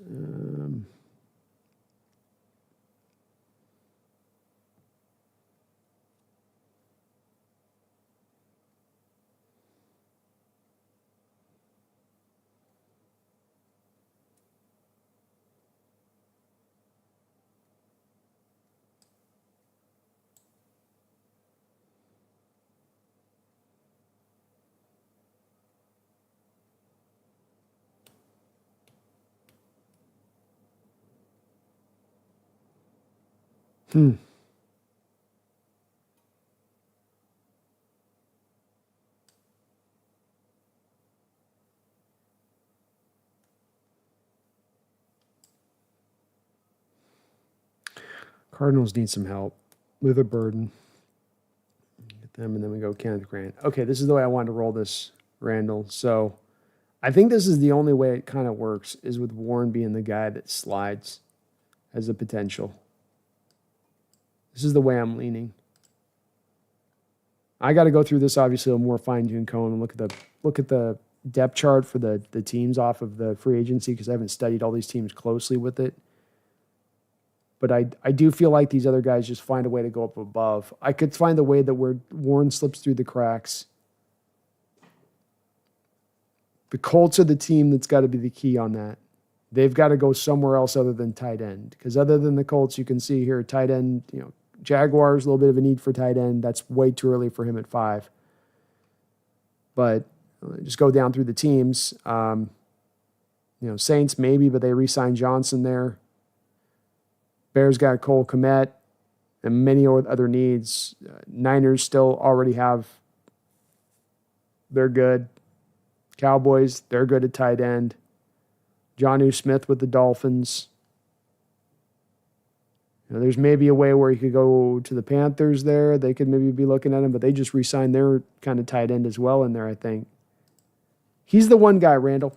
That's the one guy I think that has the chance of really drifting. Him or Kenneth Grant, who wasn't on your list there. But I think the rest of those guys are pretty locked in on going ahead of us. I'd be probably pretty blown away if one of those guys dropped. Starks is a guy who could drop. He could. That's another guy that definitely has. He should be there when we pick at 18, quite frankly. Kind of like for the same reason as Warren. It comes down to not how good the players they are there, Randall. It's more the positional value thing. You play safety, you play tight end. These are just not positions that are typically taken in the top 15 unless you have truly difference-making, defining talent, excellent production, checking all the boxes. And they check a lot of the boxes. They get very close, both those two guys, but maybe not quite. And like you say, don't draft a reach. Get a stud. Randall with another $2 donation. Thank you for that, Randall. I think Dart gets picked before 18 and moves talent down. That could be the great equalizer here, I would say. What we need to have happen to have one of those guys drop, Randall, I think, to get to the heart of that, and what you're kind of saying there, is we need, number one, I think, to have multiple guys, to have a chance of a Will Johnson and a Campbell, let's say, or a Will Johnson and a Ted McMillan. We need to see 3 of those quarterbacks go up first, somewhere in the first 18 picks up ahead of us. We need to see all of the commiserate tackles go off the board. Armand Mabo. I didn't have Josh Simmons go here, but he can also go within this group. So Simmons in there goes off the board as well. That would need to happen. And then we need some of those edges to go. We need a Walker, Pierce, Green, Tyleek Williams, 3 of those 4 guys to go up in the top 18, Randall. And then that would push it down. It is a little bit hard to kind of quite lock in on saying that this will or won't happen right now. I got to be honest with you. I don't have quite a read at this moment like I might even typically in the past at this time of year as far as which guys are kind of locked in and being top 10, for instance. I can give you kind of the top 13, 14, but I can't even really get you into more of the top 10 place, much less of even a top 5 in exactitude at this point. It's a little bit opened up and wild, wild westish right now. But Dart could certainly drive up into that spot of things. He could. We know that I think there were, as I ran to my mock draft scenario here, Randall, on this side of it, I think the Cam Ward and Shedeur are not getting out of the first 10 picks. And then it just takes one more team in there that needs a quarterback to jump. The New Orleans Saints, Spencer Rattler, I'm sure you love him. Do you love him as much as Jackson Dart? Jets need a quarterback. Looking there at 7. Is Jackson Dart a guy you're willing to go for at that point? Maybe so. Raiders there with Coach Carroll. I wouldn't say Genty's probably the pick, but you could see how that's a spot where maybe you jump there. Maybe go for it there. Probably if he gets past the first 10 picks, it's likely he's not going to be selected anywhere else outside of maybe the Dolphins at 13 if they were trying to find some insurance there for Tua. But I could see it, Randall. A lot of heat on Dart going up in the first round. Hell, Tyler Shock's even starting to get some heat in regards to maybe being a first-round pick. Very, very possible. Jason Charter, I like this draft. Well, thank you, Jason.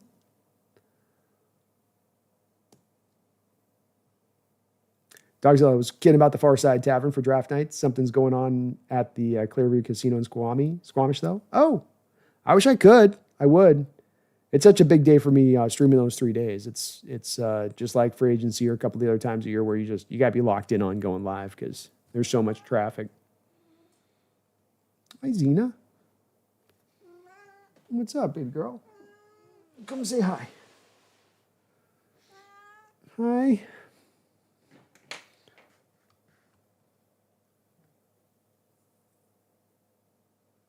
Can't see the draft board for the draft 5. So sorry about that, man. This was my bad. Sorry, I'm running the exercise, not showing you guys what I was picking. So get over here and pick this. So here was kind of my way I had them rolling. Is we had Carter going 1 to Tennessee, and then Cam Ward and Shedeur Sanders go back to back. Campbell goes to the Patriots. Travis Hunter going to the Jacksonville Jaguars at 5. Genty to Carroll. Just seems like it's inevitable. Ted McMillan there at number 7. Going to the Jets. Need some receiver help. Wilson already is kind of asked to want to be out there. They lose Devontae Adams. Will Johnson matches him up there with J.C. Horn out there at Carolina. They've been trying to find a running mate there for J.C. Horn to finally lock a guy in there then. Mason Graham in there as well now at number 9. I know that does a little bit give them some redundancy between him and Brian Breesy there, so I don't know if that's the exact way they would have gone, but you never know there too. They can go with a couple other directions on this one from their standpoint, maybe potentially like a Luther Burden as they need some wide receiver help in there as well.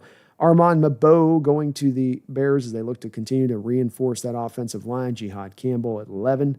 There to the Cowboys as you've got Fred Warner going into his 8th year, I believe, here. And then you just did lose your outside linebacker there this offseason, so a bit of a need there.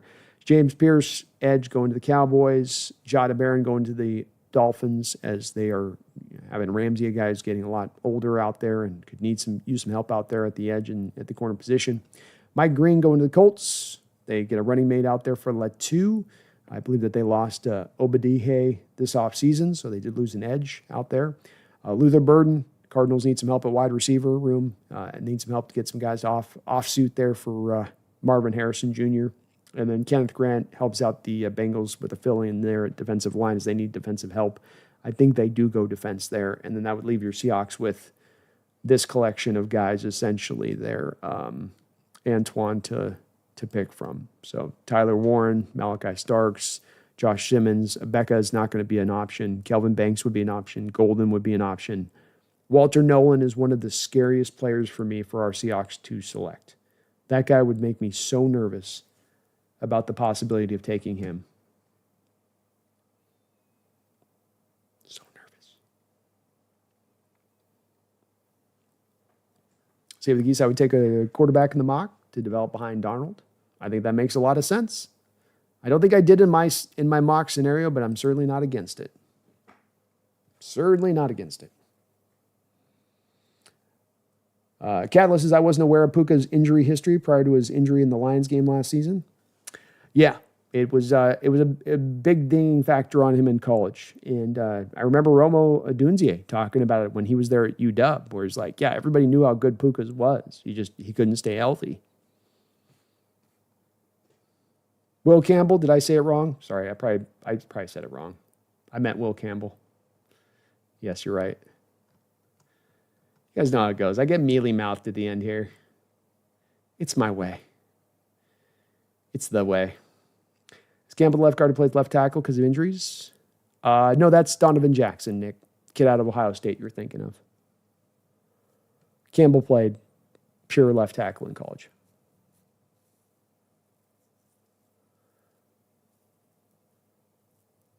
Thrill House says, I will stand by this. Anyone with off-the-field issues seems to be the ones I want on my defensive line. Well, you guys remember the Deion Sanders quote, right? When he's talking about, he wants his offensive lineman to come from, or I think it was his quarterbacks, two-parent homes. And he's like, I want my defensive lineman from a single-mother home. Like he starts going, he kind of went, it was like a little too honest, Deion, but it was also very funny. Because you knew what he was getting at the heart of, which is the same thing you kind of are there. Tucker says the way Jonas Avania moves, his speed, he pancakes guys in first and second level, but he seems to be getting ignored. I think he can be the best guard by a mile in this draft. Love him, Tucker. No, I like him a lot. I don't know if I've got a lot of, I can try to a little bit, but to me, I'm really just find myself more enamored by the fact that we have so many of these guys in this draft, in this spot of the draft, Tucker, and that when I've looked at these in recent drafts in the second round, third round, that I tend to have a very thin collection of players. It's like 3 guys maybe. And in this draft, I've actually got a good half dozen guys that are all very interesting guys that all can transition into the inside if they're outside guys at the college level or they're pure inside guys that have been that way at the college level. Sovania is one of those guys. That's why I mentioned this. So Gray Zabel, Donovan Jackson, Wyatt Milliam, Dylan Fairchild, Jonah Sava Ania, Tate Ratledge. These guys are different players and have different skill sets and provide different things into play. But I think they would all, to their own degree, be fits to this offense and this scheme. And I think they're all going to be very steady pros to very good pros on that variance of level. And that is an upgrade versus what we've already had here in-house. So if Savania is one of those guys that they two dip down on or triple dip down on in this draft, Tucker, I think you're right. There's a potential with him as much as anybody else that he could be that good of a guard in this draft. I have a harder time, and I got to always admit this, it's always a little bit of a harder time for me with guys that are more at that tackle position in college to make the determination quite on the translation. But he's a great player. He's got the natural guard size with as wide and as just thick as he is. And you're right. He can move well for a guy at that size very uniquely. So one of those guys in that packet of players there that grab a couple of these guys in this draft and you won't be mad. You're going to be very happy. We're all going to be very, very happy. Ricky's the problem. Ricky says the problem is that I don't trust the general manager to draft 5 starters in the first 2 rounds. It's fair enough, man. That's fair enough. I will say in recent history, Ricky, when it comes to John, that the track record here over the past 3 years has been much improved when it comes to drafting early on. From Charles Cross to Abraham Lucas, Boye Maffe's turned into a pretty good player. Walker's, when he's been healthy, has been a pretty good player. Witherspoon did a good job on that one. Byron Murphy's going to be a good player. Jackson Smith and Jigba, all guys taken the last 3 years, and all pretty good players. Very few real pure misses. We'll see if maybe Haynes is one of those guys. We'll see on that front of it. But I think by and large, you've done pretty good on how you've picked in that range of it. I think there's been some more troubling spots in this draft in recent history here over the last 3 years, maybe in kind of the day 3-ish range. But he's moved to value in recent years, and that has brought about better drafts recently than what it was in 15, 16, 17, 18, 19, 20 in that area. They took a big change. Ross, damn, Brandon pushing 7 hours? Oh, no, man, we're 4 hours in. We're just getting warmed up.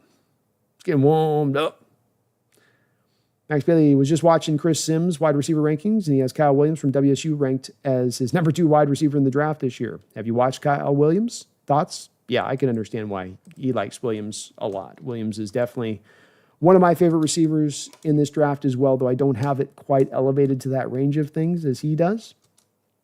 But I won't deny that watching the tape on the kid, he's been a lot of fun.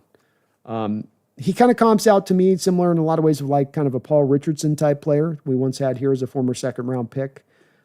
Speedy, lighter receiver with good acceleration, solid route running.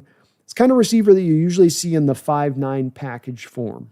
Tend to be sort of that Hollywood Brown, Tutu Atwell, that kind of real smaller guy, but a burner that can still make work. He's got actually a little bit more of the height that you don't typically get there, which is kind of cool about him.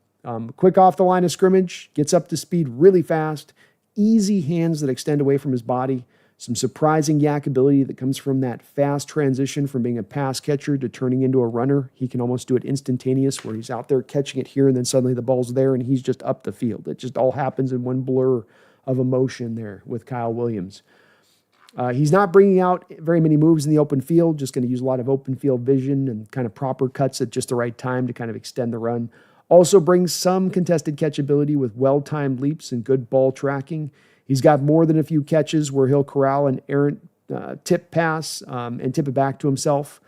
So it kind of something that stood out in tape with him that was really weird was that he'd be able to do that. A lot of receivers, when it's just thrown away from you and totally out to where you can't go grab it, then, well, that's a drop. I can't get to it. With him, he'll actually have this little technique where you don't like to tell receivers to do this, but he's got an ability to do it where he can kind of tip the ball back to himself and go make the catch, which is kind of cool. And it's definitely a skill that he has because he's done it a few times on his tape. He does have to avoid the press and physical coverage with his releases, but this is a guy that can play on the outside at 6 feet tall and 186 pounds with his speed. You're just going to have to put him more at the Z position than you're going to put him at the X. He can be brought to a standstill with a good press, which is kind of, with that and lack of open field moves out there, this where I put him in more of kind of the 4th round range of things. But he ran a really good 40 at the combine, tested really well. And though I do have him in the 4th round of this draft, I've got him right at the top of the 4th round for me. So he's a good player. I understand why Sims likes him that much, Max. He's legit. Catalyst says, maybe I'm heavily biased towards K9 because of his amazing juke cuts and cutting ability. He's got legitimate talent, Catalyst. I think with K9, everything about that, I think I saw you speak above about that, about him taking the hits in the backfield and not getting the holes and, a lot of his runs being hammering up in the A and the B gap, which is not his game. All valid. All completely valid. I think there are parts of his game that I'd like to see coming forward and that I worry a little bit on K9 where he's got this just pure, everything you're saying about the pure raw ability with the cuts and all that, totally true, totally true. The one worry I have with K9 that stood out to me over the last couple of years as I've watched his tape that I worry about with him a little bit is the vision. And this may be where this new scheme helps him out a little bit, where the scheme's going to tell him where to go and it's going to say, and you will go there, rather than it being kind of, clothing optional. It's, no, you're going to hit the hole and that's where you're going. This is a scheme that will tell the running back what to do, what time of day it is, what clothes they're wearing. It's that kind of way with it. But sometimes where you're looking for the vision to be right with him, it's not always right. But all that other stuff is with it as well. And maybe some of the lack of the bad vision recently has been built up by the real poor blocking. There's a culmination effect on this on running backs, like there is catalyst on quarterbacks. You get a guy drilled in the backfield time and time again, they're eventually going to start constantly trying to bounce it outside because they're just expecting that penetration to come.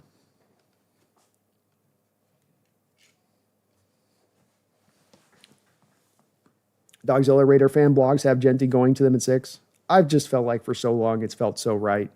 There's not another pick in this draft that feels more right than Genty going to the Raiders at 6. Randall's with me. He doesn't like K9's vision either. I've got a lot of all 22 shots, Randall, with him.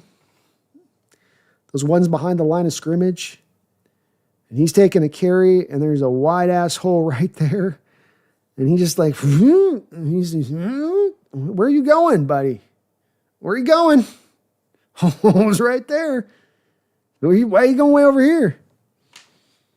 It happens sometimes with him on the tape. A problem Carroll spoke to in his rookie year, too.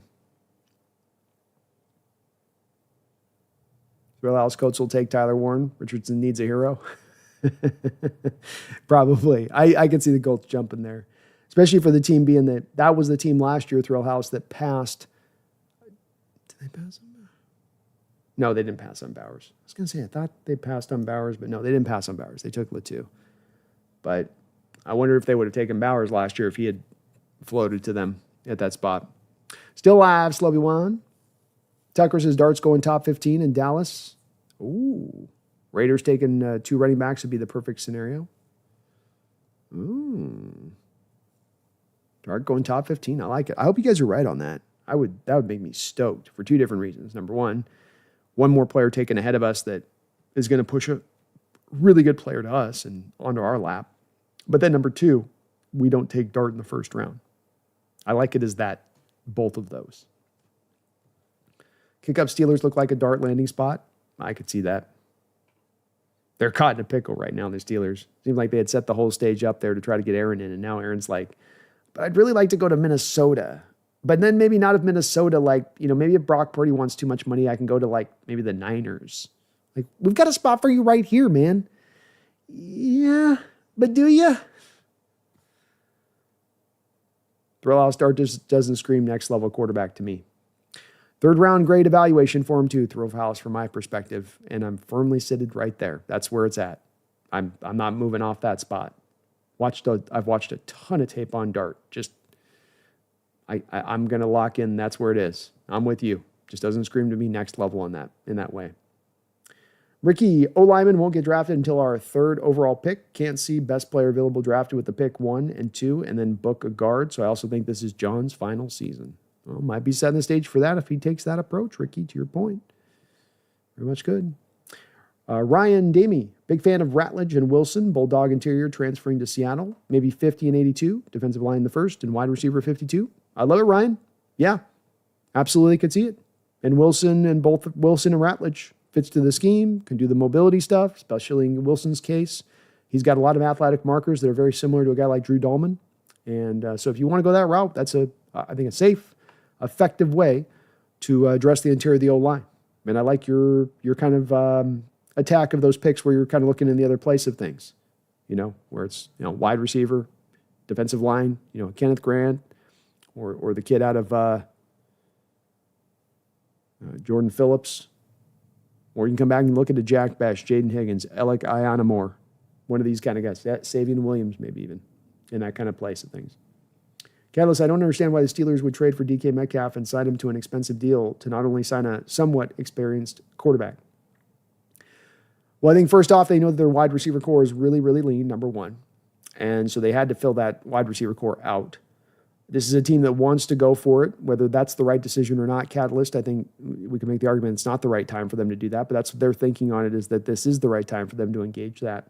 There also seems to be another point to this that is the domino yet to drop, which is the George Pickens domino. And that George Pickens domino seems to be one that they brought DK in to be the replacement for George Pickens, not to work alongside George Pickens. And with Pickens coming up for a contract extension, if you're going to plan on moving him out the door, and that is your receiving core kind of wholly at that point, what are you doing now?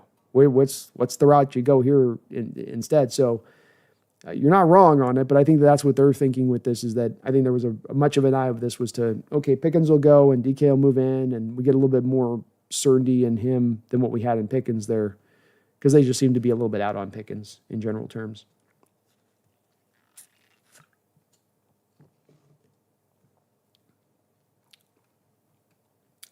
I would say.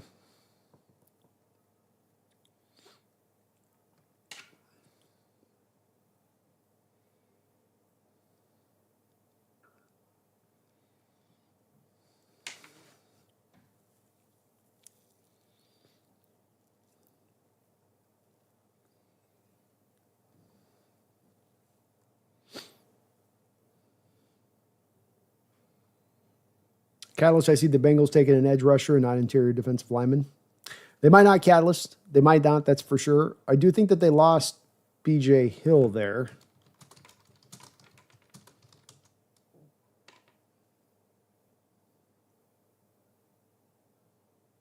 Oh, no.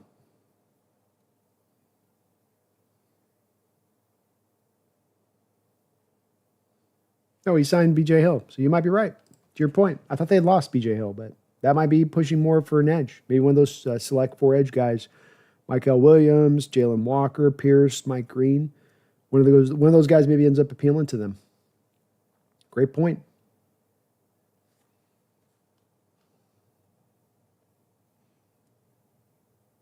Kick up. Why does Walter Nolan scare you? Is he not good, or does it create a logjam at 3 tech? I'm not as worried about the logjam at 3 tech kick up, though I wouldn't like that.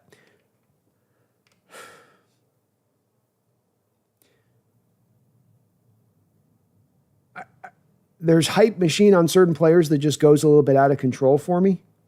And Walter Nolan, the second after I watched his tape that I was hearing people try to make the Jalen Carter comparisons, because once every 45 snaps you might get a Jalen Carter-like play from Walter Nolan, really freaks me out. And when you watch the tape with him, and what freaks me out most with him kick up is it's really about where people are talking about him being taken. I mean, there's people that are comping or projecting him to the Niners at 12, which please Niners, please do a Javon Kinlaw-like selection once again, because that's what that would be, is you guys making another Javon Kinlaw pick there. Please do that. Please do that. Please, Niners. It would be making my Pierce all day again, just making my day again if they did that. But he's not a bad player, and it's not that there isn't those flashes there, but they are inoften flashes, and I'm begrudgingly giving him a day 2 grade. But I have a feeling in my gut that that's just a player I'd like to kind of stay away from.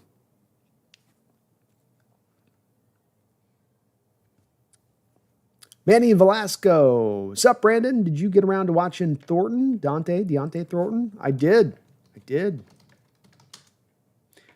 All right, Deontay Thornton. So first off, he's going to fit into a very similar place in this draft to me of Arian Smith, the Georgia wide receiver who, highly talented guy, never quite fully tapped into that talent, okay production, played with a bad quarterback situation there a little bit, all that kind of factoring in there. And a little bit of the same way with him, a guy that's kind of been slow to come along there at Tennessee and really provide a ton of production. 4'3", 151, 140 on a 6'5", 205-pound build. So, I mean, freakishness as far as the size, speed, factor to him, along with 32-inch long arms. So this is a lanky X. He's built exclusively on runaway speed. Straight line. He has elite burst and speed for the position. So the 4'3", 151 absolutely shows up on tape. He's just going to eat up space in the straight line way of things. Whether running by guys purely, or if he's got to run to an underthrown ball, his speed comes into the play at the forefront of his tape. So, he puts fear in the hearts of guys with that speed and being able to run by him. And really, it did stand out to me where when that ball was in the air and if it got overthrown on him, he could get that extra gear to run up under that ball and then go and collect it in. The man absolutely annihilates just destroys post routes. I don't know what it is, but whenever this guy was asked to run a post route, he was murking fools. He does have a little bit of affluence with catching the ball out away from him, but the hands are a lot more kind of body style than anything else. It's just kind of there and there, especially the post routes, where he runs the post route, then you catch the ball up out away here when the ball's thrown on kind of a line. He's really good with that. The Vols receivers, this has been known for a while there, going back to guys like Jalen Hyatt. They just don't run a real wide route tree necessarily. So you're really working off of him really going go route, posts, and comebacks, hitches kind of routes. That's basically what he runs. So not a lot to go off of with that. He does have stiff hips, and he does not have very much wiggle as a wide receiver. So the straight line speed is great, but if you're having him change direction and do like an over route where he's got to cut across the field, he's going to slow down quite a bit. He's not going to create as much separation. He's not a pure route runner for the position either. So there are some deficiencies there. It did seem like the light bulb finally kind of went on this year. The down part for him on this one was seemingly a little bit, Manny, that he was fighting through a knee injury this year where he wasn't at his best self, but still able to go out there and be effective as that light bulb was coming on. It's a little bit like, what was happening with Jack Besh, where he finally got his opportunity and it's all coming on. And I'm clicking into place and 1,000-yard season, and here we go. And with him, same kind of thing maybe was starting to kind of happen, just not quite fully turned up and turned on. And so with the questions that are there, with as much of what you have from him and the good that's there, it does dip me down and drip him down into sort of that Arian Smith place of things in this draft, where it's more of a fifth receiver that you're drafting for the tools they bring. Might be kind of just a one-trick pony with the deep ball stuff, but he would give you a little bit of an insurance policy there for Marquez Valdes-Scantling as an ex-receiver that can take the top off the defense. But I don't see a wide upside with him because those stiff hips, that lack of wiggle, that's going to affect him at the next level when it comes to the route running and being able to create separation, even with his speed.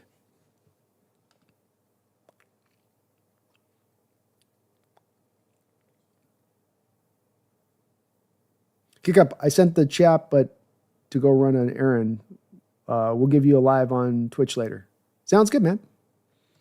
Appreciate you, man. Sorry if I missed. Why does Nolan? Oh, I got you on the Nolan thing there.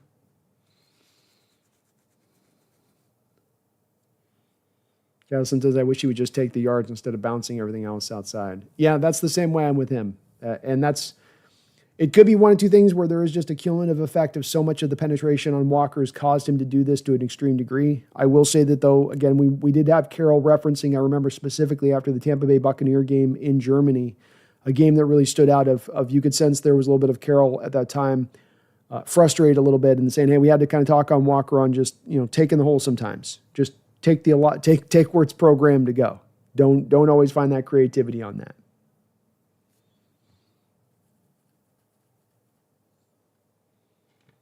Nicholas, where do you see Jack Besh going? I think Jack Besh goes late second round, but there's a possibility it could go early. But late second round, early third would be about where I'd see him. I just did have a Jack Besh Nicholas video drop on my Hawks Nest Clips channel today, a prospect video on him. But he's one of my favorite wide receivers in the draft. Regardless of where they go, where the rounds are, I just love his game. He is tough as nails. It's not been an easy pathway for him to be the receiver he's been or become. He gives you a skill set that would fit perfectly to this offense. Cooper Kupp could show him how to become the Cooper Kupp 2.0 version. I love him quite a bit.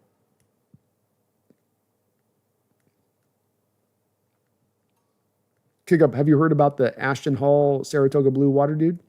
I'm going to try that routine for fun for one day. Is that the guy that pushes his face in the ice water and he's doing all that? That guy jumped up on everybody's feeds all of a sudden. That was wild. Chase, why is Dart getting the J.J. McCarthy treatment? Because this is what kind of has been now happening more often than not throughout most of these pre-draft processes. And the reason being is that quarterback position is more valuable than ever. There's more teams more than ever looking for a quarterback. And scarcity is going to create demand. Demand is going to cause guys to go higher than they probably should. And in JJ's case, I think it caused that to happen last year, Chase. I think that he wasn't the only guy. Bo Nix was another guy that this caused to get elevated through his post-draft process. Another part of this, though, is going to be a bit of the NIL aspect of this, Chase. Because what happened 10 years ago when there was guys like Jackson Dart or J.J. McCarthy coming out is they would have come out the prior year to the year that they came out in.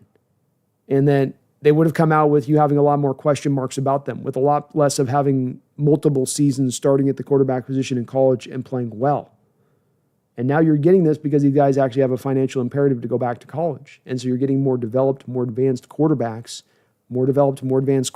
even with limited skill sets, can still then draw teams in to take them very early because that's going to be value. We don't have to bring you along as fast. You're going to hit what your floor is much more immediately. So we're going to maybe be able to then maximize you on your rookie quarterback contract at that point. And we know the value in that one, Chase. If you're able to find a good quarterback on that rookie contract, how big that is for a team to be able to operate for 3 years with that benefit, like the Niners have with Brock Purdy, for instance. So this is a bit of the lay of the land. There's always going to be probably 1, 2, 3 guys every year that's going to get elevated a little bit like this.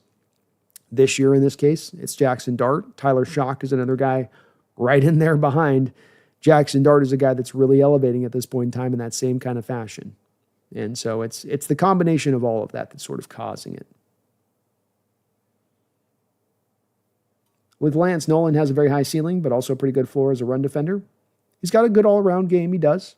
I just think that the tape goes really cold way too often for me at times. Sometimes makes me question. I don't like questioning motor. And if your motor isn't good in college, I don't know if it's going to get good in the pros.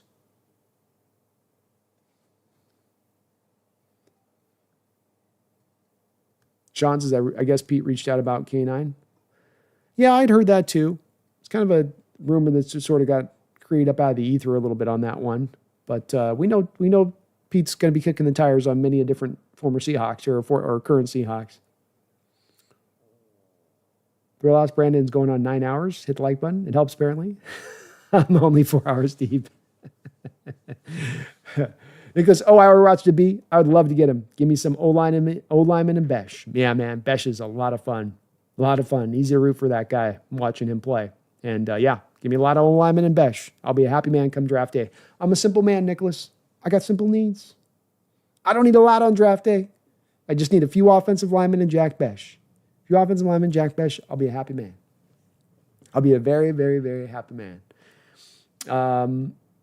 Kick up is Michael Williams, your pick at 18. He would be my pick at 18 if he falls in there. Yeah, I've got a blue chip grade on Michael Williams, and I think Michael Williams is my biggest leap this year. So obviously there's a lot of, when I tell you guys, hey, I've got a blue chip grade on Travis Hunter. Hey, guys, I got a blue chip grade on Ashton Genty. Hey, guys, I got a blue chip grade on Abdul Carter. You guys would have every right to go, yeah, really? Do you? Did you make a big scouting leap with that one, did you, Brandon?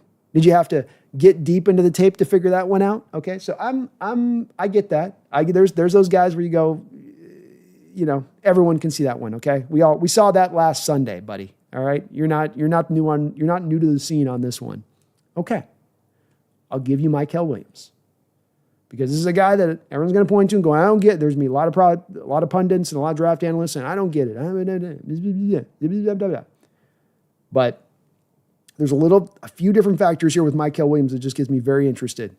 And I think the injury factor that he's played through and yet still have been able to play a really good ball, the factor in the Georgia defense that doesn't just let your edges rip and roar off the line of scrimmage, how this guy was like Jalen Walker at times, being asked to play like an off-ball linebacker. The fact that he still was kind of getting through those injuries and getting healthy even through this pre-draft evaluation process and when he was trying to run through his pro day. The fact that he's still so very young. I'm still going with Michael Williams as a blue chip prospect in this draft, and I have faith in that. This kid's a guy we're going to look back on, I think, 5 years from this draft and go, man, that was one of the better players in this draft. How did we not see that? So that's my one big leap. The rest of them, I get it, where everybody's going, yeah, you're in the same vessel as the rest of us on that one, buddy. And your guys would be right on that. Lethal says, I was busy all day, but I'm glad I got to catch the stream, even a little late. Well, thanks for hopping on in, Lethal. Hope you got a lot of stuff done today. It was a productive day, hopefully. Lead Lance, any chance you got to check out CJ Dupree? I'm higher on him than Jackson Haas. He's on my list. I swear to God, I did add it on the list on the last show we did. I just didn't have a chance to quite get back around to him on that. So I'm going to be really over about the next 2 weeks. The plan is to just really hammer through this list of things We're currently at, my account is 223 prospects here. So the goal will be to get into April, by about April 4th, April 5th. I'd like to be up around 260 to 275. So he's on my list. Make sure I got him on. I thought I put him on my deal here. I knew for sure I remember writing him down. But then yet, if I wrote him down, why isn't he on my list?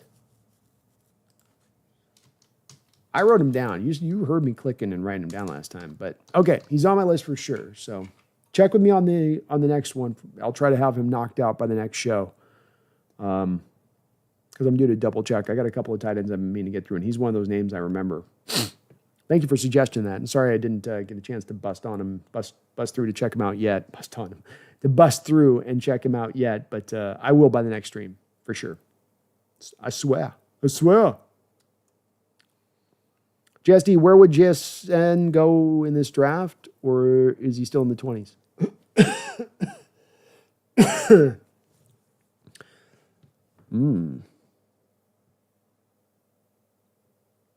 I would estimate that he would still go in the 20s, probably.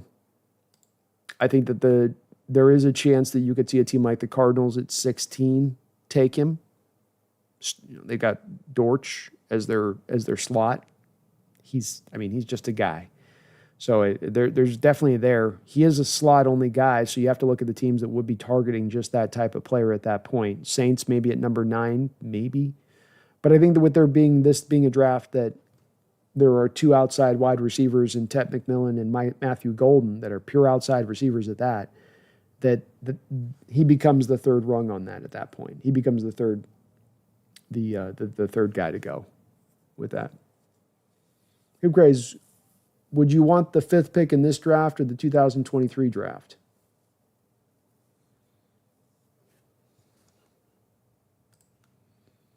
My mind's so much on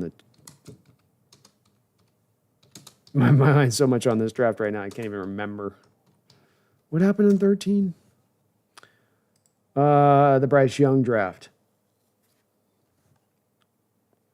God, that was awful.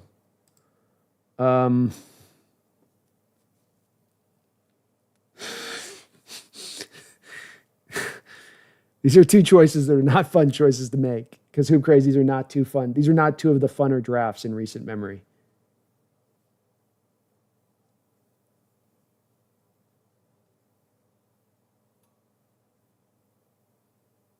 Probably this draft. Probably this one. That draft had the quarterbacks at the top, but once you got outside the quarterbacks at the top, it was kind of a free-for-all for who went what, where, when, why. And so that one was probably a little worse of a draft, I think, even than this one. It was better from a quarterback standpoint of things, but once you were in that first round where the Hawks were picking, as I said that year, it was kind of a bad year to be picking number 5 overall. This year, it's not, I will say this, Hoop Craze, it's not like this is head and shoulders way better right now, but it is better. A guy like Jada Barron, for instance, very close comp in my opinion to a Devin Witherspoon, but he's going to go more probably 11, 12, 13, 14, 15 kind of area rather than a top 5 selection. Where do I think Jerzon Newton, where do you think in general falls this draft? I predicted Jerzon Newton would not be a first-round pick, and I was right. Who do you think in general falls in this draft? Oh, falls. Sorry.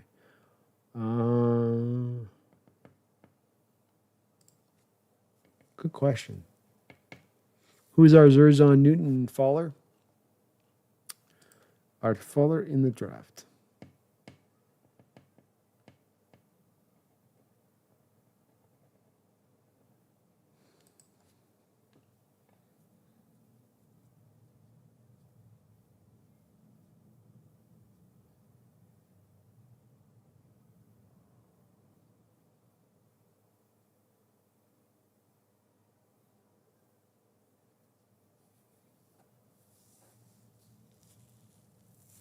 Well, the thing I will say with Newton is that there was questions a little bit about his health, I think, that was coming out that was a little bit why he dipped down.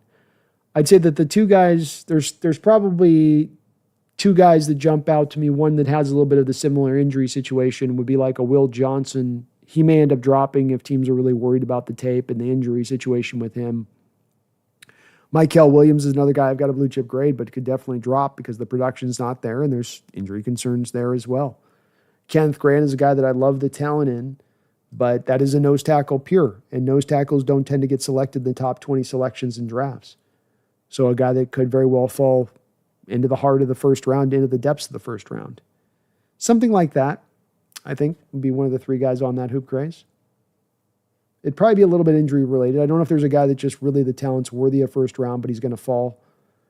Maybe a guy like the corner that I just mentioned, Jada Barron, or maybe a Malachi Starks because he's a safety.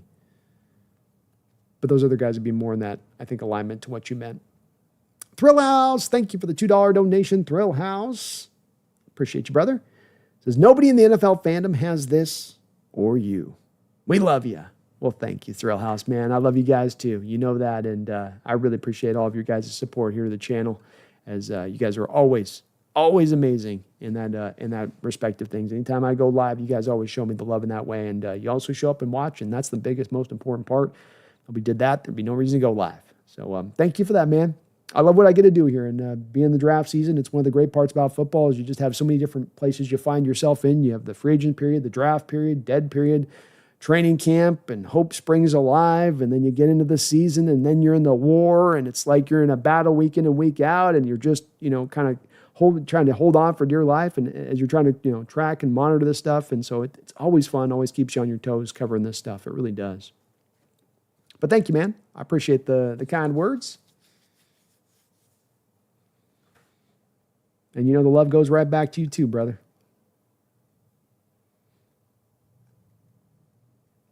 Lethal, you have to watch his Maryland tape for his receiving upside. Alabama blocking for his blocking. Okay, let me make sure I get the notes on that. He's like a former 5-star recruit, wasn't he, Lethal? Maryland for receiving. Got it. Thank you, man. I will check both those out.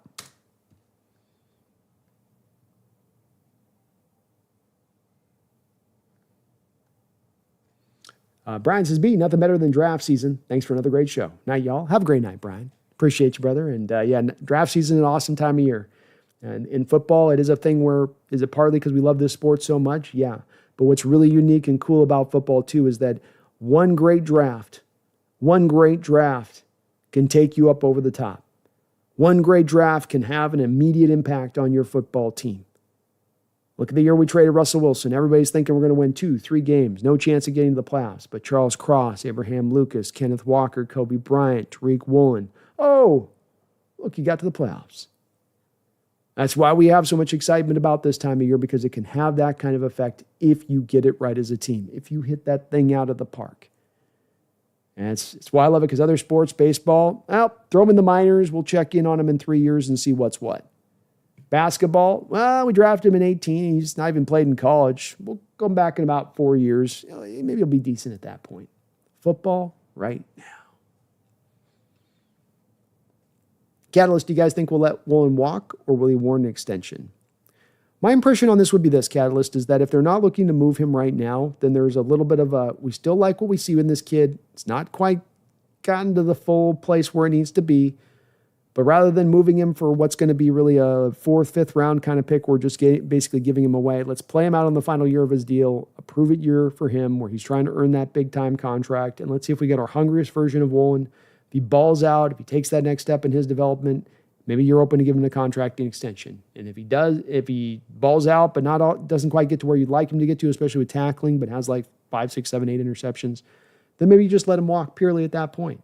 But you get that final year of production from him. It's a little bit like a similar situation to a Walker, where both of those players are at for different reasons coming into this final year of their contract. It's kind of in the team's just best benefit to let them play out that final year of their deal, see if they can get that really good year of production, and then make your decision from there about what you want to really go do. Sean says, Brandon, you are definitely one of my favorite Seahawks streamers. Go Hawks. Well, thank you, Sean. That's very kind, and there's some great people doing some great work out here in the Seahawks hemisphere, so that's very high praise in addition to that. Amazing Mario Brothers B, if Emawari and Zabel are both there at 18, who do you take? I'm going to take Zabel Amori's got by far probably the higher upside to his game, but this is really more driven by the fact at that point, as much as anything else, that we need to take care of this offensive line. And that means, unfortunately, at times you're going to have to move a little bit more for leaning to a bit of a need early on in this draft at times, more than I'd like to do, but is by necessity, Mario Brothers, because of the approach the team has taken in regards to free agency or making any kind of trades in order to try to get this line on point before the draft. If you made a couple of actually high-quality signings, you can come in this draft and it's not being driven by need to have to go take these guys, but this is the pickle we find ourselves in. Not the pickle we wanted to be in, but the pickle we find ourselves in nonetheless. Me says, I thought you died alone a long time ago. You're face to face with the man who sold the world. Ding, ding, ding, ding, ding, ding, ding, ding, ding, ding, ding, ding. I love that song. Bowie seemed to be me so annoyed by the fact that Cobain kind of took the song over. Everyone rightly thought that I didn't write anymore. I ain't like that. I wrote the bloody song. Now everyone thinks Kurt Cobain wrote it. I wrote the song. It's not even about Kurt Cobain. They'll say it's about heroin. No, it's not. It's about a dog I had back in '78. My God, people. I worked at a Taco Bell, like 15. I just remember they'd have the loop of the same 9 songs that they would play.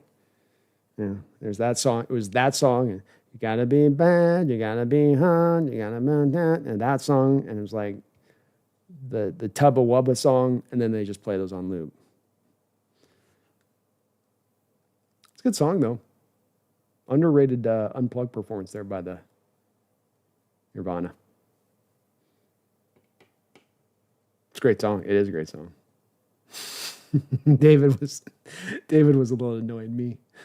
He's like, it's my bloody song. I wrote it. I'm getting paid when he sings it. Lethal says, yeah, last time I looked into it, I was convinced about that one musician dude who was found dead near railroad tracks did it.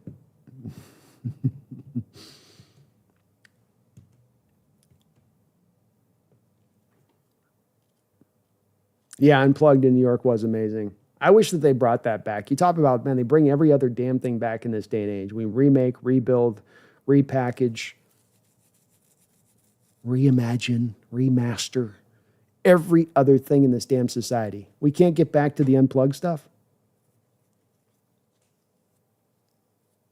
Straight up the Unplugged stuff made me a fan of Dylan more than the Dylan work, than his pure Dylan stuff, right? Like, any band that went there and did the Unplugged stuff, like, you got the best version of that band, I felt like.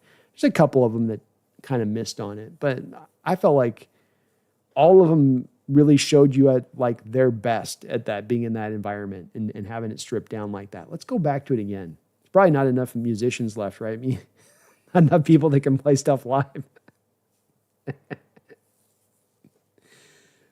You're probably beyond that age now. I gotta, like, play all of the chords. I gotta do it. Like, can't we just do partial on it? Can we strip it down? Can I just strum? How about I just strum? And then he sings it and we just strum it and we call that Unplugged. Something like that. Sean says the Unplugged series was overall a very great series. Yeah, great series. Great. You could feel the intimate environment of the audience around it, you know. Just everybody's so close. And you had people that seemed like they were really fans of the music and into it. He says you're probably right on that, B. I mean, it doesn't make any other sense why you don't have it, you know, out there. And they even had LL Cool J do the Unplugged, and it was cool. Even him doing it. Remember LG out there, and they unplugged it with him, and then Mama said, knock you out. And they had guys on the drums. It sounded better. It was even LL. I'm not a big LL fan, but it was like, dude, it was good. Can we just Milli Vanilli it? Exactly. Okay, look, I'll look like I'm doing the chords. Like, I can fake it, you know. I got to fake it down. Why don't we just do that? And we know that the sound's controlled, and we know it's going to sound good. You never know on that one, me. You never know now. All right. Well, we are 4 hours and almost 30 minutes into the stream today. I think this is probably a good time to put a button on this thing here and wrap her on up on that side. Carmen says Bowie's my favorite, me all the time. I love me Bowie. I've got my nights, Carmen, that I go on my Bowie runs, you know. I get my Bowie mix up, you know. So he's got a lot of great albums and songs, and an easy one to go back to. A very talented a musician, and his ability to put together structures of songs in a unique ways. But yeah, Bowie's a good one. Bowie's a real good one. Can't go wrong with a Bowie mix, man. Can't go wrong with a Bowie mix at all.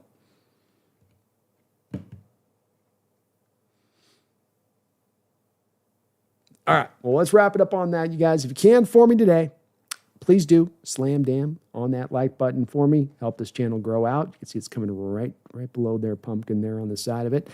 And it will help me a lot if you can hit that like button. Helps me show up on the algorithm. I really do appreciate it on that side of things. We're going to be going and doing the roundtable tomorrow. So I'll be on the NFC West roundtable on Tuesday tomorrow night, 6 o'clock Pacific Standard Time.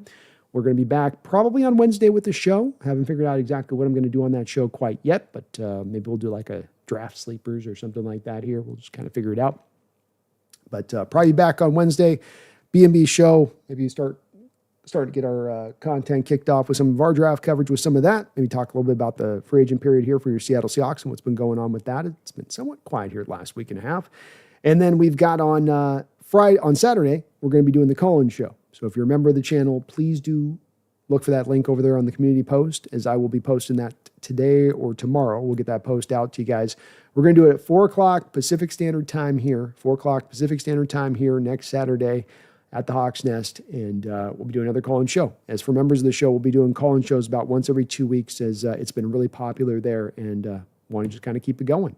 I thank you guys for watching today. I really thank you, as always, for the great kind comments and discussions in the chat, as we were able to keep it through 4.5 hours really cool and even-keeled, which is always good to see. Hey, you guys even gave me a little bit of room on messing up at the rep, because I could not get, I didn't get the thing showing up on the stream there when I was trying to run this for you guys earlier, and I felt a little bit bad about that. So thank you guys for riding with me on the early part of the show where I didn't get the mock drafts popping up like I had it. It all set up perfectly, you know, and then you go live and something gets out of order or out of flux, and it's like, oh my God, come on now. Let's get this right. But you guys hung in with me on that. So thank you for that.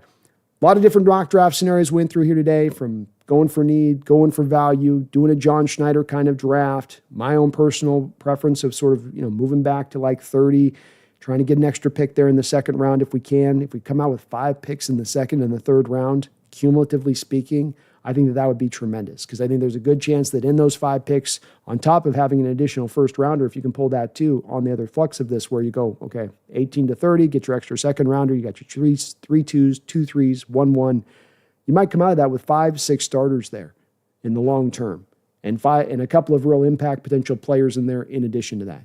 This is the way that I would definitely lean to and prefer, and hopefully John Schneider can find a way to pull off that kind of move, unless there's just some awesome blue chip player that lands in his lap at 18 and he just can't turn away.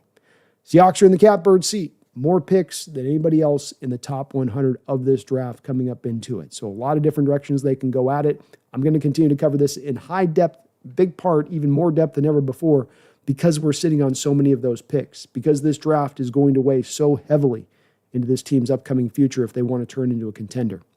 We got one big old monster donation to finish us off right here on the channel tonight. Me, who has been exceptional, absolutely exceptional, peerless, I shall say, in addition to that, in the big, monstrous donations he's dropped on this channel recently here over and over and over again. And he has done so again tonight. Thank you, Me, for finishing us off with an amazing $50 donation here on the channel this evening.